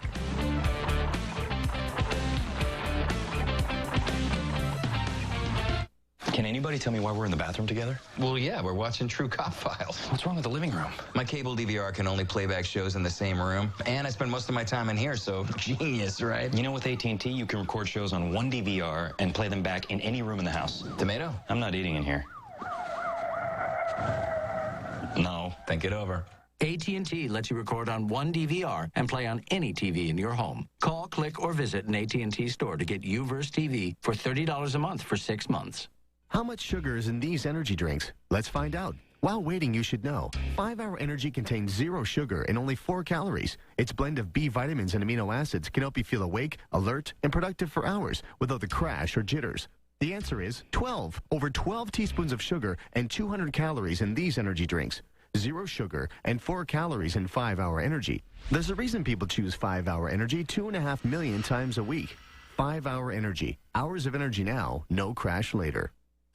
Grosinger Hyundai Lincolnwood is holding a one-time only 3-day extreme price reduction event. Come in now and save thousands on hundreds of vehicles. Hyundai Sonata's only $10,900 at Grosinger during this sale. Hyundai Santa Fe's just $16,900. Find extreme savings on every vehicle in stock. Lenders will be on hand for instant credit approval. Got a trade? Get more for it at this event. We need your trade now. Grosinger Hyundai's extreme price reduction sale ends soon. Hurry in and save. You know how some people like to re-gift? Yeah, well, a sack of 10 sliders from White Castle should put an end to that. Celebrate our 88th birthday with 10 sliders for only $4.88. White Castle. So, John, how many sliders are in a 10 sack for $4.88? I was told there'd be no math. No math! Celebrate our 88th birthday with 10 sliders for only $4.88. White Castle.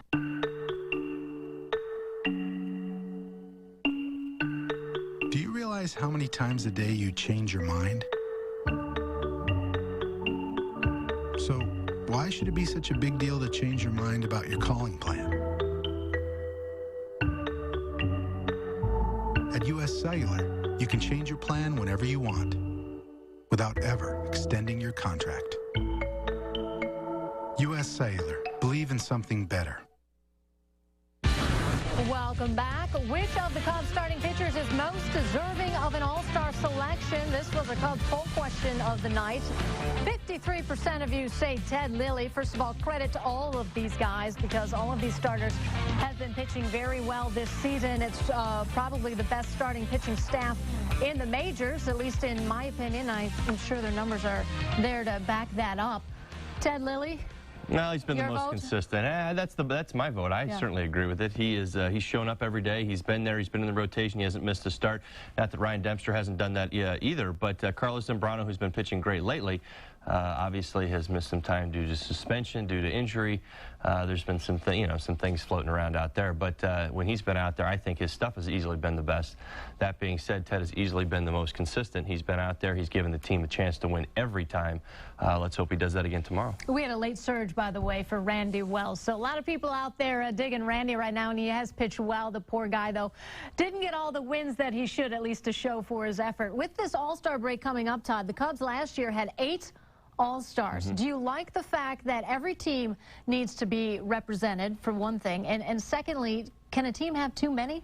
Well, I think it does happen. I mean, there's certain cities where there's more people. Chicago is one of them. New York's another. I mean, there's other places where votes seem to count a little bit more than others because there's more people voting. But at the same time, I personally think it's neat to see every team represented because it is an all-star game, and you like to see all the uniforms out there. And I know that this has happened before in the past, and even in my 12 years in the big leagues, you know, there's always that one guy. What is he doing at the all-star game? He doesn't belong there. There's guys with better numbers, but you know, sometimes that some teams can be overrepresented by 7 or 8 guys, teams that are playing great.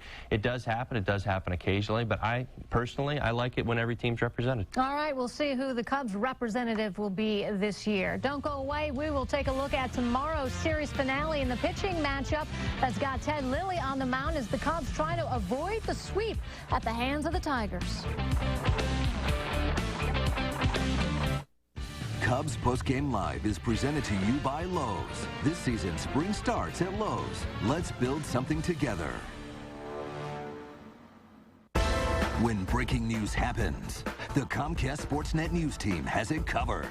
Breaking news out of Hallis Hall this afternoon. The Bears have acquired quarterback Jay Cutler in a deal with the Denver Broncos. Congratulations to Derrick Rose, today named the NBA Rookie of the Year. I consider myself, you know, most blessed man on the face of the earth today. Get all your Chicago sports news when it happens on Comcast Sportsnet, fans' best friend.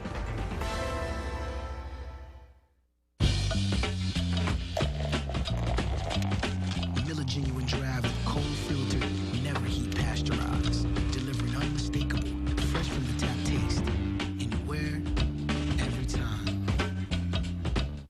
This quote of the week is brought to you by Nationwide agent Jeff Vukovich, in business for over 30 years. For an insurance quote for auto, home, life, or business, please call Nationwide agent Jeff Vukovich at 847-825-4783. How does it feel to hear from someone you love? The unexpected call, silly text, or funny picture. And wouldn't it be great if it was free? Only U.S. Cellular gives you free incoming calls, texts, and pics anytime from anyone. So nearly half the time you spend on the phone is free. U.S. Cellular. Believe in something better. Friday, forget pay-per-view. CSN has the biggest fight in town as the White Sox clash with the Cubs for a brutal interlake showdown. Coverage begins with BMW Crosstown pregame live. Join Lynn and Bob for the Crosstown Classic Friday at 2 on Comcast Sportsnet. Fans' best friend. Hi, I'm Dan Jagan. And I'm Mike Dorn. Thursday on the Monsters in the Morning, we'll break down the Cubs and Tigers as well as the Sox and Dodgers. Plus, we'll preview the NBA draft and talk golf with legend Gary Player. Make sure to wake up with us Thursday on Comcast Sportsnet.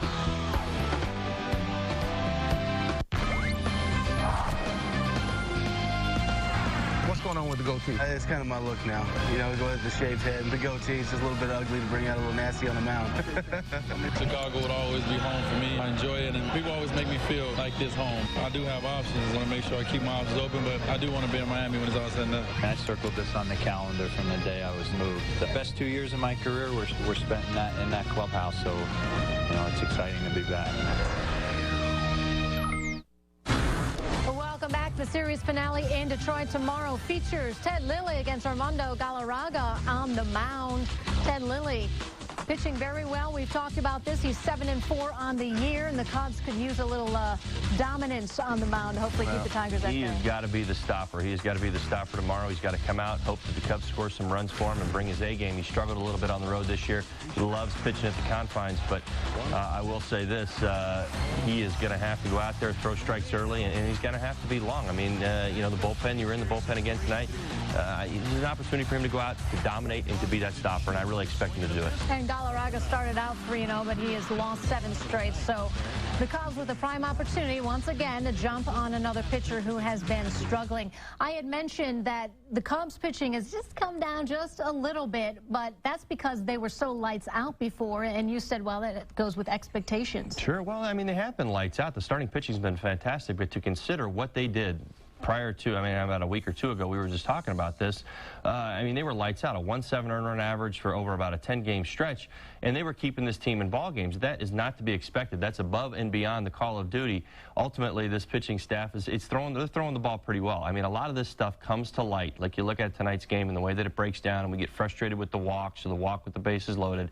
That stuff is frustrating. It's understandable. But when your team is not scoring runs, that makes that stuff worse. And ultimately, this has become such a pattern offensively that it's putting so much pressure again on the pitching staff. And that's the unfortunate part about it, because they are still throwing the ball pretty well. There was good outings tonight. Yeah, now granted, it wasn't their best game, but at the same time, I felt like they really gave them a chance to win. And there was a lot of inconsistency out there, but I find myself getting, and I'm an offensive guy, I find myself getting more frustrated with the lack of quality of at-bats with runners in scoring position than I do with guys making pitches. It's almost putting more pressure on these pitchers again, because they feel like they have to be really, really tight, and they can't walk guys, they can't be loose, they can't, you know, let their ability come out, and they feel like they're constantly coming into jams, and they're, you know, almost pitching tight.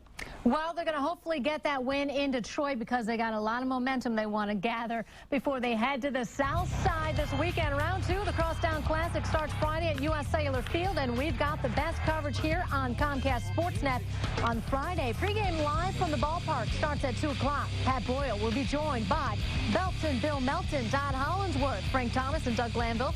And after the final out, we'll have Ozzie and Lou's news conferences, plus reaction from both clubhouses. Then on Sunday, pregame live starts at noon. Hawk and Steve will have the call for that game at 1 o'clock. It's all on your home for Chicago baseball, Comcast Sportsnet. Todd, you and I will be out there on Friday. You know, we're going to have a little fun going to the South Side. Tell me this, though, Lou Piniella, he's got to be done with interleague play, right? He's like, get me out of this. Well, I think he just wants some more consistency from his ball club, and I think that's what's been so frustrating. And hopefully they'll have short-term memory tonight, sleep well, and be ready for the game tomorrow. All right, we will see you then for Cubs back here on Friday. For Todd Hollinsworth, I'm Gail Fisher. Sports Night with Pat Boyle and Mark Shanowski is coming up next.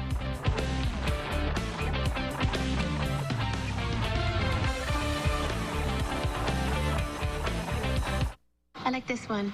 Spring Meadow. Green is very calming.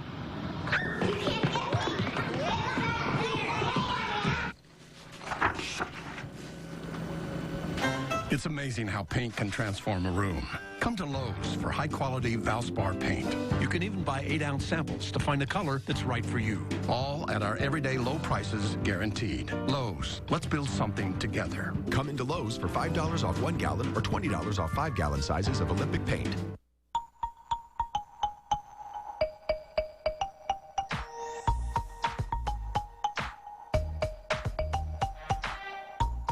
It's not just a TV when it's powered by AT&T U-verse. It's inspiration. You can record up to 4 shows at once on a single DVR. Call, click, or visit an AT&T store to get U-verse TV for $30 a month for 6 months. AT&T, your world, delivered. You're invited to grab the wheel and drive the Lincoln difference. This summer, test drive the latest in luxury and technology from Lincoln. We'll cover your first 3 payments, plus you'll get 0% financing, or get $3,600 customer cash plus $1,000 FMCC bonus cash on the 09 Lincoln MKX. Visit your Lincoln dealer or landoflincolnmercury.com today.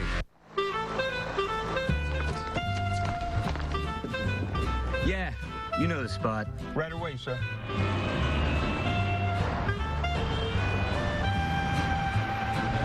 Welcome to Giordano's. Your table's ready. Thank you. How's everything? Fantastic. What's your secret? It's the fresh ingredients, and it's been so for the last 30 years. We made it good. You made it famous. Every question on there, you know, is very descriptive of yourself and what you're looking for. eHarmony asked me things about myself that needed to be asked. So I like the system. I like that it does the work for you. It really does. You just got to take your time. You have to fill it out honestly. I finished my questionnaire for eHarmony on September 6th, and I was matched up with Lee on October 2nd. It all starts with the eHarmony questionnaire. Log on today and review your matches for free. Hello, I'm Giovanni Soto, and you're watching Comcast Sportsnet.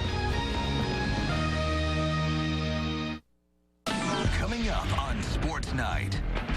You gotta fight through it. What can I say? Another injury strikes the Cubs as they try to even their series in Motown. That's drilled deep to left for Soto. Gone! On the eve of his first draft as general manager, Gar Forman knows he has plenty of options.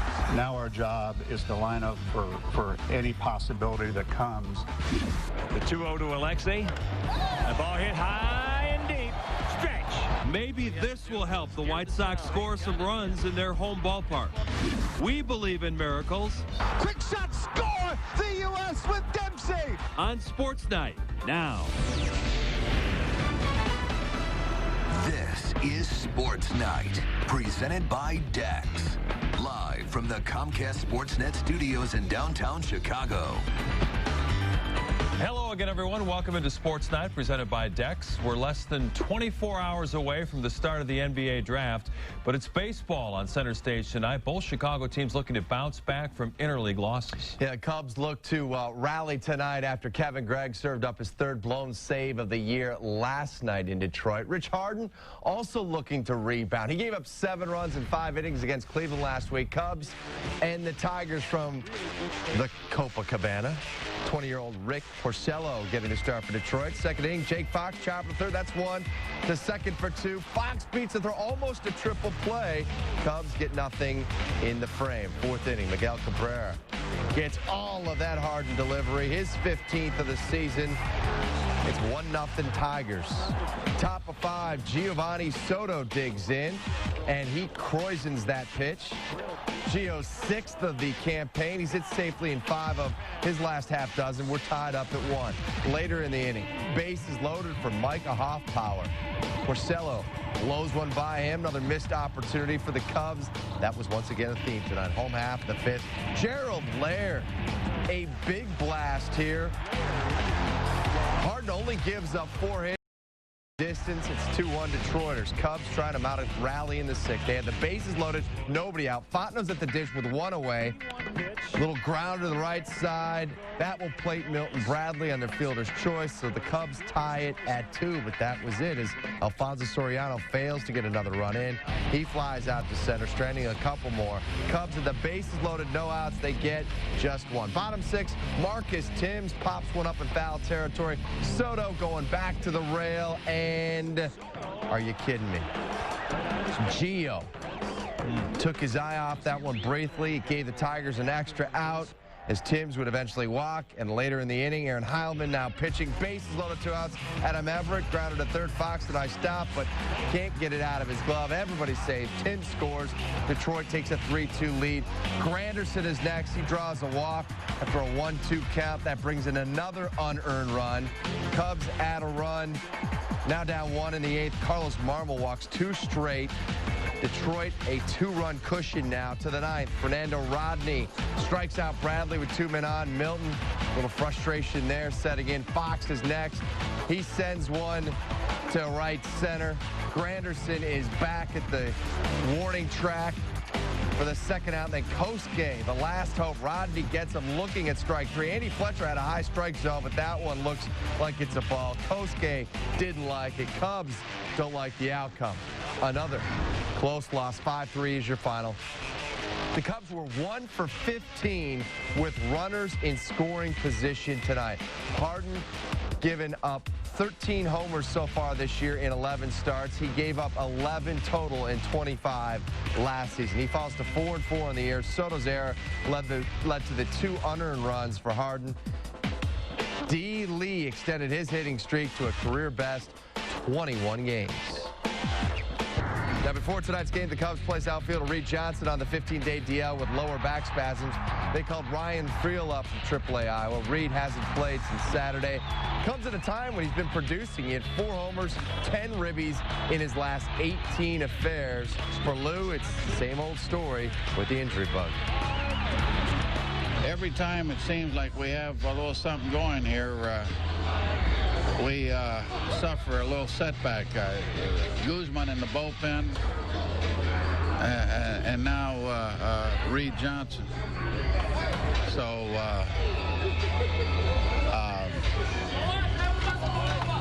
you gotta fight through it. What can I say?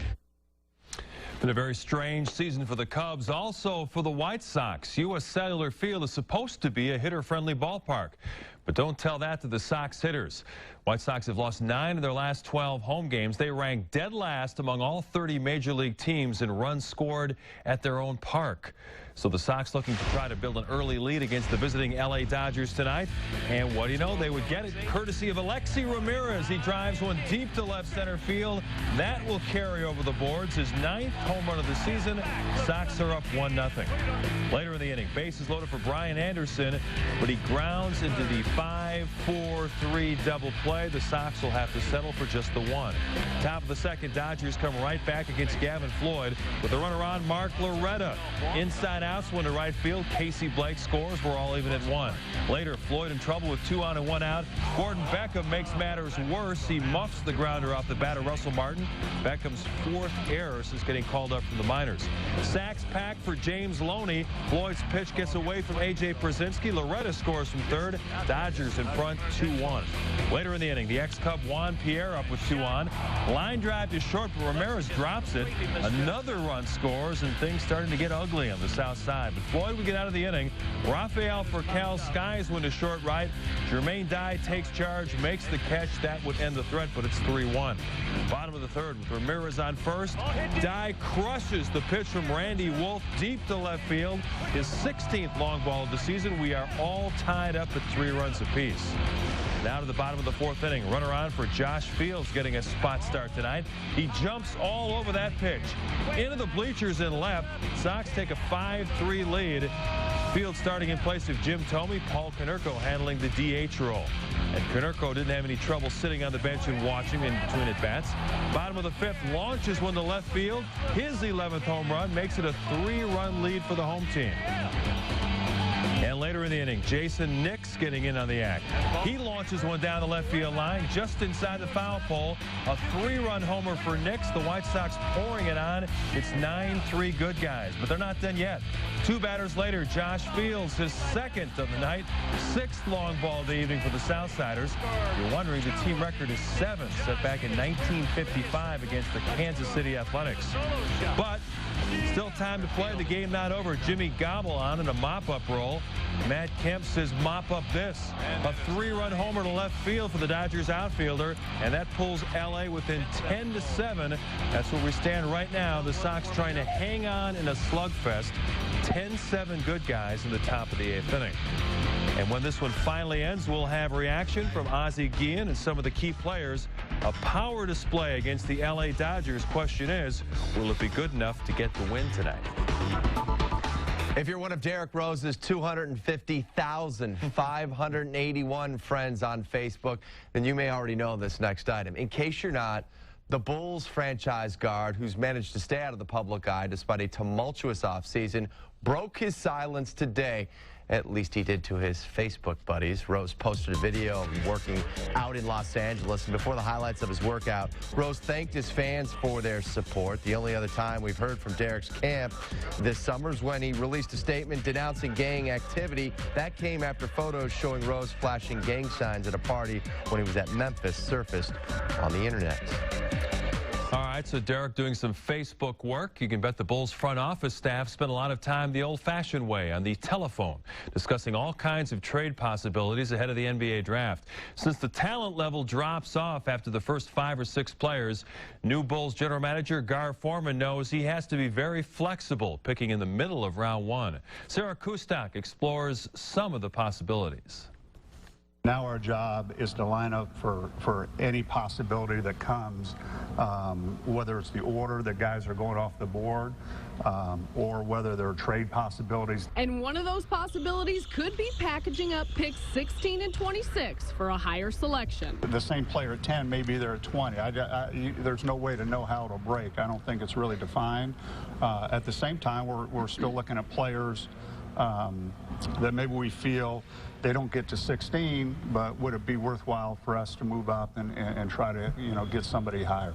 A low post scorer is on the Bulls' radar, shown even more when they brought back Ohio State's B.J. Mullins and Pittsburgh's DeJuan Blair for a second workout Tuesday. I don't think they're as high on Blair as they were sort of coming out of college. Blair He's an undersized, obviously 6'5 3/4 or something. But there's a lot of undersized fours now in the game who've done well. Landry and Houston and Chuck Hayes and Paul Millsap. But you also need more of a little bit of a face-up game when you do that. You got to be able to step out a little bit, hit a jumper. It doesn't look like he can do that, and so I think they've cooled on him. Mullins is kind of interesting because he's got size, and he's a center, and he's got athletic ability. But the big question mark isn't so much big men, but the uncertain future of the Bulls' backcourt, as reported trade talks for Kirk Hinrich continue circulating, while Ben Gordon becomes a free agent July 1st, and already rumored is an $11 million Detroit offer waiting for Gordon. The Bulls have had trouble with Ben's agent all throughout this, and one of the tactics what agents will do will suggest that some team trying to create a market for their guy. I mean, there's ways of negotiating, and I see this, if indeed there's something behind it, I see it more as a negotiating ploy than anything. I wouldn't be surprised if the Bulls call his bluff. While decisions regarding Ben Gordon may be impacted by free agency of 2010, Gar Forman doesn't believe Gordon's fate will factor into decisions during draft night of 2009. But one thing that could affect the Bulls' choices is the strength at the point guard position in this year's draft. So even though it's the team's most secure spot on the roster with Rookie of the Year Derrick Rose, don't be surprised if the Bulls decide to search for his backup on Thursday night. With the Bulls, Sarah Kustok, Comcast Sportsnet. Thanks, Sarah. Should be a very active day, and we'll have expanded coverage of the draft tomorrow on Sports Night. Our expert analyst, Kendall Gill, will join me out at the Berto Center. We'll have interviews with Gar Forman and Vinny Del Negro when the draft is completed. And you can find even more coverage by logging on to our new and improved website, csnchicago.com. Check out our mock draft and today's entry in my Beyond the Arc blog. Plus, Kendall and I will be doing a live chat from the Berto Center tomorrow night during the draft starting at 6 p.m. That's only on csnchicago.com. Will you be tweeting? We may be tweeting. All right, yeah. sweet. It'll be exciting. Look forward to that. We've got some news from the college ranks tonight. Jeffrey Jordan has decided not to play any more basketball at the University of Illinois. We saw his dad there. Jeffrey, the oldest son of Michael Jordan, says he wants to focus on his academics right now. He thanked the coaching staff, his teammates, and Illini fans for all their support. Well, Jay Cutler has been all the talk this offseason for the Bears. Some familiar faces are leaving the team. Find out where one of the Bears' former defensive leaders has found a new gig. The U.S. soccer team tries to pull off a stunner over the world's #1 team in the Confederations Cup. Must-see highlights from South Africa are on the way. And we'll have much more reaction from the South Side. The Sox going homer happy right now in their game against the Dodgers. Complete highlights and reaction when that one goes final.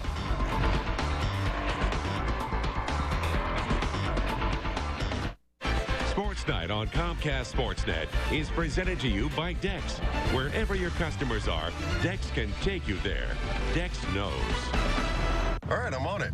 Dex, we need somewhere that'll print and bind 6 presentation books. Crosswell's on the corner of 23rd and... Sweet like a lollipop, don't stop. Is it free download? Dex, you were saying? Crosswell's on the corner of 23rd and... Ooh, I'm getting another call. I'm going to take it. Trickles, don't stop. Don't stop. The most complete local info in the book at DexKnows.com and now on your mobile device. Dex knows. Chicago White Sox baseball season is here. Come out to U.S. Cellular Field to enjoy a great time. The White Sox offer group and party areas for every budget and size, individual game suites for groups of 20 to 100 guests, the fan deck in center field where you have a bird's eye view of the action, and the patio and warning track party area to enjoy the game from field level. Many options include food and beverage, making every location affordable. Book your party today for great White Sox action. Learn more by calling 312-674-1000 or visiting whitesox.com. Quiet on the set. Take 73. What? Get moving. Bob Rohrman's ball ring the boba. It's a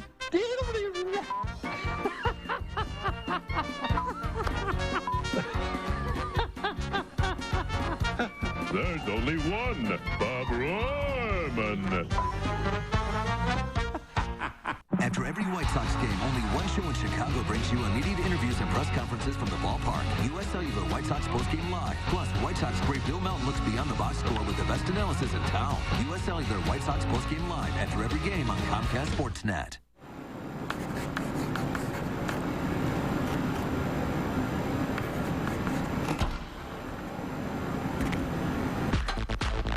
It's right here. It's easy. It's the money you could be saving with Geico.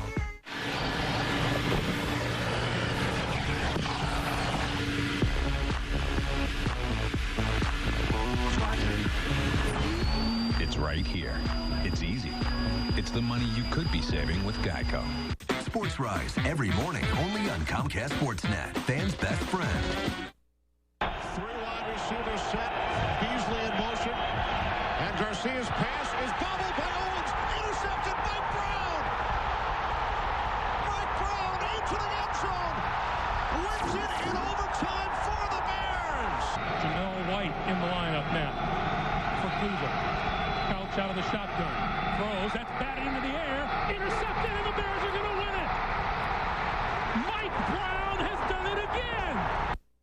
Those 2 pick sixes came from Mike Brown's best year as a pro back in 2001 when he was first-team All-Pro, led the Bears with 5 interceptions. Injuries led to the Bears not re-signing him this offseason, but today the Chiefs are reportedly close to inking the veteran safety to a 1-year deal. Brown started 15 games last year for the Bears before being placed on injured reserve with a calf injury. He missed 44 games over the previous 5 seasons. He wondered if the Bears were even willing to give him a 1-year deal for the minimum, considering their lack of depth at the safety position. Brown ends his 9-year tenure with the Bears with 99 starts, 600 tackles plus, and 17 interceptions. Mike missed just 1 game in his first 4 years in the league, racking up 11 picks and more than 300 tackles. But again, injuries derailing his once promising career. The veteran missed more than half of the Bears' games over the last 5 campaigns. Jerry Reinsdorf could be adding a National Hockey League franchise to his sports portfolio. The White Sox and Bulls chairman will make an offer by Friday to buy the Phoenix Coyotes and keep the team in Arizona. Reinsdorf is currently working on a new lease agreement with the city of Glendale that would be part of that proposal. Coyotes head coach Wayne Gretzky had nothing but praise for Reinsdorf, saying, quote, "You're talking about a guy who's been an outstanding owner in both Major League Baseball and the National Basketball Association. He would step in and be a tremendous positive for the NHL and the city of Phoenix," end quote. The next installment to the NHL's Winter Classic outdoor game will be played on January 1st at Boston's Fenway Park, matching the Bruins against the Philadelphia Flyers. The league is still talking about a second outdoor game on New Year's Day, matching Toronto and Calgary. And Pat, I just have to wonder, how cold will it be in Calgary on New Year's Day? Very. All right, the only interleague series, non-interleague series going on right now, but the Cardinals and the Metropolitans going at it. Pick it up for you. Nick Evans in his 3rd big league at bat of the season, taking Brad Thompson deep to left. 2-run shot gives the Mets a 4-0 lead at home. They keep piling it on in the 7th. Ryan Church gonna get an amen. One of his 3 hits, doubles off the wall. Luis Castillo comes in to score. Mets win big over the Cards. 11-zip is your final in that one. 2 second-place teams battling it out at Miller Park, Twins and Brewers. Minnesota up run in the 6th. Joe Creedy sending one to center. That plates Michael Kadire. It's 3-1 Twins. 3-2 now in the 8th. Jason Kendall to play for the Brew Crew. He sends one to the left. It goes off the wall. J.J. Hardy circling the bases. The relay throw, not online. Hardy scores. Nick Blackburn backs up the throw, fires to third, try to get Kendall, but it's into left field. Kendall scores the go-ahead run. Brewers win it. 4-3 is your final. So, up to the second look at the Central Division standings of both the AL and the NL Central. Right now, of course, the Sox clinging to a 3-run lead in the top of the 9th inning. Bobby Jenks trying to close that one down, but for the moment, the Sox are 6.5 back of the Tigers, who took care of the Cubs on this evening. And you take a look at the Central Cubs now 3.5 games back as they dropped to 500 on the campaign. The Brewers 1 game back of the Cardinals after their shellacking at the new Shea. And speaking of the White Sox, Jermaine Dye and Brian Anderson got a very early start to their workday. They were out at U.S. Cellular Field this morning to take part in the 2009 Play campaign, which promotes healthy living for children. The kids got to see how major leaguers get ready for games, and the players had a lot of fun leading by example. Yeah, I just met my team right now, and those guys are a bunch of great kids, very enthusiastic, and it's great to see kids at that age, you know, be so passionate about wanting to come out and just get on the field. I mean, it's a great experience for them, and it's fun for us as well. Well, it's important because, you know, the ultimate goal is not to get kids hurt, and to make sure that they have all the information necessary to go out and let their talent take over. White Sox Day at the Brookfield Zoo, also a big hit. Over 400 fans braved the heat and long lines to get autographs from Jason Nix and Scott Pasednik. Nix belted a home run tonight. One fan even dropped off a gift for Pasednik's new baby. And every couple of minutes, you would hear a Sox fan telling Pods, "We love you. We love you. We're so glad you're back on the South Side." Feels good. Makes you feel appreciated, but it's excited to be back. You know, like I've said before, you create a connection with the city and the organization you win a World Series with. So it was fun to rejoin the team again, see some of the guys, and it's fun to come out here and sign some autographs for some of these guys. They come out each and every night to support us, so it's fun to be able to see them outside of the ballpark. All right, Game 3 of the College World Series finale. Winner takes all, LSU, Texas. That's Tigers football coach Les Miles taking this one in, top of 1, 2 on, 2 out. White Sox first-round pick Jared Mitchell sending one that leaves the yard. His 11th. LSU jumps ahead 3-zip, bottom 5, 4-2.